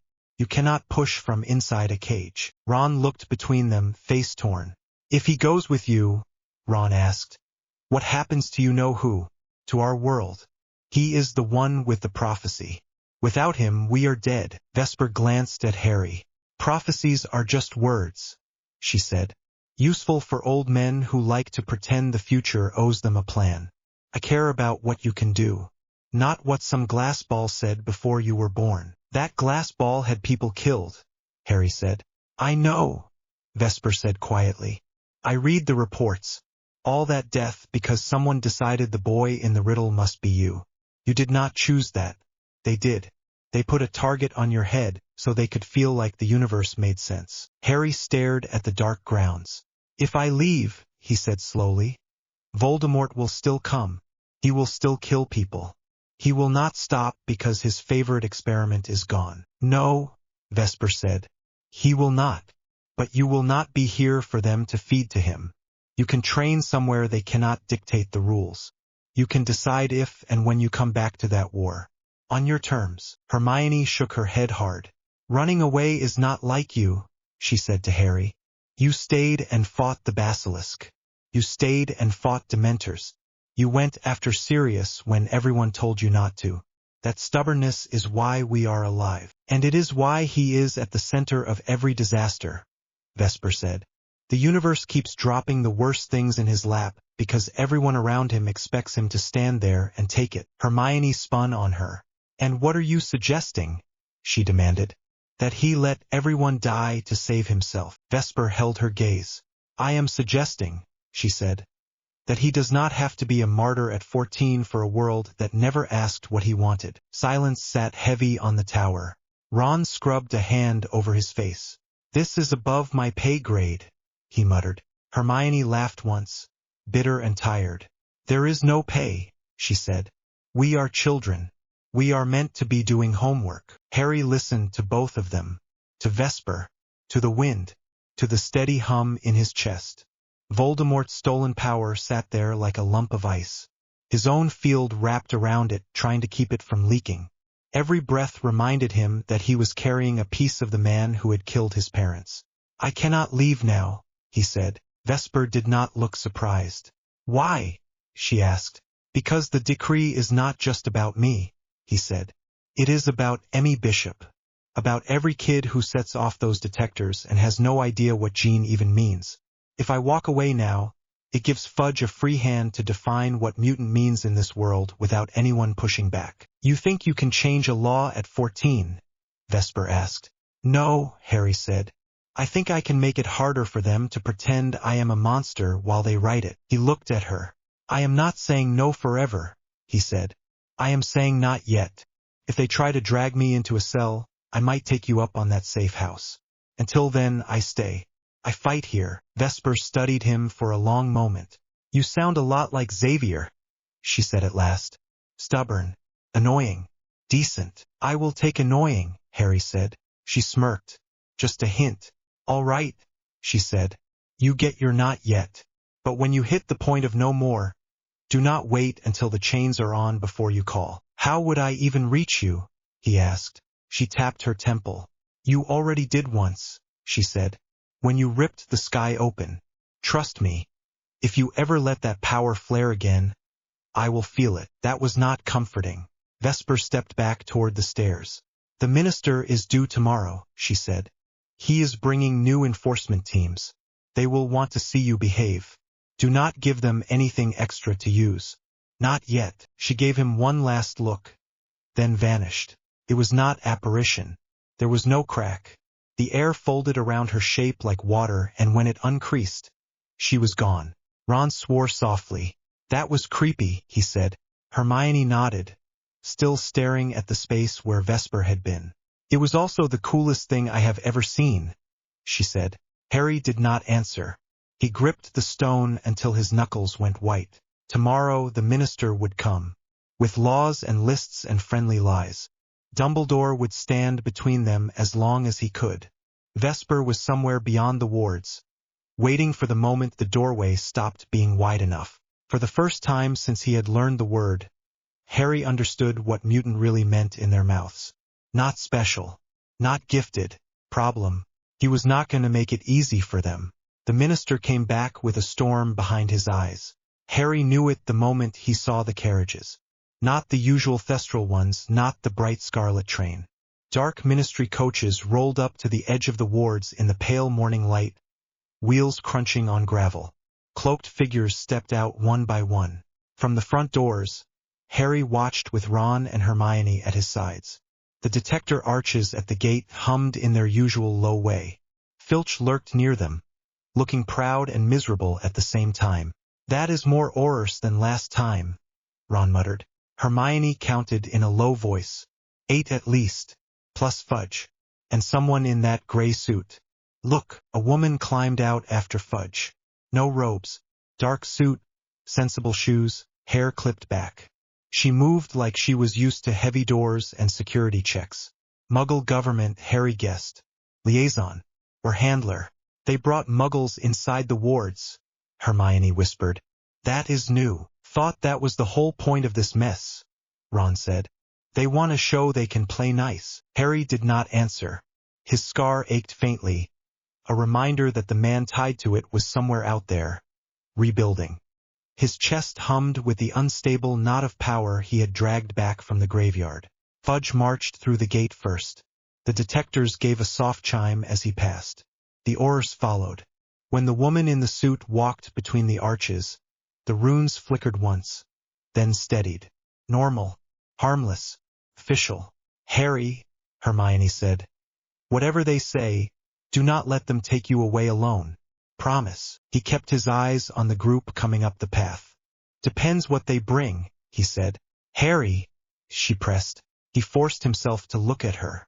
Her eyes were wide and tired. "I will not make it easy," he said. "How is that?" It was not much, but it was all he could give without lying. Dumbledore met the visitors in the entrance hall. McGonagall stood at his side, lips thin. Snape hovered just far enough back that he could claim to be uninvolved. Hooch and Flitwick watched from the shadows. Students tried to pretend they were not staring. They failed. The whole front half of the hall was a sea of curious faces and rustling robes.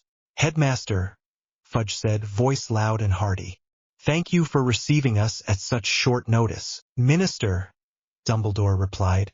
"Hogwarts is always willing to welcome those who act in good faith toward its students." Harry did not miss the way he said those words. Neither did Fudge. "Of course," Fudge said quickly. "That is why we are here. To ensure safety. To show both our worlds that we have matters well in hand." He turned, gesturing to the woman beside him. "This is Director Marsh," he said. "She represents the Muggle side of our little arrangement." She oversees a special office that monitors unusual events. We felt it wise to coordinate. Director Marsh looked around the hall with a calm, sharp gaze. She took in tapestries, floating candles, rows of young faces. Her smile was polite and did not reach her eyes. This building is full of violations of several physics reports I have read this week, she said. It is impressive. And a little alarming. Her accent was clipped, not British. Harry could not place it at once. Somewhere across an ocean. Dumbledore inclined his head. Welcome to Hogwarts, Director Marsh. I hope the trip through the wards did not upset your instruments too much. Her mouth twitched. My instruments are still sulking, she said. Which is why I wanted to see the source with my own eyes. Her gaze slid over the crowd and stopped on Harry. There, she said softly. Fudge followed her stare. The hum of voices in the hall dropped. Harry felt the space between himself and the doors shrink. Oars shifted, closing in without meaning to. Harry Potter, Fudge said. We need to talk. They did not take him to an office.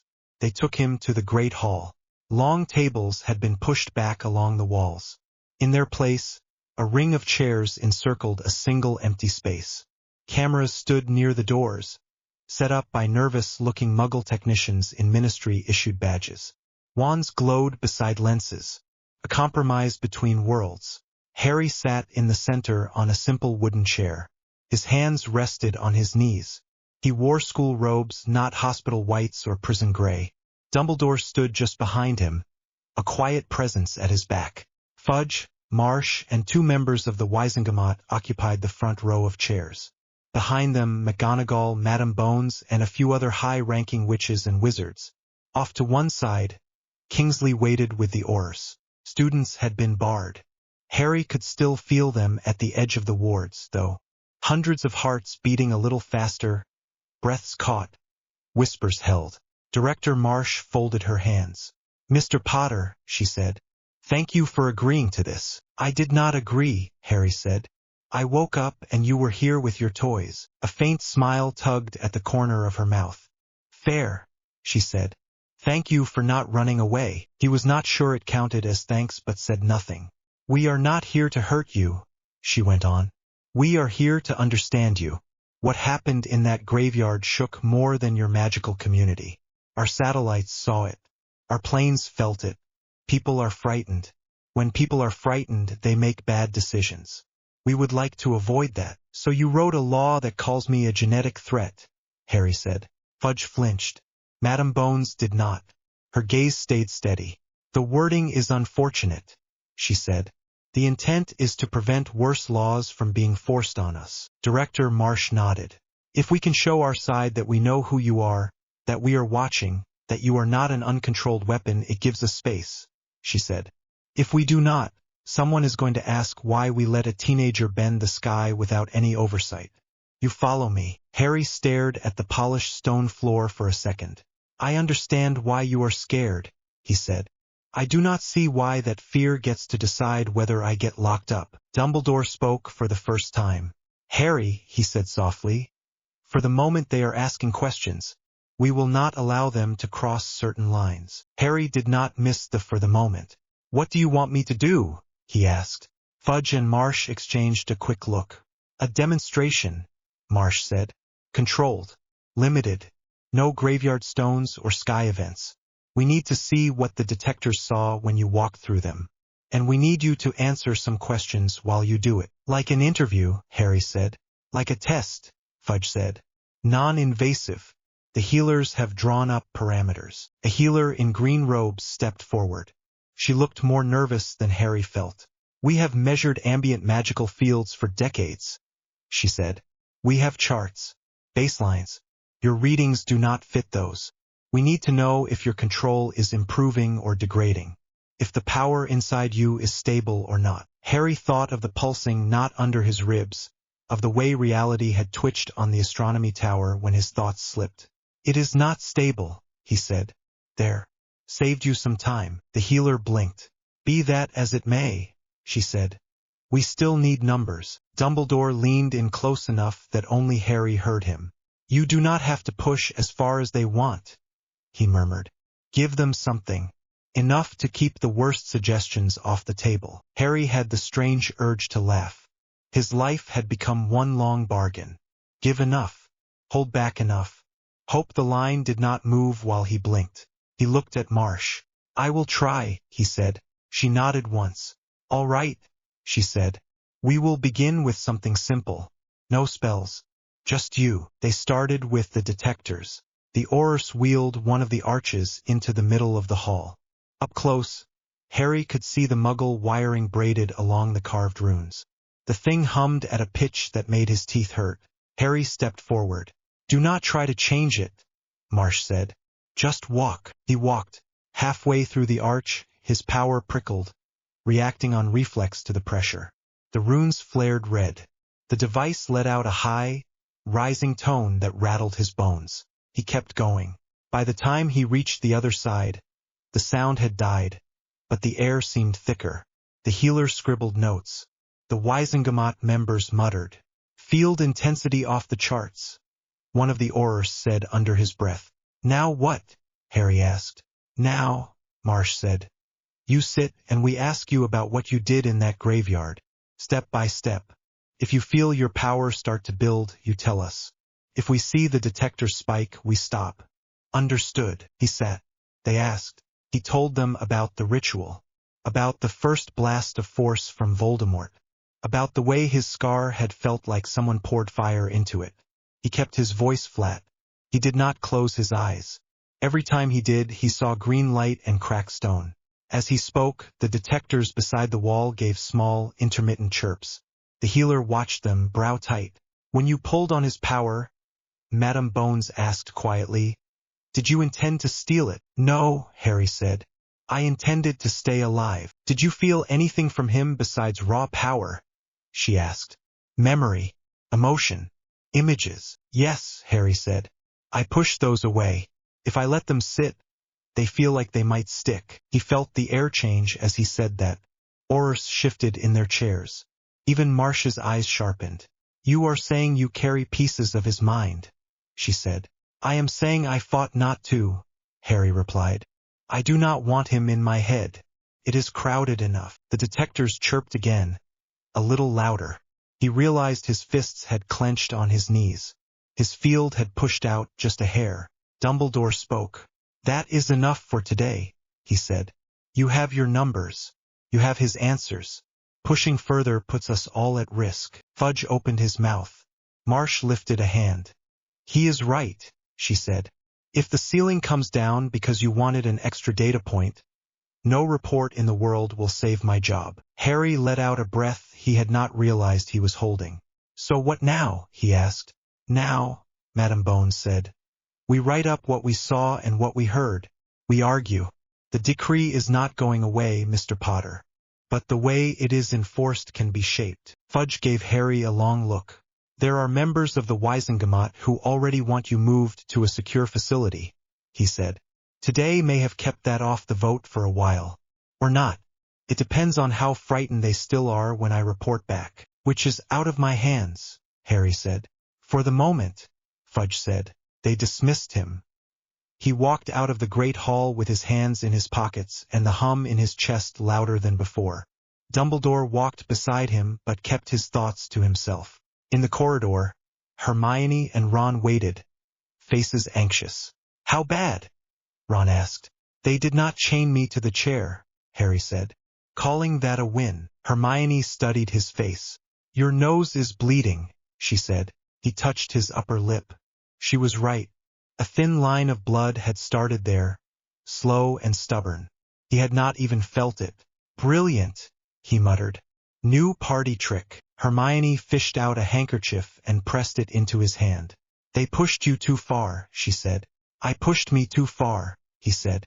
Talking about it does that. She fell into step beside him. Ron matched his pace on the other side. For a moment, the three of them were what they had always been. A small knot of students in a castle too big for any of them. It did not last.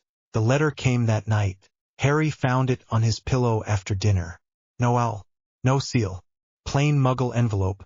His name written in a heavy hand he had seen on school forms and smudged notes in the kitchen. Dudley. He sat down on the bed and turned the envelope over. No stamp. Someone had brought it through the wards by hand. Who is it from? Ron asked from his own bed. My cousin, Harry said. Hermione looked up from her book. Dursley cousin, she said. Do I have any other? He asked. What does he want? Ron asked. Only one way to find out, Harry said. He tore the envelope open. The paper inside was lined and creased. The handwriting lurched across the page, as if Dudley had pressed too hard with the pen. Harry, Dad is going mad. Mum is crying all the time. There are people outside the house with cameras. Some men came and said you did something to the sky. They said you were a mutant. Dad says they always knew you were a freak. One of the men asked about the Dementors. He did not use that word. He called them entities. I saw the way his hand shook when he wrote it down. I have nightmares about that alley. I see that thing over us. I hear you shouting. They never talk about it. They talk about drills and news and your name on the telly instead. Mum keeps saying we must say you never did anything that was not normal. I know that is a lie. I do not know why I am writing. I just know they are scared of you and I am scared of you and I am also scared of them. You are the only one who was there that night who looked me in the eye after. They said if you came near the house we should call a number. I do not know if I would. Dudley. Harry read it twice. 3 times. His hands shook by the end. Ron slid off his bed and came closer. Hermione did too. They read over his shoulder. Bloody hell, Ron said, voice low. He is scared, Hermione whispered. Of everything. Harry folded the letter slowly. They put Privet Drive under watch, he said. Of course they did. I told them where I came from. I told them what I did there. Now they want to see if the place that raised me leaks. What are you thinking? Hermione asked. He stared at the folded paper. I am thinking, he said, that the boy who once tried to punch me for breathing just told me I am the only one treating him like he is real. He did not sleep. Long after the lights went out, after the others settled into uneven snores, Harry lay awake and watched the shadows on the ceiling. The hum in his chest would not settle. Dudley's words kept looping in his head. Only one who looked me in the eye. Near midnight, he swung his legs out of bed and dressed silently. He slipped the letter into his pocket. At the door he stopped. Do not even think about leaving alone, Hermione said in the dark. He jumped. She sat up in her bed, hair frizzed, eyes bright. You never sleep when something is on your mind, she said. Where are you going? Nowhere, he said. Liar, she said. Ron groaned and pulled a pillow over his head. Whatever it is, take me or argue in the morning, he mumbled. Harry sighed. Fine, he said. I want to talk to Dudley. Hermione blinked. Now, she asked. You read the letter, Harry said. He is stuck in that house with them and strangers knocking on the door. And they are telling him to turn me in like I am some sort of escaped experiment. If I leave it, someone else will get to him first. Harry, you cannot just walk out through the front gate, she said. The detectors will scream. The ministry has people watching. They will follow you. I know, he said, which is why I am not going out through the gate. Hermione frowned. There is no other way out of the wards, she said. There is for her, Harry said. He did not explain. He did not need to. Hermione knew him well enough to keep up when he was already 3 steps ahead. You are going to call Vesper, she said. Yes, he said. Hermione swung her feet to the floor. Then I am coming too, she said. No, he said at once. Yes, she said just as fast. If you are going into a muggle street with mutant powers and ministry attention on you, you need someone who knows how to talk down both sides when they panic. That is me. Ron sat up, hair wild. And me, he said. You are not leaving me behind when you go to poke at the Dursleys. Someone has to tell you when you are being stupid. Harry stared at both of them. Part of him wanted to send them back to bed, to keep them away from the mess. Another part, the part that remembered countless corridors and dangers, knew that he did not do solo missions anymore.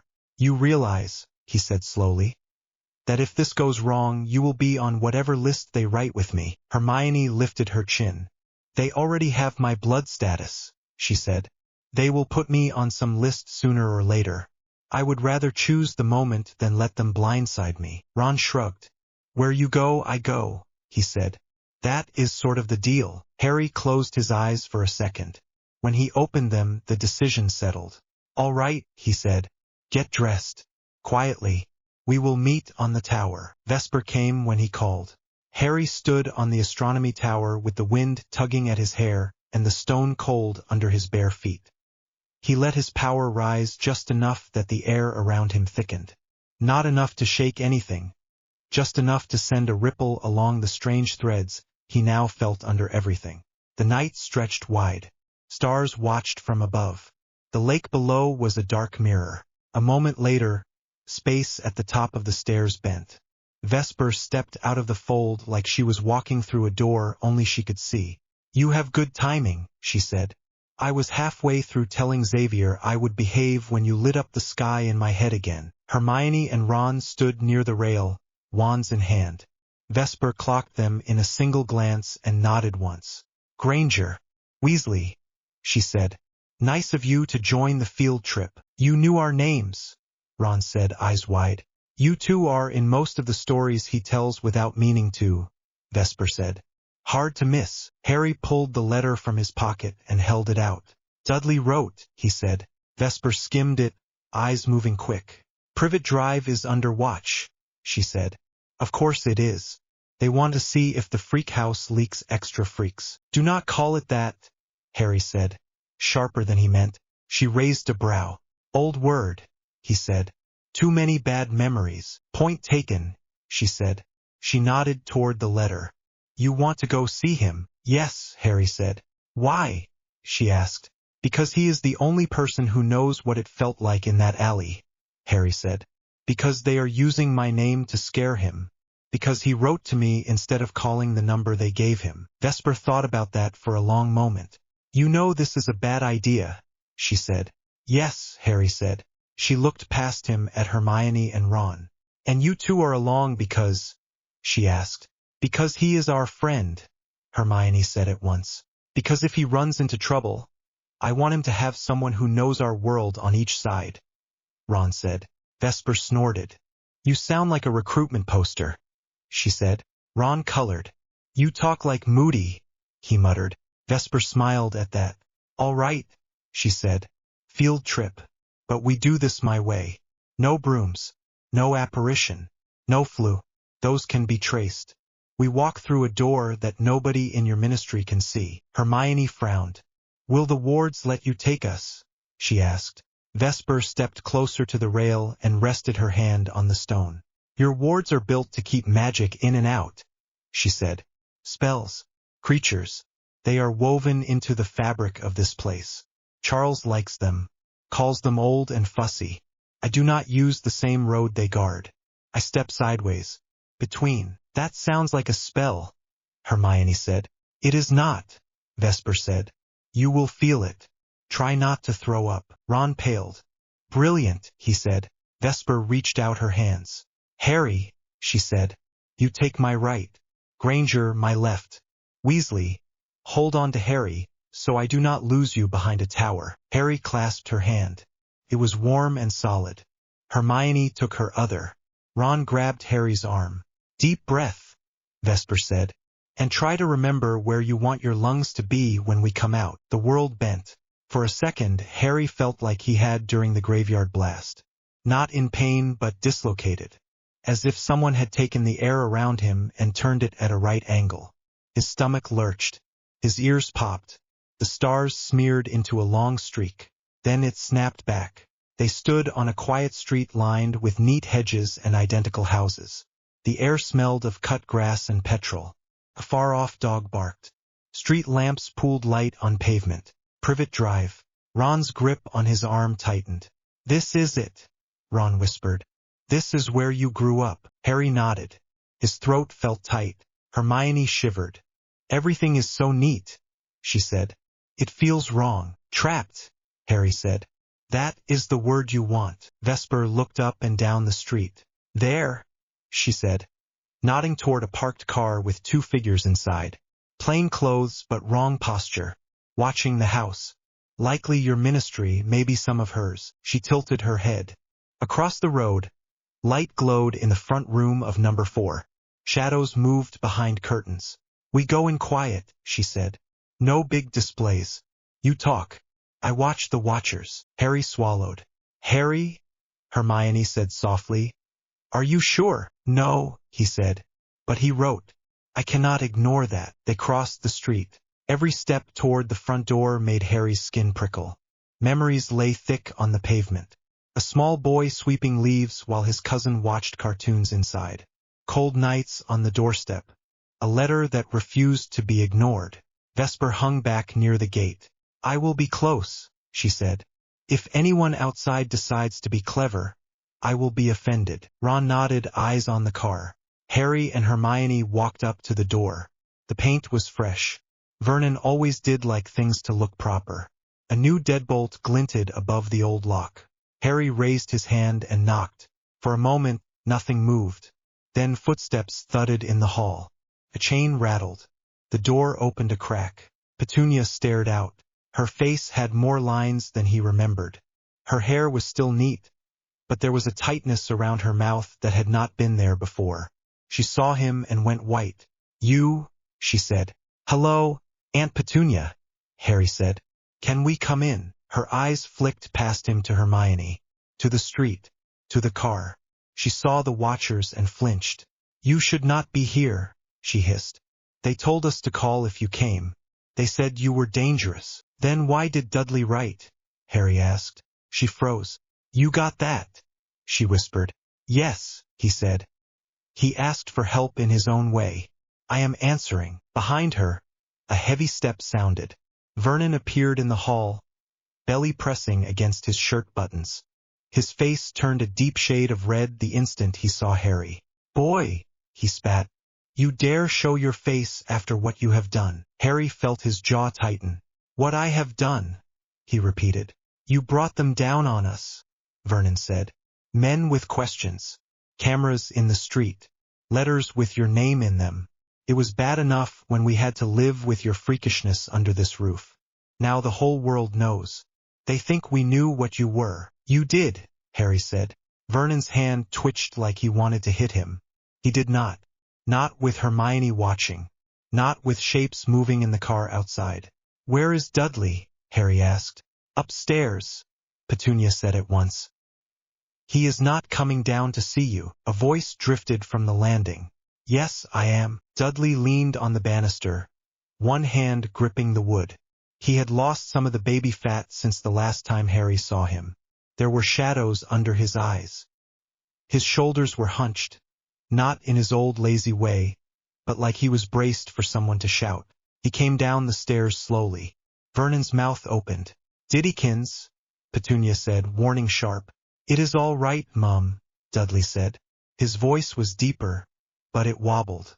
"I just want to talk." He reached the bottom of the stairs and stopped a few feet from Harry. They stared at each other. Up close, Harry saw a small white line near Dudley's mouth. A scar he did not remember. The skin around it was tight. "What happened there?" Harry asked before he could stop himself. Dudley's hand went up, fingers brushing the mark. He looked at Vernon, then at Harry. "Dad lost his temper," he said. "After the men left the first time. He said it was my fault they came, that I must have told someone. He threw the remote. It hit me." Petunia closed her eyes. "Dudley," she whispered. "What?" he said. "It is true. You were there." Vernon puffed up. "I was under stress," he said. "You know what this boy brings with him. He lets freaks into our lives. Now the neighbors think we are some sort of circus. They whisper. They point. They ask about that night in the alley." Dudley's gaze slid back to Harry. "I remember that night," he said. "The air went cold. My breath turned to smoke. I could not move. I heard something rattling. I saw something over me. It looked at me like I was nothing. Then there was light. You. Shouting. Then it was gone and I was on the ground and Mum was screaming at you like you had done it." Harry swallowed. His palm tingled with the ghost of the wand he had used. "I am sorry," he said. "About all of it. About living here. About bringing that thing close to you. About not being able to explain." Dudley snorted. "You did explain," he said. You told us it was after you. Not me. Not Mum. Not Dad. You. That does not make it better, Harry said. Dudley looked past him out at the street. The car. The watching shadows. These people now, he said quietly. They do not care which of us it was after. They just see our address on a report. They see your name. Mutant. They see my name next to it. They look at me like I might explode in the supermarket. Petunia let out a choked sound. They are wrong, she said. You are normal. Dudley laughed. It was short and bitter. Normal, he said. Mom, nothing about this is normal. Not the men at the door. Not the letters. Not the drills you make us do without explaining. Not you crying when you think I am asleep. She pressed a hand over her mouth. Vernon glared at Harry. This is on you, he said. If you had stayed away, if you had died like you were meant to, we would not be in this mess. The words hit harder than any belt ever had. For a second, the air in the hallway thickened. The light from the lamp flickered. The walls groaned as if something heavy had leaned on them. Hermione stepped closer, hand brushing Harry's sleeve. His power pressed against the hold he kept on it. Sagged. Held. I am not going to explode in your front room, Harry said. His voice felt steady even though his heart hammered. I have spent my whole life making myself smaller so you would not feel threatened. That stops. Right now. But I am not going to hurt you. He looked at Dudley. I came because you wrote, he said. Because you said you were scared. Of me. Of them. Of everything. You are right to be scared. There are things out there that do not care about you at all. Some of them use wands. Some use guns. Some use genes. But you are also right that you were the only one in this house who acted like I was real after that alley. That matters. Dudley shifted his weight. His hand trembled slightly where it rested on the banister. I was a right git to you, he said. For years. I know that. I hit you. I laughed when Dad locked you in the cupboard. I thought it was funny when you had to sleep in there. They told me you deserved it. That you were dangerous. But that night in the alley, I thought I was going to die. I could not move. I could not speak. You did something and it went away. After that, I could not look at you the same. You were still weird and I was still scared of you. But I also knew you got hurt here and nobody cared. Petunia flinched. Dudley, she said. You know it is true, he said. You saw him on the doorstep with a blanket. You let Dad shove him in the cupboard. You listened. You did nothing. And now you cry because some men with notebooks ask about our freak relative. Harry wanted to look away. He did not. It was bad for all of us. Dudley went on.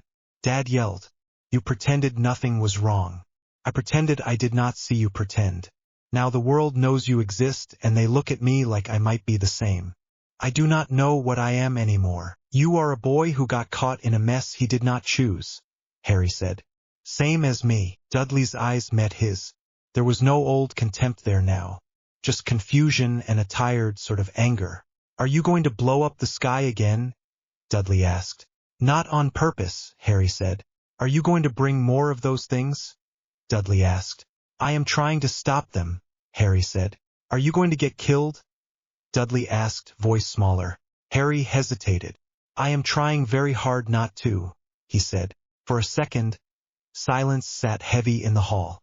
Then Dudley stepped forward, hesitated, stuck out his hand. I do not like you, he said. You know that. But I do not want you dead.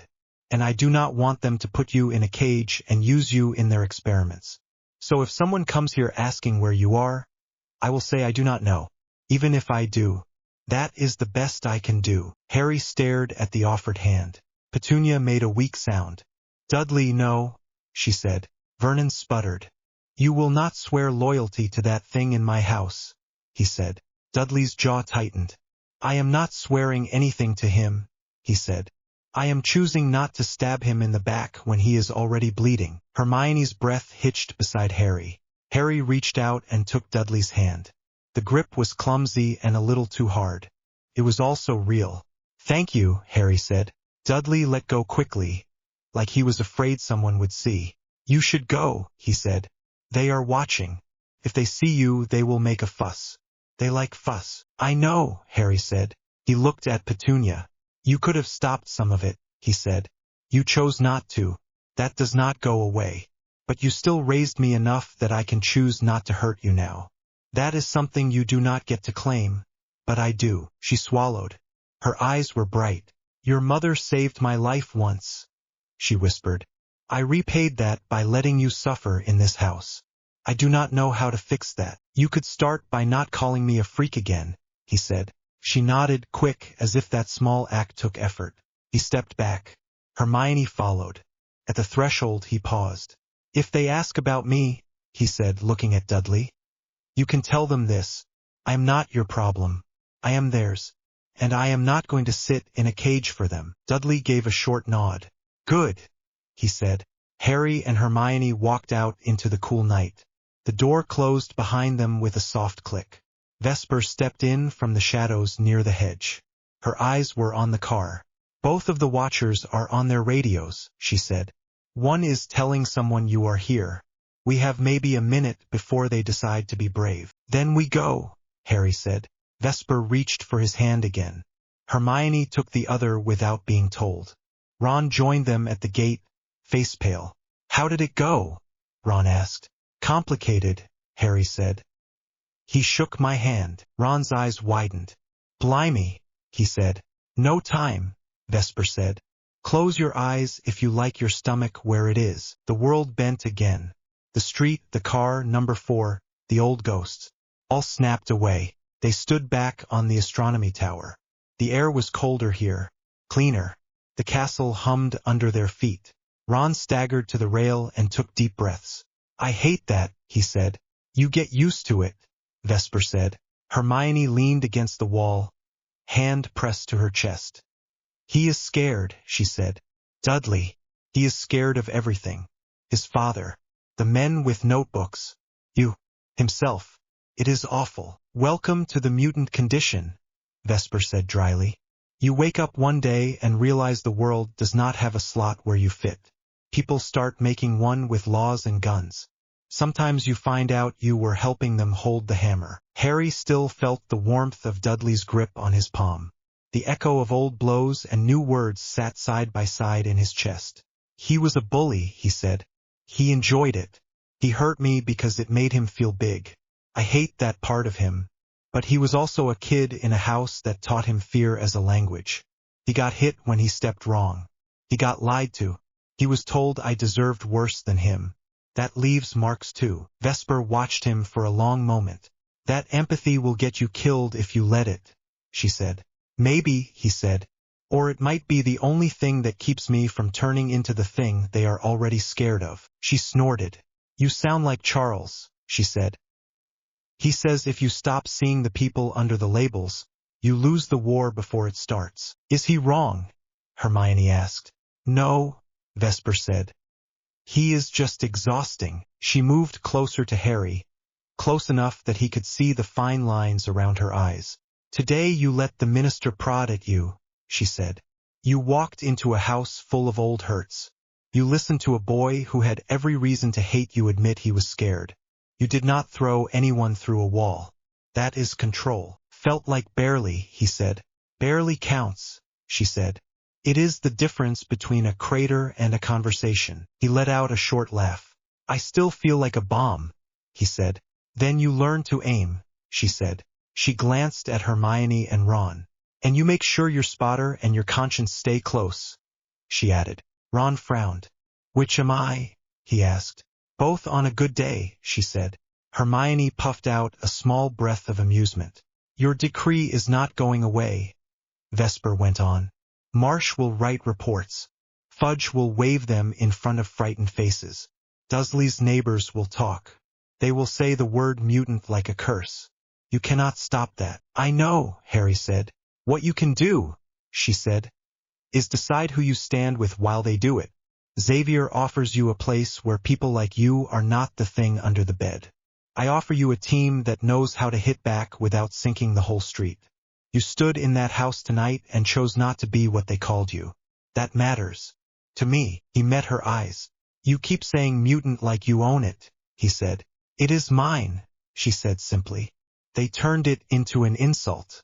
We turned it into a flag. It still cuts, but at least we chose the shape. She held out her hand again, not for travel this time, but like Dudley had. Not a deal. Not a test. A simple offer. You and me, she said. Omega Kid and Alley Rat.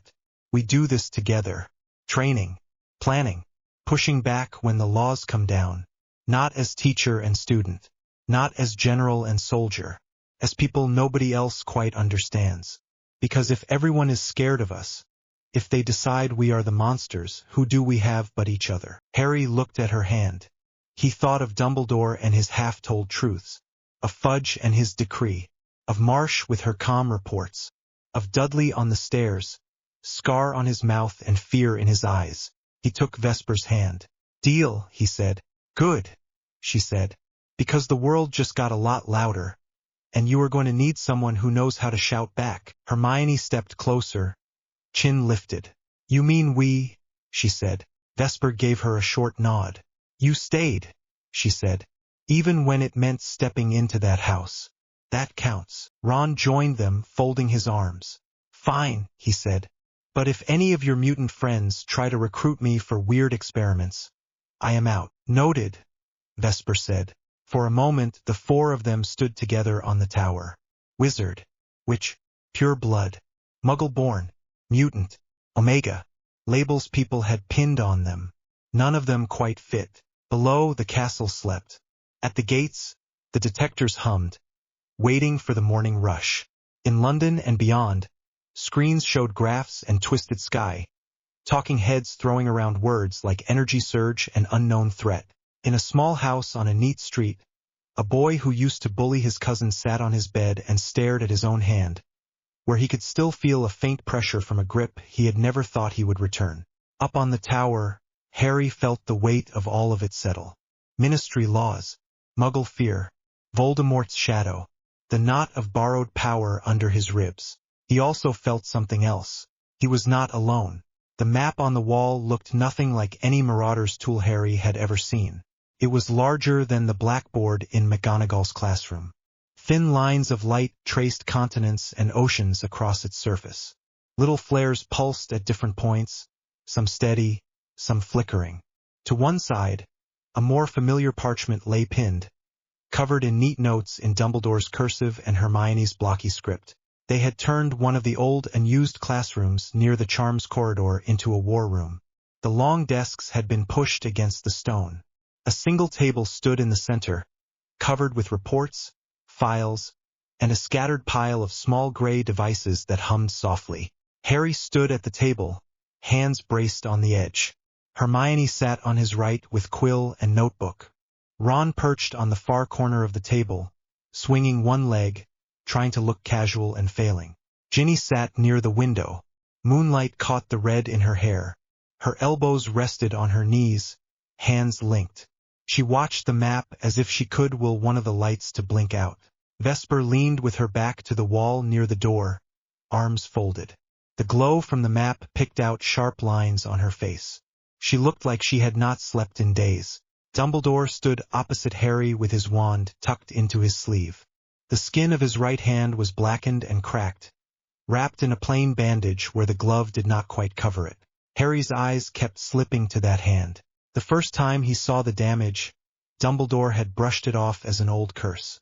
Vesper had taken one look and said, in a voice tight with disapproval, that poking cursed artifacts alone was a very stupid way to die.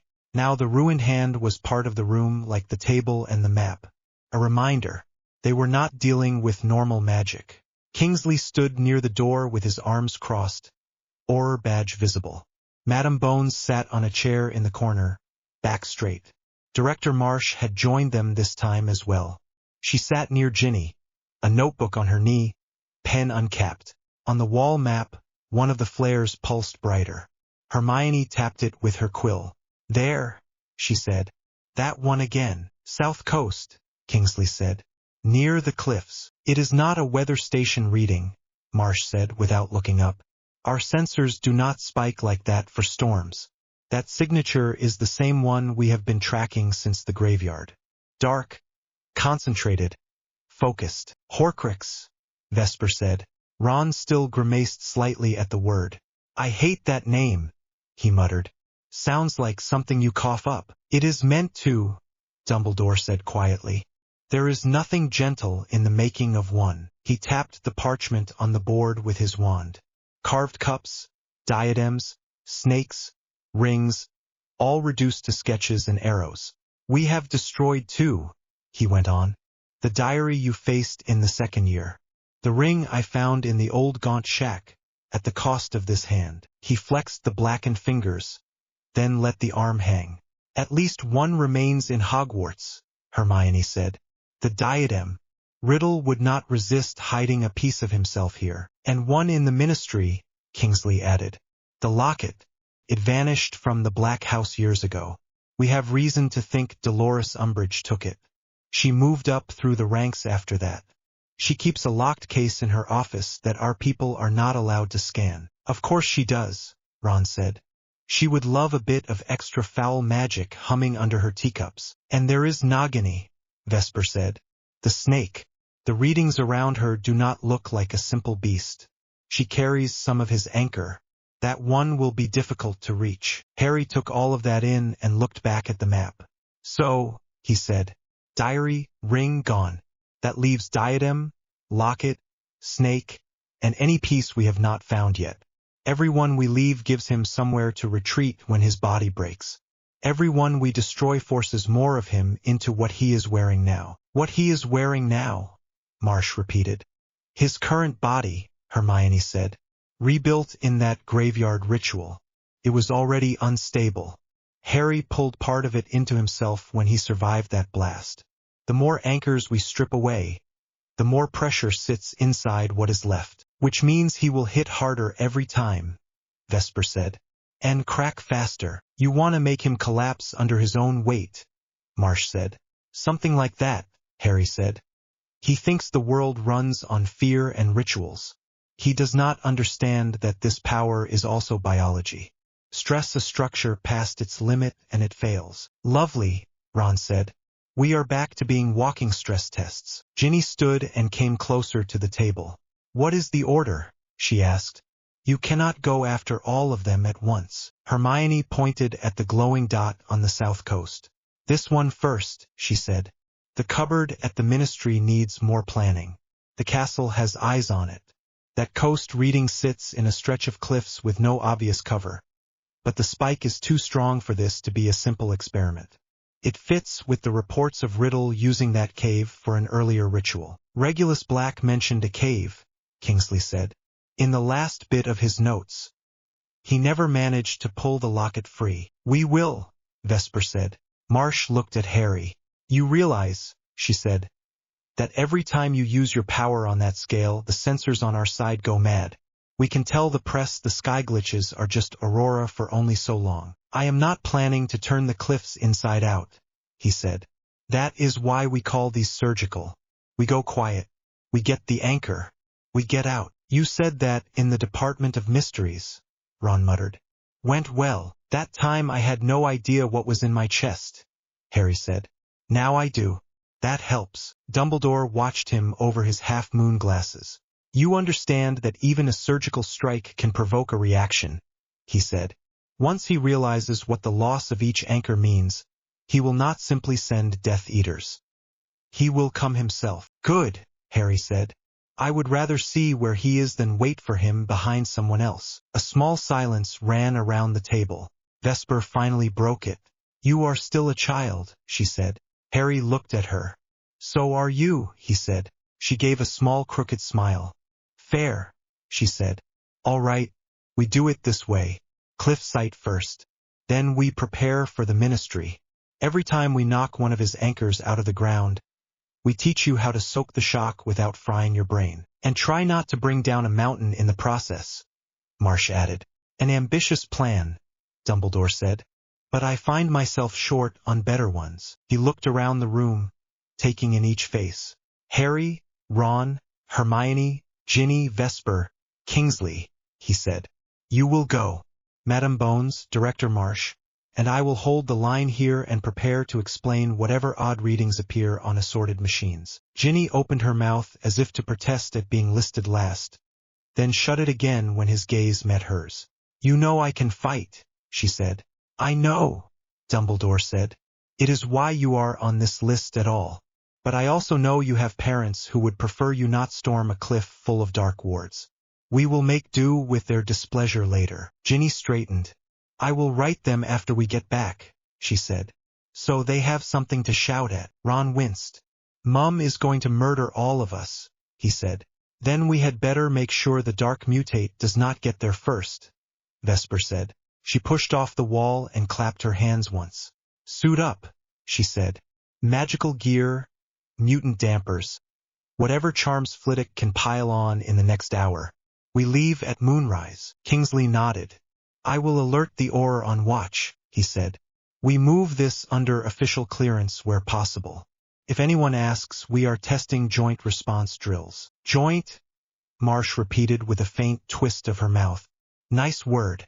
Sounds better than train a child to dismantle soul anchors. No one listens when you use the long version, Vesper said. They broke. Harry felt the map lights still glowing on his back as he walked out into the corridor. Ginny at his side. The castle seemed to hold its breath around them. He grabbed gear from his trunk in silence. The invisibility cloak folded into a neat square. The Marauder's map, still powerful even if their new sensors made it look simple. A small pouch of basilisk venom that Hermione had convinced Slughorn to help stabilize. Ron rummaged in his own trunk with the frantic focus of someone who knew this might be his last chance to pick socks. Hermione checked and rechecked packs. Wands. Potions. The little gray devices from the war room that Vesper had called dampers and Marsh had called very expensive. Ginny leaned in the doorway for a moment, watching Harry half fill his bag and then stare at it. You are thinking too loud, she said. He looked up. Thought I was being subtle, he said. Subtle is not really your thing, she said. She stepped into the room and shut the door with a soft click. Ron and Hermione stayed on the far side of their own beds, giving them a kind of privacy without leaving. Ginny stopped halfway between the beds and the door. Can I ask something stupid? She said. Sure, he said. She took a breath. Are you scared? She asked. He opened his mouth, then closed it again. Yes, he said. I am scared. Of the cliffs. Of him. Of what is in my chest. Of turning into something I cannot pull back from. She nodded slowly. Good, she said. If you were not scared, I would slap you. He huffed out a laugh. She came closer. For what it is worth, she said. I do not see you like they do. Not the minister. Not Marsh. Not the neighbors on my street who jump when they hear your name on the radio. You are still the boy who stole my cauldron cakes in first year and pretended Hedwig had done it. Hedwig did help, he said. She is an accomplice then, Ginny said. Her mouth twitched. Come back, she said. Whatever you do out there, come back to me. He swallowed. I will try, he said. I cannot promise anything beyond that. I know, she said. She reached up, took the front of his shirt in both hands, and kissed him. It was not careful. It was not a stolen peck in a corridor. It was firm and direct and full of all the words they did not have time to say. For a moment, the hum in his chest eased. The knot of borrowed power sat quiet, listening. When she pulled back, her eyes were bright. Now you have to come back, she said. That was a first. Noted, he said softly. Ron made a strangled noise. Hermione mumbled something about checking the potion vials and shoved her face into her bag. Ginny laughed once, wiped at her eyes with the back of her hand, and stepped away. Let us go destroy a cursed anchor, she said, before I change my mind and lock you in the tower. The cliffs loomed black against the night. Cold wind tore at robes and coats. Waves crashed against stone far below, white foam flashing in the narrow light on Vesper's wrist device. The air tasted of salt and old magic. Harry stood on a narrow ledge with Ron on his left, Hermione on his right, Ginny just behind him. Vesper crouched near the edge, gloved fingers pressed to the rock. Kingsley and another Auror Harry did not know held positions further back, wands drawn. We are on the right spot, Vesper said. The field here hums a lot more than the rest. Dark, tight, twisted. She tapped the small device strapped to her arm. This thing hates it, she added.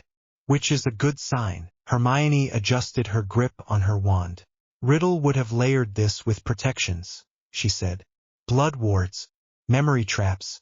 He liked theatrics even when no one could see them. I can feel it, Harry said. The hum from his chest had shifted the moment they arrived. It answered the field under the rock, a low vibration in his bones. It was like standing above a live wire. Vesper glanced at him. Scale it back, she said. You are blaring like a beacon. If he has any sense, he will feel that. I am trying, Harry said. It reacts when we get close. He forced his breathing slow. He pictured the power inside him folding in, tightening, wrapping around itself. The hum quieted a little. The cliff face stopped feeling like it wanted to twist. Better, Vesper said. She looked at the rock again. Entrance should be here, she said. The old reports mention a crack that only opens with the right blood. Riddle liked that trick. You have a bit of that blood in you, Potter. Use it. Harry pressed his palm to the stone. For a second, nothing happened. Then a thin line of light traced around his hand. The rock shuddered. A narrow opening split upwards, just wide enough for one person to slip through at a time. Cold air rushed out, carrying the smell of damp and something sour. Ron grimaced. Lovely, he said. Nothing like a bit of evil cave air to brighten the mood. Stay sharp, Kingsley said. Once we are in, movement will be limited. No big blasts unless you want the roof on your head. Encouraging, Ginny murmured. They went in single file. Harry first, then Vesper, Hermione on his left shoulder, Ron behind, Ginny covering their back, Aurors taking the rear. The passage was narrow and wet. Water dripped from the ceiling. The light from their wands painted everything a pale gold. Twice, the tunnel tried to vanish under their feet. Once, Hermione grabbed Harry's sleeve and yanked him back from a spot where the stone glimmered wrong. Concealed drop, she said. Illusion over a pit. Riddle really did not want visitors, Ron said. At the end of the passage, the tunnel opened into a cavern. Black water filled most of it, still and flat. In the center floated a small rock island with a pedestal. On the pedestal sat a shallow basin. And in the basin, dark liquid. Harry's scar prickled. The hum in his chest rose. That is it, he said. Vesper scanned the cavern with her device. The field here is intense, she said. That basin is full of something that hates you personally. Poison, Hermione said. Riddle would make you drink it to get to the anchor. Very neat. Very cruel. So we do not drink, Ron said at once.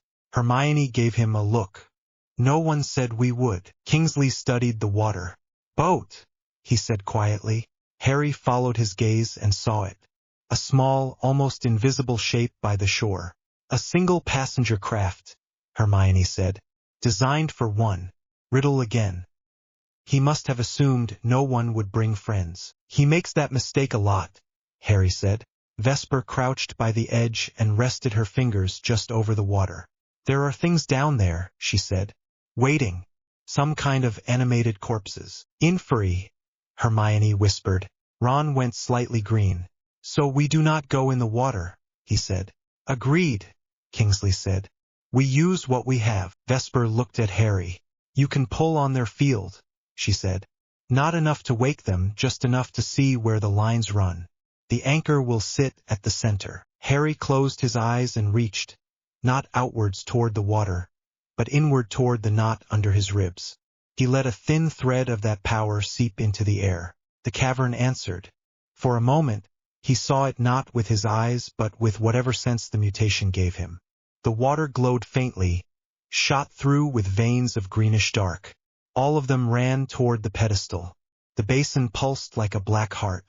And under the water, shapes crowded, curled and waiting, all tied to that same pulse. He opened his eyes with a gasp. Definitely there, he said. If we destroy the anchor, the things in the water lose their leash, and either fall still or attack everything, Vesper said. Which way? Ron asked.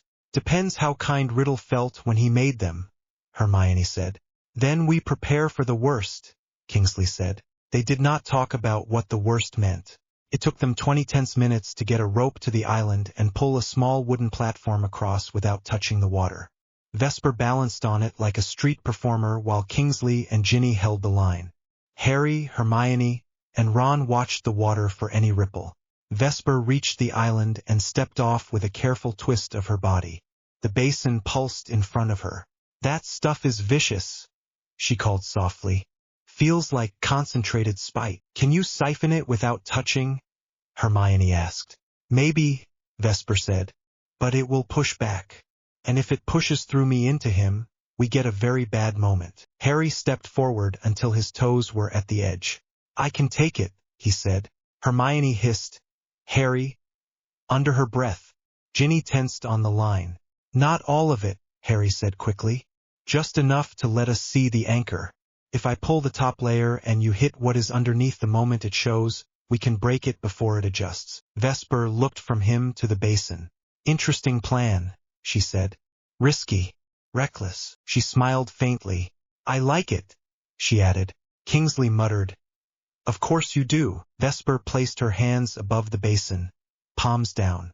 "All right, Potter," she said. "On my count. When I say now, you pull hard. Hermione, be ready with whatever you have for cursed objects. We get one clean shot." Hermione nodded, wand already trained. Her other hand touched the pouch of basilisk venom at her belt. "Ready," she said. Ron took a steadying breath and set his wand on the water surface in case the inferi rose. Ginny wrapped the rope around her arm and braced. Vesper closed her eyes. "1," she said. The air went still. "2," she said. Harry felt his chest tighten. "Now," she said. Harry reached inside and yanked. It felt like pulling on a splinter made of light. The liquid in the basin fought back. It rose toward his hands without spilling, like thick smoke. It burned without heat, a greasy pressure sliding along his nerves. For a heartbeat he saw flashes. A boy in a cupboard. A young man in a suit killing his father. A snake coiled around an old woman. Each image came with a rush of cold and contempt. He gritted his teeth and pulled harder. "Harry," Hermione said sharply. He saw something else under the liquid. A steady, dense knot. Metal and bone fused together in a shape that made no sense by ordinary rules. His mind skidded off the edges. "There," he gasped. "Hit that." Hermione hurled the basilisk venom vial. Cracked against the core with a sharp sound. For a second, nothing happened. Then the entire basin flared green. The knot split. A scream tore through the cave. Not in their ears, but in their skulls. Harry dropped to his knees. The power he held surged. For a moment he felt himself fall inward, pulled toward that tearing point. Vesper shouted something. A hand slapped hard against his shoulder. "Let it go," she barked. "Harry, let it go." He forced his fingers open. The dark liquid he had dragged up lost shape and fell. It splashed and vanished in midair, burnt away by the same venom that ate the core. The scream cut off. Silence crashed in. For a breath, nothing moved. Then the water stirred. Shapes rose, pale and bloated. Empty eyes turned toward the island. Toward Harry. "Inferi awake!" Ron shouted. Ginny swore. Kingsley aimed his wand. "Fire!" Hermione yelled. They did not have room for wide spells. No great storm of flame. They used focused jets, slicing arcs of light, bursts of heat. The inferi shrieked without sound as they burned. Some reached the rock and clawed at the edge. One grabbed the rope. Ginny cut it free with a sharp charm before it could pull her in. Harry stayed on his knees, chest heaving. His head pounded. The knot of borrowed power thrashed, like an animal in a cage. Vesper moved fast. She slapped one of the gray dampers onto his chest. It hummed and vibrated. "Stay with me," she said. "You took a direct line from that thing into your nervous system. Breathe. Do not chase it. Let it rot away." "I saw him," Harry whispered. "I know," she said. "We will talk about it later. Right now we do not drown in corpses." Ron and Hermione kept blasting the inferi until the water surface went still again. The cavern filled with the smell of burnt things and damp stone. When the last pale head sank, Vesper stood and looked at the cracked basin. The core was gone. In its place only blackened stone. "One down," she said. Again, Kingsley stepped onto the island to check the damage himself. There will be a backlash, he said. When that anchor broke, he felt it. Wherever he is, whatever he is doing, he knows someone is dismantling his immortality. Harry pushed himself to his feet. Good, he said hoarsely. Let him be scared for once. His legs shook as they made their way back through the tunnel. By the time they stepped out into the night, sweat had soaked the back of his shirt despite the cold. Vesper kept the damper on his chest until they were well clear of the cliff. Your field is still flaring, she said. Like a bonfire someone dropped in a glass room. We have to get you somewhere shielded before he tries to follow the noise. He already did, Harry said. His scar burned. Not the quick sting he had grown used to, but a slow, grinding ache that made his thoughts blur. For a moment, the night sky over the cliffs flickered. The stars shifted, then settled. Ginny caught his arm. Harry, she said sharply. He blinked. I am fine, he said, even though he was not. Just a bit of screaming dark mutate in my head. Understatement of the year, Ron muttered. We move, Kingsley said. Now, the next strike did not wait long. 2 nights later, they assembled again in the war room. The map on the wall looked worse. One cluster of lights over Central Europe pulsed in ugly red. The Ministry had circulated reports of minor quakes. Marsh's people had measured spikes in electromagnetic readings. Hermione pointed at one of the red pulses. Hospital, she said. Muggle. 2 floors of patients woke up at the same time screaming about snakes and green light. No visible magic. No marks. Just terror. He is probing, Marsh said. Testing how far he can shove his mind through the crack you opened. I did not open it, Harry said. It was already there. I just shut one of his doors. From his point of view that is the same thing, Vesper said. She looked tired. I can feel it too, she added. Every time one of those spikes goes up, my teeth ache. Dumbledore studied the map. We must accelerate the hunt, he said. The more anchors remain, the more points he can use to push his will into the world. The more we destroy, the more pressure builds inside the vessel that holds what is left. Between those 2 forces lies a very narrow path. We just saw what happens when we pull on that path, Harry said. He tries to use my head as a doorway, and almost succeeded, Hermione said quietly. He met her gaze. Did I say I enjoyed it? He asked. She shook her head. No, she said. But we have to admit it happened if we want to stop it happening again. Vesper tapped the table. He is adapting, she said. He always was clever. Now he has a new toy. Instead of watching for spells, he watches for you. For that field inside your bones. Every time you light up, he takes a shot. Then we change where I stand, Harry said. Ginny frowned. What does that mean? She asked. He expects me to be at the center of everything, Harry said. The prophecy boy, the shining target. If we make it seem like I step out of the main hunt, he may aim at different pawns. That gives us room to move our real pieces. Ron blinked. Brilliant, he said. And also horrible. You are talking about using decoys. Not people, Harry said. Not for the mind link. We use fake readings. He looked at Marsh. You have machines that detect mutant fields, he said. Dampers, amplifiers, whatever you called them. Can you make something that looks like me, to him, without actually being me? Marsh frowned, thinking. A false field, she said. You want us to build a Harry-shaped target on a box. Yes, he said. She scribbled notes, lips moving. In theory, she said slowly, we can program a generator with the pattern we have on file from your earlier readings. Feed it enough power, push it out along a narrow band, then move the source around. He will feel something that looks like you. He will lash out and hit an empty shell. And while he chases the ghost, Vesper said, we move on the next anchor. That is the idea, Harry said. Dumbledore looked at him in quiet surprise. You are thinking like a strategist, he said. Did you expect me to stand in the middle and wait for lightning? Harry asked. Sometimes, Dumbledore said. I forget you grew up in a house where survival meant learning when to step sideways. Harry did not answer that. Marsh snapped her notebook shut. I will have something within a week, she said. Smaller than your average trunk. Portable. We will need to test it far from anything fragile. I will also need more readings from you. Controlled ones. Great, Ron said. More screaming boxes. We call them emitters, Marsh said. Still screaming boxes, Ron said. Vesper smiled despite herself. Until then, Dumbledore said, we must deal with the anchors that are most vulnerable. The Ministry, Kingsley said. The locket. If he is responding to each loss, we want that one gone before he thinks to move it. Hermione rubbed her temples. That means going into Umbridge's nest, she said. Surrounded by detectors, Aurors, and a woman who would love nothing more than to have Harry in a cell. Ginny looked at Harry.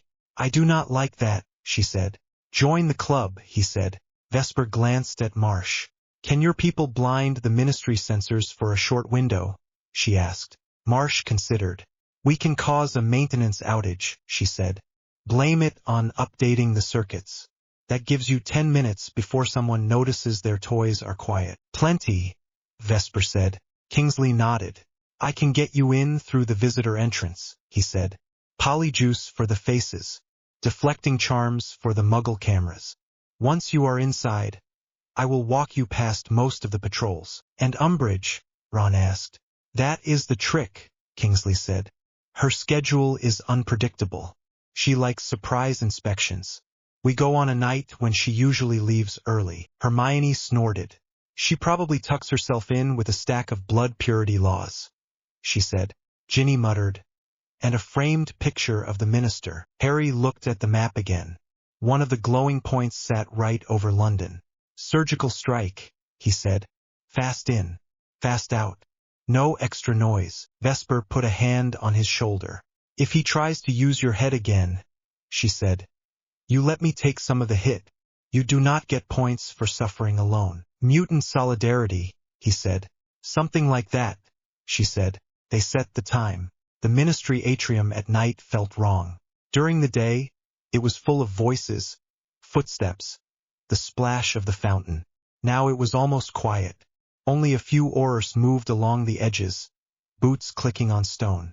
The golden statues had been removed and replaced with a simple carved pillar that glowed softly from within. Harry stood in the shadow near the visitor entrance with the hood of his borrowed robe up. The polyjuice made his face feel stiff and wrong. He did not dare touch it. Beside him, Hermione and Ron wore different borrowed bodies, both forgettable. Ginny had taken the form of a Ministry clerk Marsh's people had scanned in a corridor weeks before. Kingsley walked ahead of them, posture easy. You are late, the witch on duty at the desk said, looking up. Blame maintenance, Kingsley said without missing a beat. Their system glitch knocked out half the alarms on level 3. We are doing a sweep so no one blames or error when the reports get written. The witch rolled her eyes. Always the systems, she said. Fine. Log on your way back up. She glanced at Harry without interest. The disguise held. For now, the lifts hummed. The little symbols for each level lit in sequence. Harry felt his stomach flip as they descended. The knot in his chest throbbed once, twice, then settled. Stay close, Kingsley said quietly. No extra chatter. If you see Umbridge, you look bored, not guilty. Bored, Ron muttered. I can manage that. Hermione elbowed him. They stepped out on the level with Umbridge's office. The corridors were lined with pink-framed notices. Most were about the decree. Some bore words like registration and compliance. Ginny made a face. Looks like a sugar packet factory in here, she whispered. Focus, Hermione said. Vesper was already inside. She had refused polyjuice, saying she could not hold another body shape on top of her own warping. Marsh had produced paperwork that stated she was an outside consultant on control and detection of mutant fields. The guard at the external entrance had read it twice and then waved her through with a look of deep confusion. Now she waited at the far end of the corridor, leaning against a wall with a folder in hand. She looked, Harry thought, like she belonged in any bureaucratic building in the world.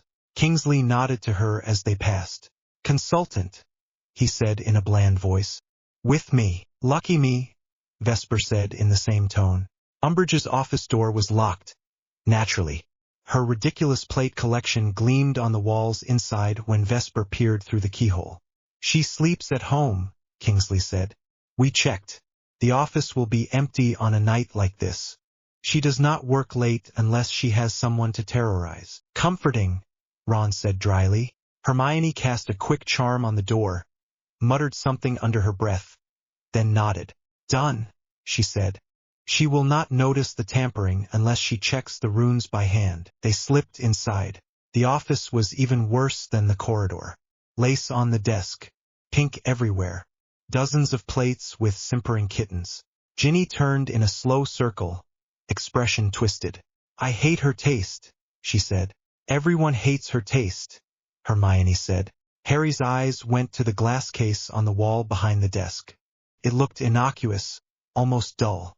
Inside, on a single hook, hung a heavy locket on a chain. The hum in his chest jumped. "There," he said.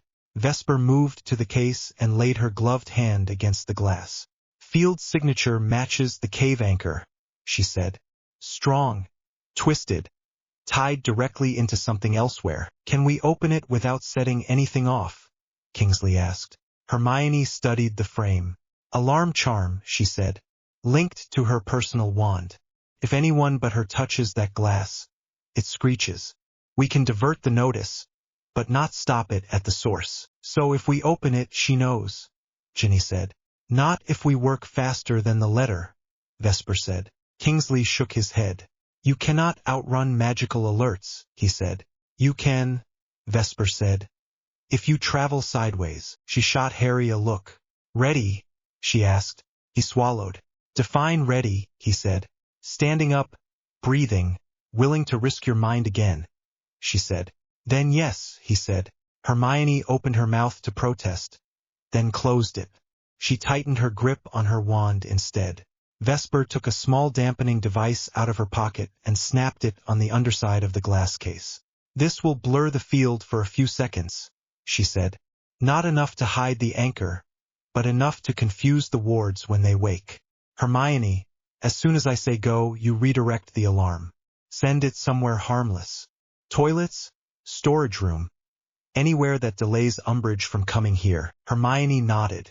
Ginny placed herself by the door, wand ready. Ron took position near the desk, eyes on the corridor.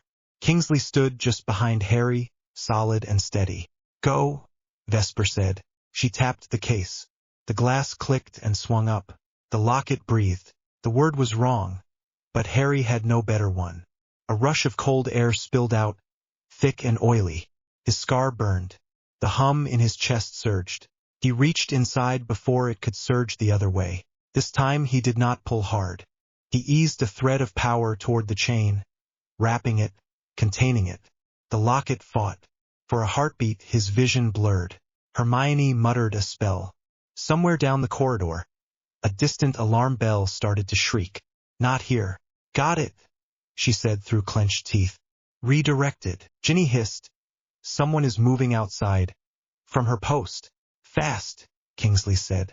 Vesper drew a thin blade from her sleeve and slid it between the locket and the hook. "Hermione," she said. Hermione tossed another vial of basilisk venom. Vesper caught it with her free hand and smashed it against the locket in one smooth motion. The metal sizzled. Black smoke poured out, wrapped in the power Harry held. It rushed for his face, fangs bared in some image stolen from his fears. He forced the field inside his chest to flare, not outward, but around the dark rush. He pictured it like a net, tight and unyielding. The smoke hit it and recoiled. He shoved, pushing it back into the locket shell long enough for the venom to do its work. A second scream tore through his skull. This one was sharper, more focused. He saw, for a flicker, a long corridor lined with stone and skulls. A pale figure at the far end turned toward him with red eyes and a mouth twisted in rage. Then the image cracked. For a terrifying moment, Harry felt himself pulled toward that corridor. His feet remained on the ministry carpet, but his mind slid, as if the space between his thoughts had become a slope. "Hey!" Vesper snapped right beside his ear. "Stay here. That is an order." Her hand slammed against the damper on his chest. The device flared bright and sang. The slope vanished. He staggered back, gasping. The locket clattered to the desk in two smoking halves. "Done," Hermione said, voice shaking. "Someone is coming," Ginny said. 2 sets of steps. Heavy. "Time to leave," Kingsley said. Harry tried to stand straight. The room tilted. For a second, his vision narrowed to a tunnel. Vesper took his arm. "You are not walking through the lobby like this," she said. She looked at the others. "Hands," she said. "Now." Ginny grabbed his other arm. Ron took Ginny. Hermione caught Ron.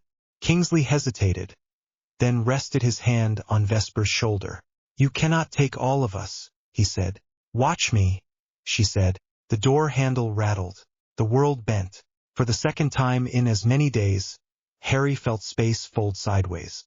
The office, the pink plates, the smell of burnt metal, all snapped out. He hit his knees on cool stone.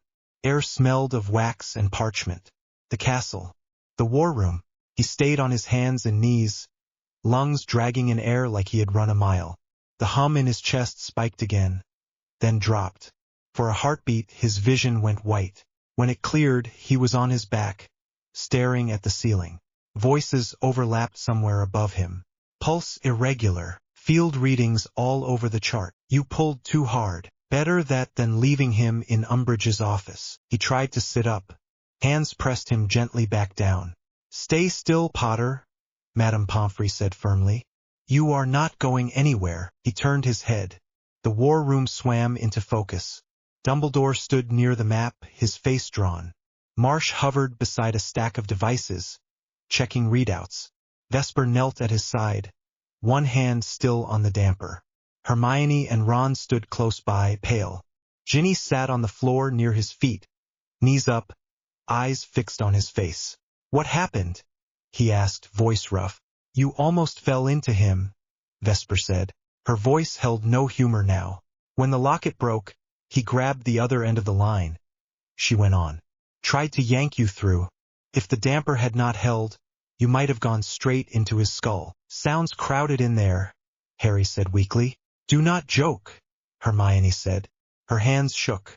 He looked at Dumbledore. "How many left?" he asked. "Diadem," Dumbledore said. "Nagini. Whatever hidden piece we have not yet found. And the main body. Feels like more," Harry muttered. Marsh flicked through her readings. "Your field spiked higher than at the cliffs," she said. Then dropped. Then spiked again. For a few seconds it looked like 2 signals overlaid. "One yours, one his." "Psionic interference," Vesper said. "He is not just pushing at your mind now. He is trying to occupy it." "Possession," Ron said quietly. "Something worse," Hermione said. "Overlay. 2 sets of impulses in one brain. That is collapse waiting to happen." Harry stared at the ceiling again. "I am tired of being his favorite game board," he said. Ginny moved closer and took his hand. "You are not a board," she said. "You are the player who keeps smashing his pieces." He squeezed her fingers. "How does he look?" he asked. "From your side." Vesper considered. "Fragile," she said. "Angry. Every time we break an anchor, the pattern around his primary field fractures a little more. He is holding himself together by sheer will. The more you hit him, the more that will has to work. At some point it will fail." "And if mine fails first?" Harry asked. Vesper met his eyes. "Then we make sure someone is there to catch you," she said. Dumbledore stepped closer. "Harry," he said slowly, "we are moving past the point where ordinary choices apply. The next encounter may not be in a cave or an office. He knows now that you can reach his anchors. He will not wait for you to come. He will bring the fight to you." Harry pushed himself up onto his elbows. Madame Pomfrey made a disapproving sound but let him. "How long?" he asked. "Days," Dumbledore said. "Weeks at most. The more unstable he becomes, the less patient he will be. Rage and fear will drive him. That makes him dangerous and predictable at the same time." "Predictable how?" Ginny asked. "He will come here," Dumbledore said. "To Hogwarts. To the place that keeps defying him. To the boy that will not die." "Of course he will," Ron muttered. "Why break a habit now?" Marsh looked at the map, at the cluster of lights over Britain. If this escalates inside the castle, she said, you will not be able to hide it. Not from my side. Not from any side. The last battle will be a broadcast even if no one points a camera. The world already knows, Harry said softly. The decree, the detectors, the screaming graphs. This will just give them a clear picture. Vesper nodded. Then we make sure when they see it, they see the truth, she said. Not a monster out of legend. Not a freak out of a story. Two people with dangerous genes and a choice. One of whom is a mass murderer, Ron said. That helps, Vesper said. Madame Pomfrey fussed with the damper. You need rest, she said. Proper rest. Not this nonsense where you fall over and call it a nap. Harry let his head fall back on the pillow she had shoved under it. I will rest when he is done, he said. Hermione frowned. You said you would not turn this into martyrdom, she reminded him. I am not planning to, he said. I am planning to survive. That just happens to involve collapsing now and then. Ginny squeezed his hand again. You are allowed to be scared, she said. I think we covered that, he said. Vesper stood. We have done what we can for today, she said. 2 anchors gone in quick succession. He is reeling. So are you. We use this pause to get the emitters built to plan the final layout. When he comes, we do not act surprised. We set the board for him. Harry closed his eyes. In the dark behind his lids, he could still see flashes from the anchors. The cave, the locket, the screaming corridors in Voldemort's mind. But now he also saw Dudley on the stairs, Ginny in the dorm, Vesper's hand on his shoulder, Hermione with her quill, Ron with his bad jokes. He was not alone in this collapse. That thought held him as sleep finally dragged him down. Far away, in some hidden lair lined with stolen tech and bone, a pale figure staggered. Voldemort gripped the edge of a metal console until it dented under his fingers. Screens around him flickered. On one, the image of Hogwarts shimmered. On another, graphs spiked and fell. His own reflection looked back at him from a dark panel, face stretched, eyes too bright. You think you can break me? He whispered, voice raw. Little sink. Little thief. His head throbbed. For a wild second he saw himself from outside, lying on a school bed, surrounded by children and traitors. A girl with red hair holding his hand. A mutant crouched at his side. Then the image shattered. He lashed out with his mind. Machines sparked. Metal bent. The air around him twisted. The power that had once felt like endless victory now pressed against the walls of his skull like a storm in a jar. Psionic collapse was not a phrase he knew. He only knew that for the first time since he had seized immortality he felt close to breaking. And somewhere in a castle that had never quite obeyed his will, Harry Potter slept with dampers humming against his chest, allies around his bed, and the next battle waiting just beyond his dreams. The first alarm was the castle itself. Stone shuddered. Not a normal tremor, not a passing storm. The floor under Harry's feet lurched once like a living thing trying to pull away from something outside. His chest answered a second later with a hard, painful jolt that stole his breath. He hit the wall of the corridor with one hand and grabbed the banister with the other. Harry! Hermione was halfway up the stairs behind him, hair wild, wand already in her hand. Ron was on her heels. Both of them felt it too. You could see it in the way their shoulders tensed, in the way they looked up at the ceiling like it might crack. He is coming, Harry said. He did not have to explain who. The next alarm was human. All staff to the war room. McGonagall's voice rang through the corridors, sharp and controlled.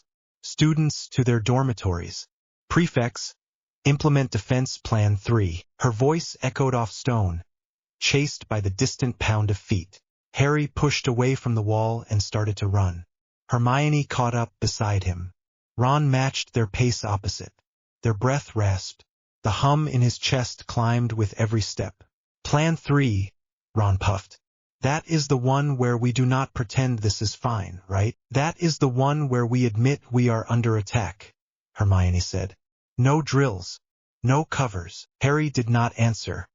He could feel Voldemort now, not as a distant ache, but as a pressure on the edges of his mind, like someone pressing their forehead against glass on the other side. Vesper was already in the war room when they burst in. She stood by the big wall map, jacket thrown over a chair, dampers and cables spread across the central table. Marsh was there too, sleeves rolled, hair pulled back, a headset hanging around her neck instead of on her ears. Dumbledore faced the wall, wand raised, eyes fixed on the glowing points that marked readings across the globe. Half the lights pulsed faster than before. One, over Scotland, blazed like a small sun. "We picked up the spike 2 minutes ago," Marsh said without looking away from the screens in front of her. "Energy signature identical to your last contact and rising." It popped out of nowhere just beyond the school wards. Then every field sensor on our side went white. "He has pulled everything in," Vesper said. "All the anchors we broke, all the fragments, all the tricks he has left. He is wearing them right now." Harry swallowed. His chest throbbed in time with the blazing light on the map. "How many anchors are still out there?" he asked. "Diadem and Snake are gone," Vesper said. "You were asleep when we got back from the ministry, and I was not keen on waking you just to drag you through more cursed rooms." Hermione shot Harry a quick look and nodded. "Room of requirement," she said. "Fiend fire everywhere. We will give you the long version later. Short version. Neville swung Gryffinder's sword like a champion. I nearly fell into a burning cupboard, and the diadem is dust." Ron grimaced. "And Nagini?" he asked. "Kingsley got her on an aura raid," Vesper said. "You were out cold." She lunged at him. "He used that crazy cutting curse that Moody loves, and then we dumped venom on what was left. The field snapped back so hard I had a nosebleed from 3 rooms away." Harry blinked. He tried to imagine Neville in a sea of cursed fire, Kingsley facing down the snake. "Sorry I missed the party," he said. "You were busy not being taken over," Vesper said. Dumbledore turned from the map. The light from it made the lines on his face deeper. His cursed hand was bare and black, fingers curled. "All anchors but one are gone," he said. "What is left of him sits in the body he built and the link that runs through your scar." Harry reached up without thinking and touched his forehead. The skin there was hot. "So the last piece is me," he said. "Yes," Dumbledore said. "And no. He poured part of himself into you by accident. Your mutation made that stick in a way he did not understand.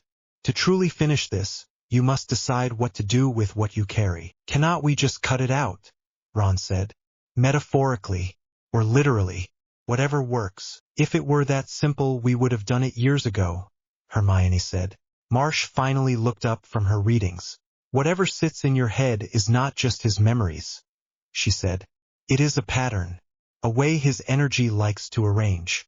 Think of it like a parasite. You kill the body out there, the pattern here can still try to regrow." Harry stared at the blazing dot on the map. "So I have to kill that too," he said. Vesper stepped closer to him.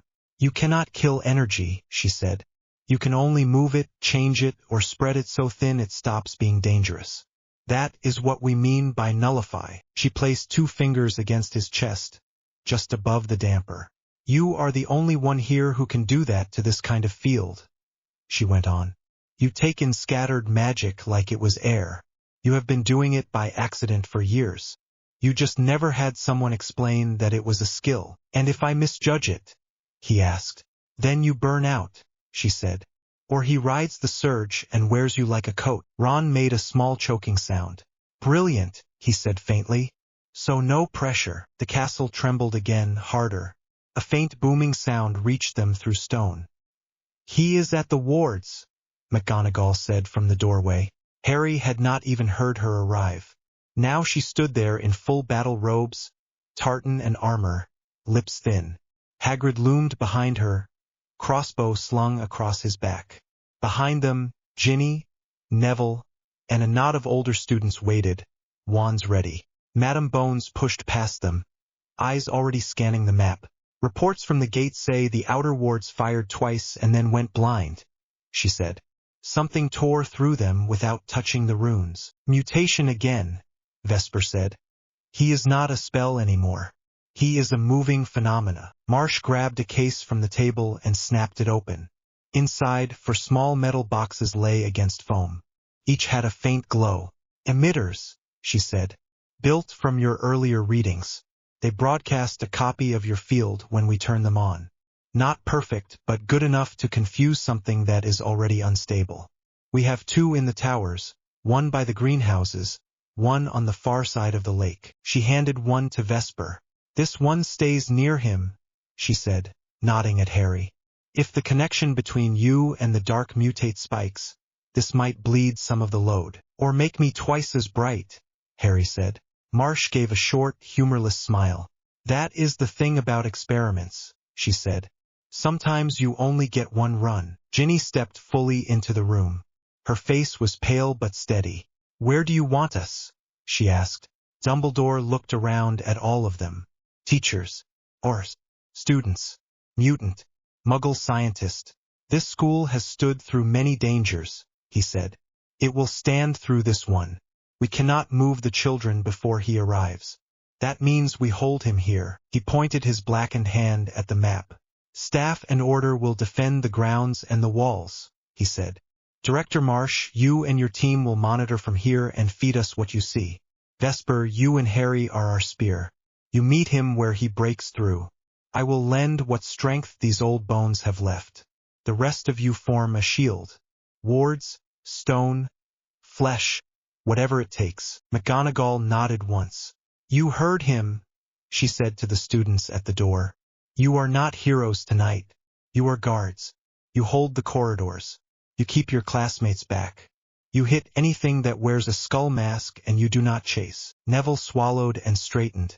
Yes, Professor, he said. Ginny crossed to Harry's side. For a moment the noise of the room dimmed. You are not doing this alone, she said quietly. He looked at her. Her eyes were dark bright. I know, he said. She reached up, grabbed the front of his robe, and kissed him. This one was quick and fierce. Like a promise she did not have time to phrase. Her fingers trembled against his chest. Come back, she said against his mouth. I plan to, he said. You always say that, she said. Try harder this time. He tried to smile. Yes, Captain, he said. Ron made a gagging noise from the table. Hermione smacked his arm. Later, she hissed. We have an actual madman at the gate. The castle shook again. Dust drifted from the ceiling. Vesper slung the emitter strap across Harry's chest, settling the device beside the damper. Ready, she said. He took one more breath and nodded. Let us end this, he said. The night outside was wrong. Harry had seen storm skies over Hogwarts before. He had walked into dark forests and across battlefields. This was different. The air above the grounds boiled without wind. Colors swam in it, not normal lightning, but ugly bands of green and violet that made his eyes hurt. The ruined pattern of Voldemort's soul lit the sky like heat scars. The front lawn was full of bodies. Order members, Aurors, teachers, students in too large armor, house elves, even the armor statues that usually only squeaked when you walked past. They stood in lines, wands raised. The great front doors loomed behind them, lit from within. Beyond the now faint shimmer where the wards had been, shapes moved. Hooded figures. Giants at the edge of sight. Something that might have been a Dementor and might have been something new. Harry, Vesper, Dumbledore, Ron, Hermione, and Ginny stood at the front of the defensive line. Kingsley and Madame Bones flanked them. McGonagall was already further down, setting shield lines with Flitwick. Hagrid stood like a wall beside the gate, crossbow loaded. On the bright side, Ron muttered. No one is pretending this is a school day anymore. On the bright side, Hermione said. We know where the enemy is. Harry flexed his fingers. Power crawled under his skin like hot ants. The emitter on his chest hummed, trying to copy the pattern in his bones. The damper buzzed low. Remember, Vesper said under her breath. He will grab for the biggest light. That is you. Let him. But when he tries to push through, you do not fight the energy head-on. You take it in and you spread it until it stops being a spear and becomes fog. Fog that used to be a mass murderer, Ron muttered. Still better than spear, Vesper said. A heartbeat later, the first curse hit the ground. A bolt of bright green slammed into the grass just outside the broken ward line and exploded in a shower of dirt. Death Eaters surged forward behind it, black robes snapping. Giants roared and charged. Something that was once a Dementor drifted above them, dripping a sick silver mist. "Now," Dumbledore said quietly. He stepped forward and lifted his wand. A solid wave of blue-white light surged from the tip and rolled across the lawn like a tide. It met the first wave of curses and shattered them into harmless sparks. Giants stumbled as it crashed against their shins. The twisted Dementor shrieked soundlessly and jerked back. "Shields!" McGonagall barked. Lines of students raised their wands. Dozens of voices shouted. A transparent dome flared up over the first ranks. Spells hammered it a moment later, rattling Harry's teeth even through the protection. Vesper moved. She did not use a wand. She never had. Instead she raised her hands and pulled. Chunks of broken stone from the ruined ward line tore themselves free of the ground and slammed into the Death Eater front. Skulls cracked. Masks flew. 2 figures went down in a tangle. One rolled to his knees, wand up. Vesper flicked 2 fingers. The wand bent in half and snapped. "Stay behind the line," Madame Bones snapped at the younger students. "Stunners only until you are told otherwise." Spell light turned the night into stuttering day. Red, blue, purple, sickly green. The smell of ozone and burnt grass filled Harry's nose. His chest buzzed under the twin devices. Then the world went quiet in a way that had nothing to do with ears. He felt it before he saw it. Every hair on his arms lifted. The knot under his ribs drew tight. For a second, the light from every wand flickered. The ground under his boots seemed to thin. He looked up. Voldemort walked through the last trace of the wards like they were mist. He looked worse than the last time Harry had seen him in the flesh. The skin on his face was stretched tight, almost transparent, veins dark under the surface. His eyes were brighter, too bright, red with a strange electric glow. The air around him bent, bending light and gravity. He did not stalk in a circle like some dark lord in a story. He moved with quick, precise steps, almost a jerk in each limb, as if each movement cost him more control than the last. Behind him, Death Eaters held back, suddenly cautious. Even giants hesitated. Whatever was coming off him made them nervous. He stopped 10 paces beyond the shattered ward line and smiled. "You have been busy," he said. His voice came with an echo that did not belong to the air. It buzzed in Harry's teeth. "Your anchors," Voldemort went on. "My safeguards. Broken, stolen, dissolved. Naughty little thief." Harry stepped forward until he was clear of the first shield line. "Hello, Tom," he said. Several Death Eaters snarled at the name. Voldemort's smile faltered, then stretched. "You think you have won something," Voldemort said. "You think destroying my trinkets makes you clever. All you have done is pour more of me into this vessel." He spread his hands. Energy crawled over his skin. Not wand light, something denser. The sky above the castle pulsed in time with it. "You feel it," he said. "Do you not? You feel how much of me is in you. How alike we are. Different genes," Harry said. "Different choices." Voldemort laughed. It sounded wrong. "There are no choices," he said. "There is only power and those too weak to wield it. They named you a threat. They named you mutant. They tremble at the name the same way they trembled at mine. You should have joined me. Together we could have remade these old houses and laws into something clean." Harry thought of Dudley on the stairs, of Marcia's graphs, of Vesper's training room, of Ginny kissing him, hands shaking but steady. "I would rather stand with the people trembling," he said. "At least they still remember how to be human." The hum inside him flared. Voldemort's eyes narrowed. "You broke 2 anchors today," he said. "It hurt. I admit that.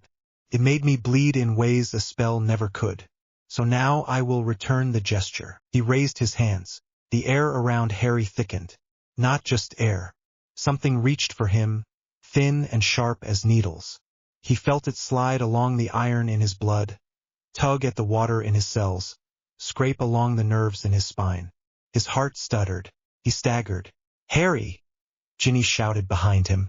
He heard someone move. Vesper. Dumbledore. Both maybe. A shield flared around him. The pressure did not care. Pressed through not like a spell but like gravity. Vesper swore. He is trying to seize your body from the inside, she shouted. He is not aiming at magic. He is aiming at the biology. Harry sucked in a breath through clenched teeth. He could see it now, not with eyes, with that other sense. Lines of force latching onto him, into him, trying to drag his molecules into a pattern that matched Voldemort's own. For a moment, panic flared. If he fought this the way he fought spells, he would lose. Vesper's voice cut through the haze. "Do not push against it," she yelled. "Absorb it." He closed his eyes. Every instinct screamed at him to shove back, to hurl the pressure away. He did the opposite. He opened. The knot under his ribs loosened like he had cut a band. Power rushed in. Voldemort's lines dug deeper, thinking they had found soft ground. They poured through his chest, his scar, his bones.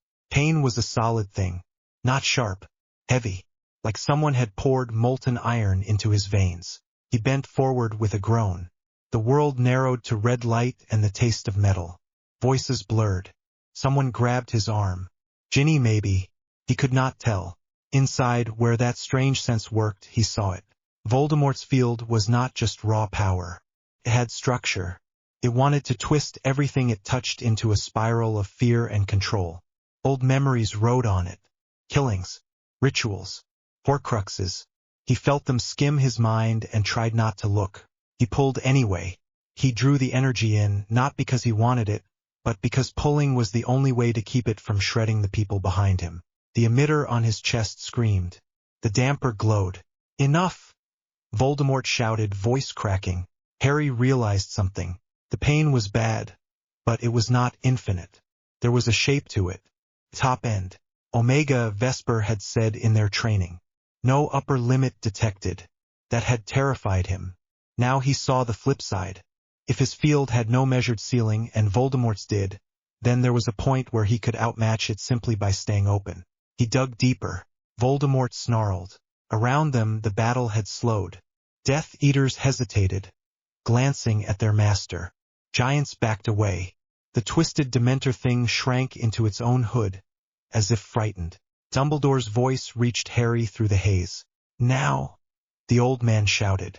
"All of you, every spell, every charm. Pin him." Wand light flared. Chains of pure magic snapped around Voldemort's limbs. Not one chain, many. Stunning spells. Binding curses. Shields turned inside out. They did not hold him completely, but they slowed the way he could move his arms, his head. Vesper thrust her hands out. The ground beneath Voldemort bucked. Stone wrapped around his feet like claws. Metal from broken armor flew in and fused into a cage. "Harry!" she yelled. "You have him open. Finish the pull." Harry sucked in another ragged breath. He imagined the line between them as a pipe and the energy inside Voldemort as water. Not magic. Not soul. Just a flow. He widened his side and pulled. Voldemort screamed. It was not a spell scream. It was a raw, human noise ripped out of a throat that had forgotten how to sound human. Harry felt the dark pattern rush through him. It hammered against his mind, trying to settle, to hook into old scars. Memories flashed. A cupboard under the stairs. A graveyard. Cedric falling. Sirius falling. Dumbledore on a tower. "You are mine," a thought hissed that was not his. "You have always been mine." He clenched his teeth. No, he did not meet the pattern in a duel. He did something worse. He let it talk. He let it flash all its images through him. He did not argue. He did not accept. He just watched until the pattern showed every trick it had and every loop it liked to run.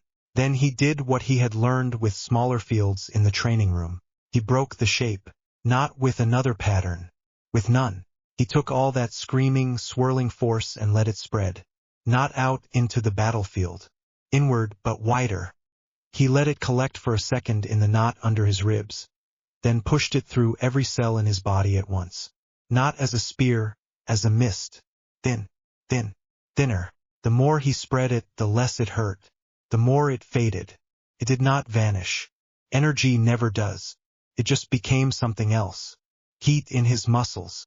A faint buzz in his teeth. Static. Somewhere in that rush, Voldemort's sense of self tried to clutch at him. A small hard thing inside the stream that whispered, "My will, my will, my will." Harry made a choice. He did not crush that fragment like a bug. He did not invite it in. He let it drift in front of him in that inner space, a tiny shape. He looked at it the way Dudley had looked at him on the stairs. "I am not you," he said inside, not with words, but with a clear thought. "You do not get to live in me. You do not get to live at all." Then he opened his hand and let that last hard speck dissolve into the same thin nothing as the rest. No burst of light, no echo, just absence. The world snapped back. He hit the ground on his knees. His lungs hauled in air like they had never worked before. Sweat ran into his eyes. His hands shook so hard he could not make a fist. For a heartbeat, there was no sound. Then something heavy hit the ground in front of him. He looked up, blinking away sweat. Voldemort's body lay on the torn grass. It was just that now. A body. The skin had lost its stretched glow. The eyes, still red but dim, stared at nothing. The air around it was still. No field. No pressure. Dead. Not a vanishing. Not a wraith. Not a curse on the wind. Just a corpse. The sky above the castle flickered. The ugly green and violet bands drained away, leaving normal night. Harry sagged with relief so sharp it made him dizzy. Then the light changed again. Not magic. White, bright, artificial light flooded the grounds from above. He squinted up. A plane hung high in the sky, too far for details, but close enough that its lights shone through the thinning clouds. Further away, other points moved. Helicopters, drones, whatever Marsh's people had put up to watch. On the wall behind them, detectors glowed so hard the casings rattled. Ron said softly. "I think the statue just had a heart attack." Harry heard a crackle. Marsh's voice came through a small speaker on the side of the nearest emitter, tinny but clear. "All channels are live," she said. "I repeat, all channels are live. Every government sensor that can see your location is seeing it. Every satellite, every emergency feed. We have civilian eyes on this too. Phones, cameras, the lot." Vesper let out a slow breath. "So much for secrecy," she said. Dumbledore stepped forward, old eyes on the sky. "The age of hiding was always going to end," he said quietly. "We have simply chosen the moment." Madame Bones scanned the field. Death Eaters lay unconscious or stunned. Giants had fallen to their knees or fled. The twisted Dementor thing had dissolved when Voldemort died, leaving only cold. "It is over," she said. The words sounded like she was testing them. "He is gone." Harry tried to stand. His legs did not want to work. Ginny was suddenly there, sliding under his arm, taking some of his weight. Ron took the other side. "I have you," Ginny said. "I feel like I swallowed a thunderstorm," he muttered.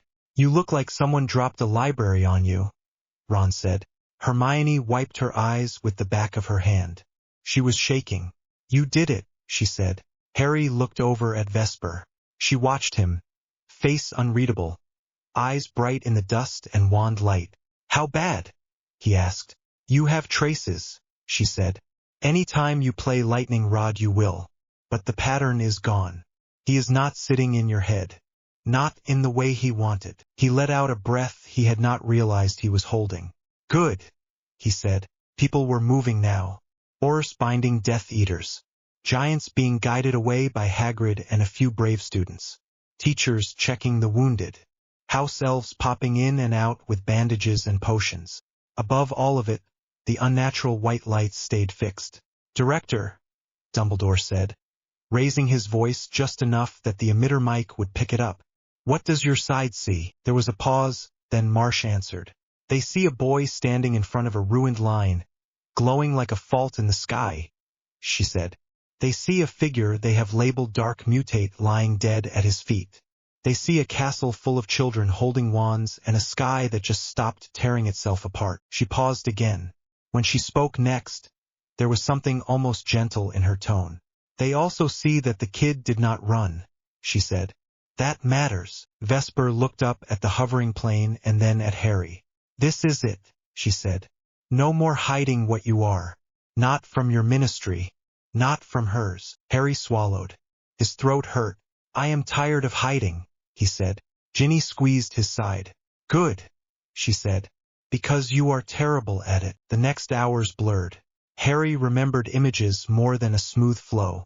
Sitting on a bench just inside the entrance hall while Madame Pomfrey shone light in his eyes and tooted at his pulse. Ron arguing with a healer who wanted to dose them all with calming drafts. Hermione calmly negotiating them down to something that would not knock Harry out for 12 hours. Dumbledore standing in the Great Hall with 2 ministries worth of officials, robes and suits, having the same argument he liked to have at every crisis.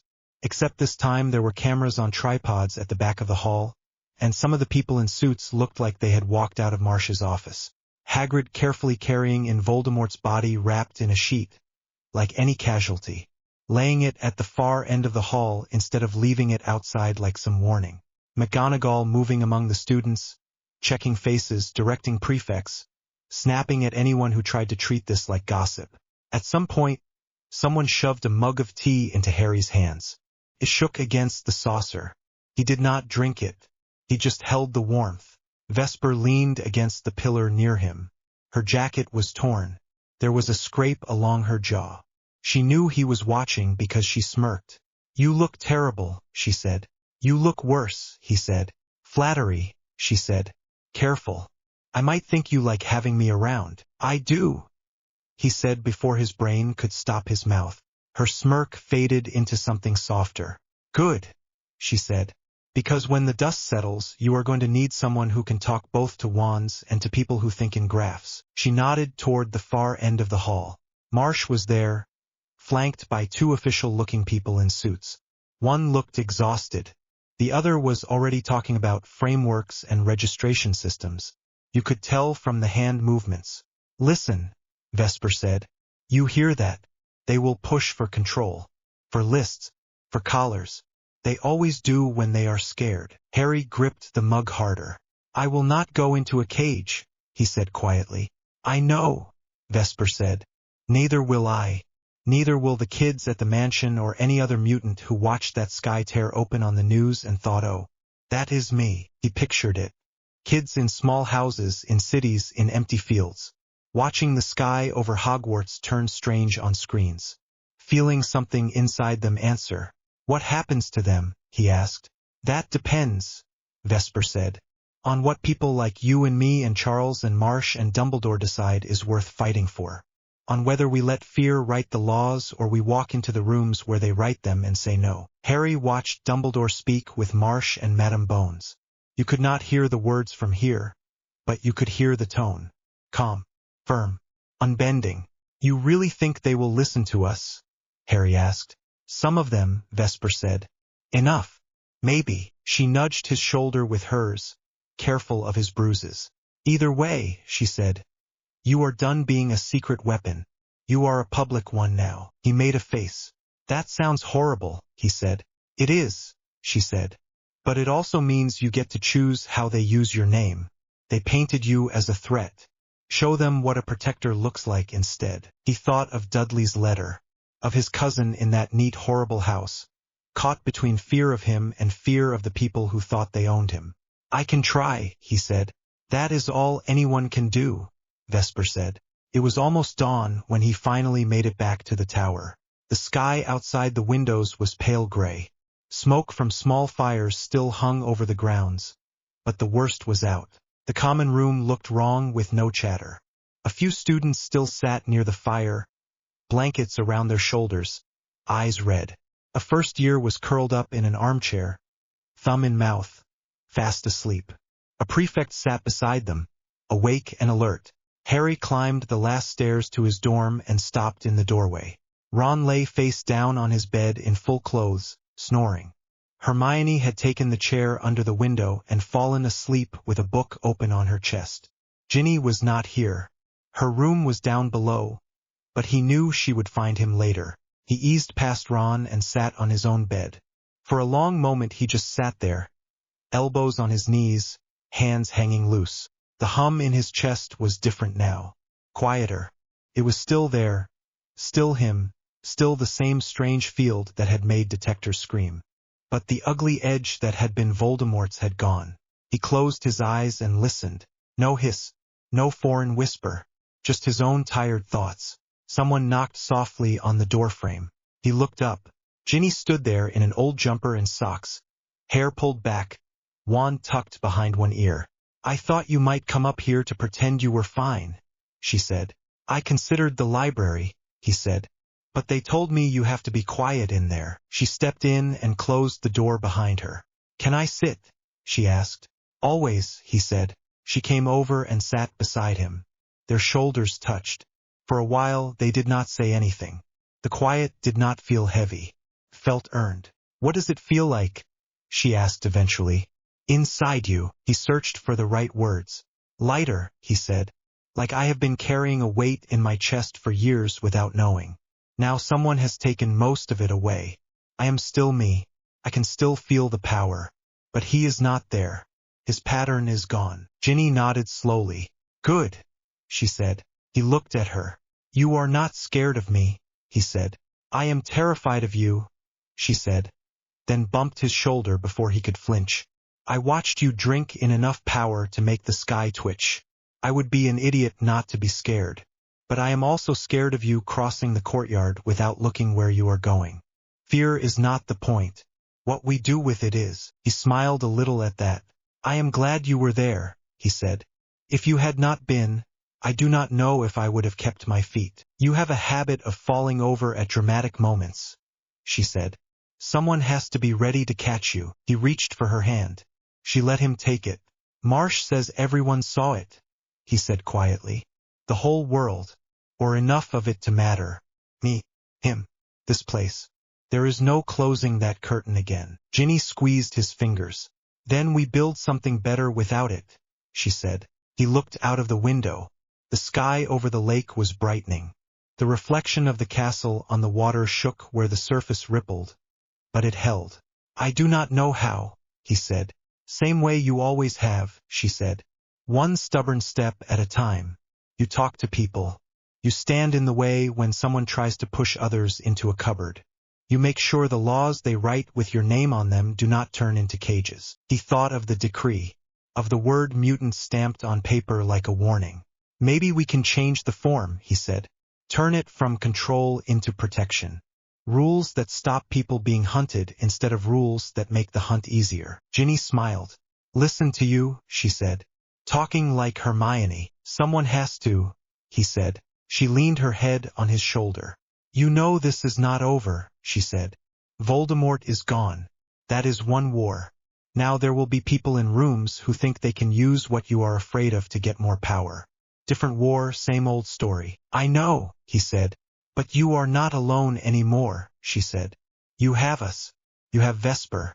You have that bald professor that Vesper keeps mentioning. You have kids out there who just realize they are like you. You do not get to check out and leave the rest of us to clean up." "Bossy," he said softly. "Someone has to be," she replied. He turned his head and kissed her. It was not desperate like before the battle. It was slow and steady. A quiet thank you and a promise all at once. When they broke apart, she smiled. "Better," she said. He rested his forehead against hers for a moment. No scar twinge. No foreign mind pressing in. Just her breath and his. Outside, the castle creaked and settled. Voices rose as people began to move again. Somewhere down in the kitchen, a house elf started breakfast early. On a table in the great hall under a plain sheet, a body cooled. On Marsh's screens, data scrolled. Field graphs from the battle. Images of wand light and one boy at the front of a line. A world that now knew magic was real and mutants existed, and the two were not the same thing. In a quiet room far away, Professor Xavier looked at a replay of the sky over Hogwarts and felt the faint echo of an Omega field that was not one of his. He smiled, tired and hopeful. Vesper would tell Harry about that call later. For now, in the small space between battles, Harry sat on his bed with Ginny pressed warm against his side, Ron snoring on one side of the room, Hermione murmuring in her sleep on the other, and the knowledge that for the first time since he could remember, the shadow in his head was gone. He was still dangerous. He was still different. He was also still alive. He let himself breathe that in. "New age," Ginny said softly. "Yeah," he said. "Let us try not to mess it up." The sun edged over the horizon. Light spilled across the lake, the lawns, the broken ward line where grass would grow again. The boy who lived, the Omega who lived, closed his eyes for a moment and rested, surrounded by people who had chosen to stand with him in a world that finally had to see them all as they were.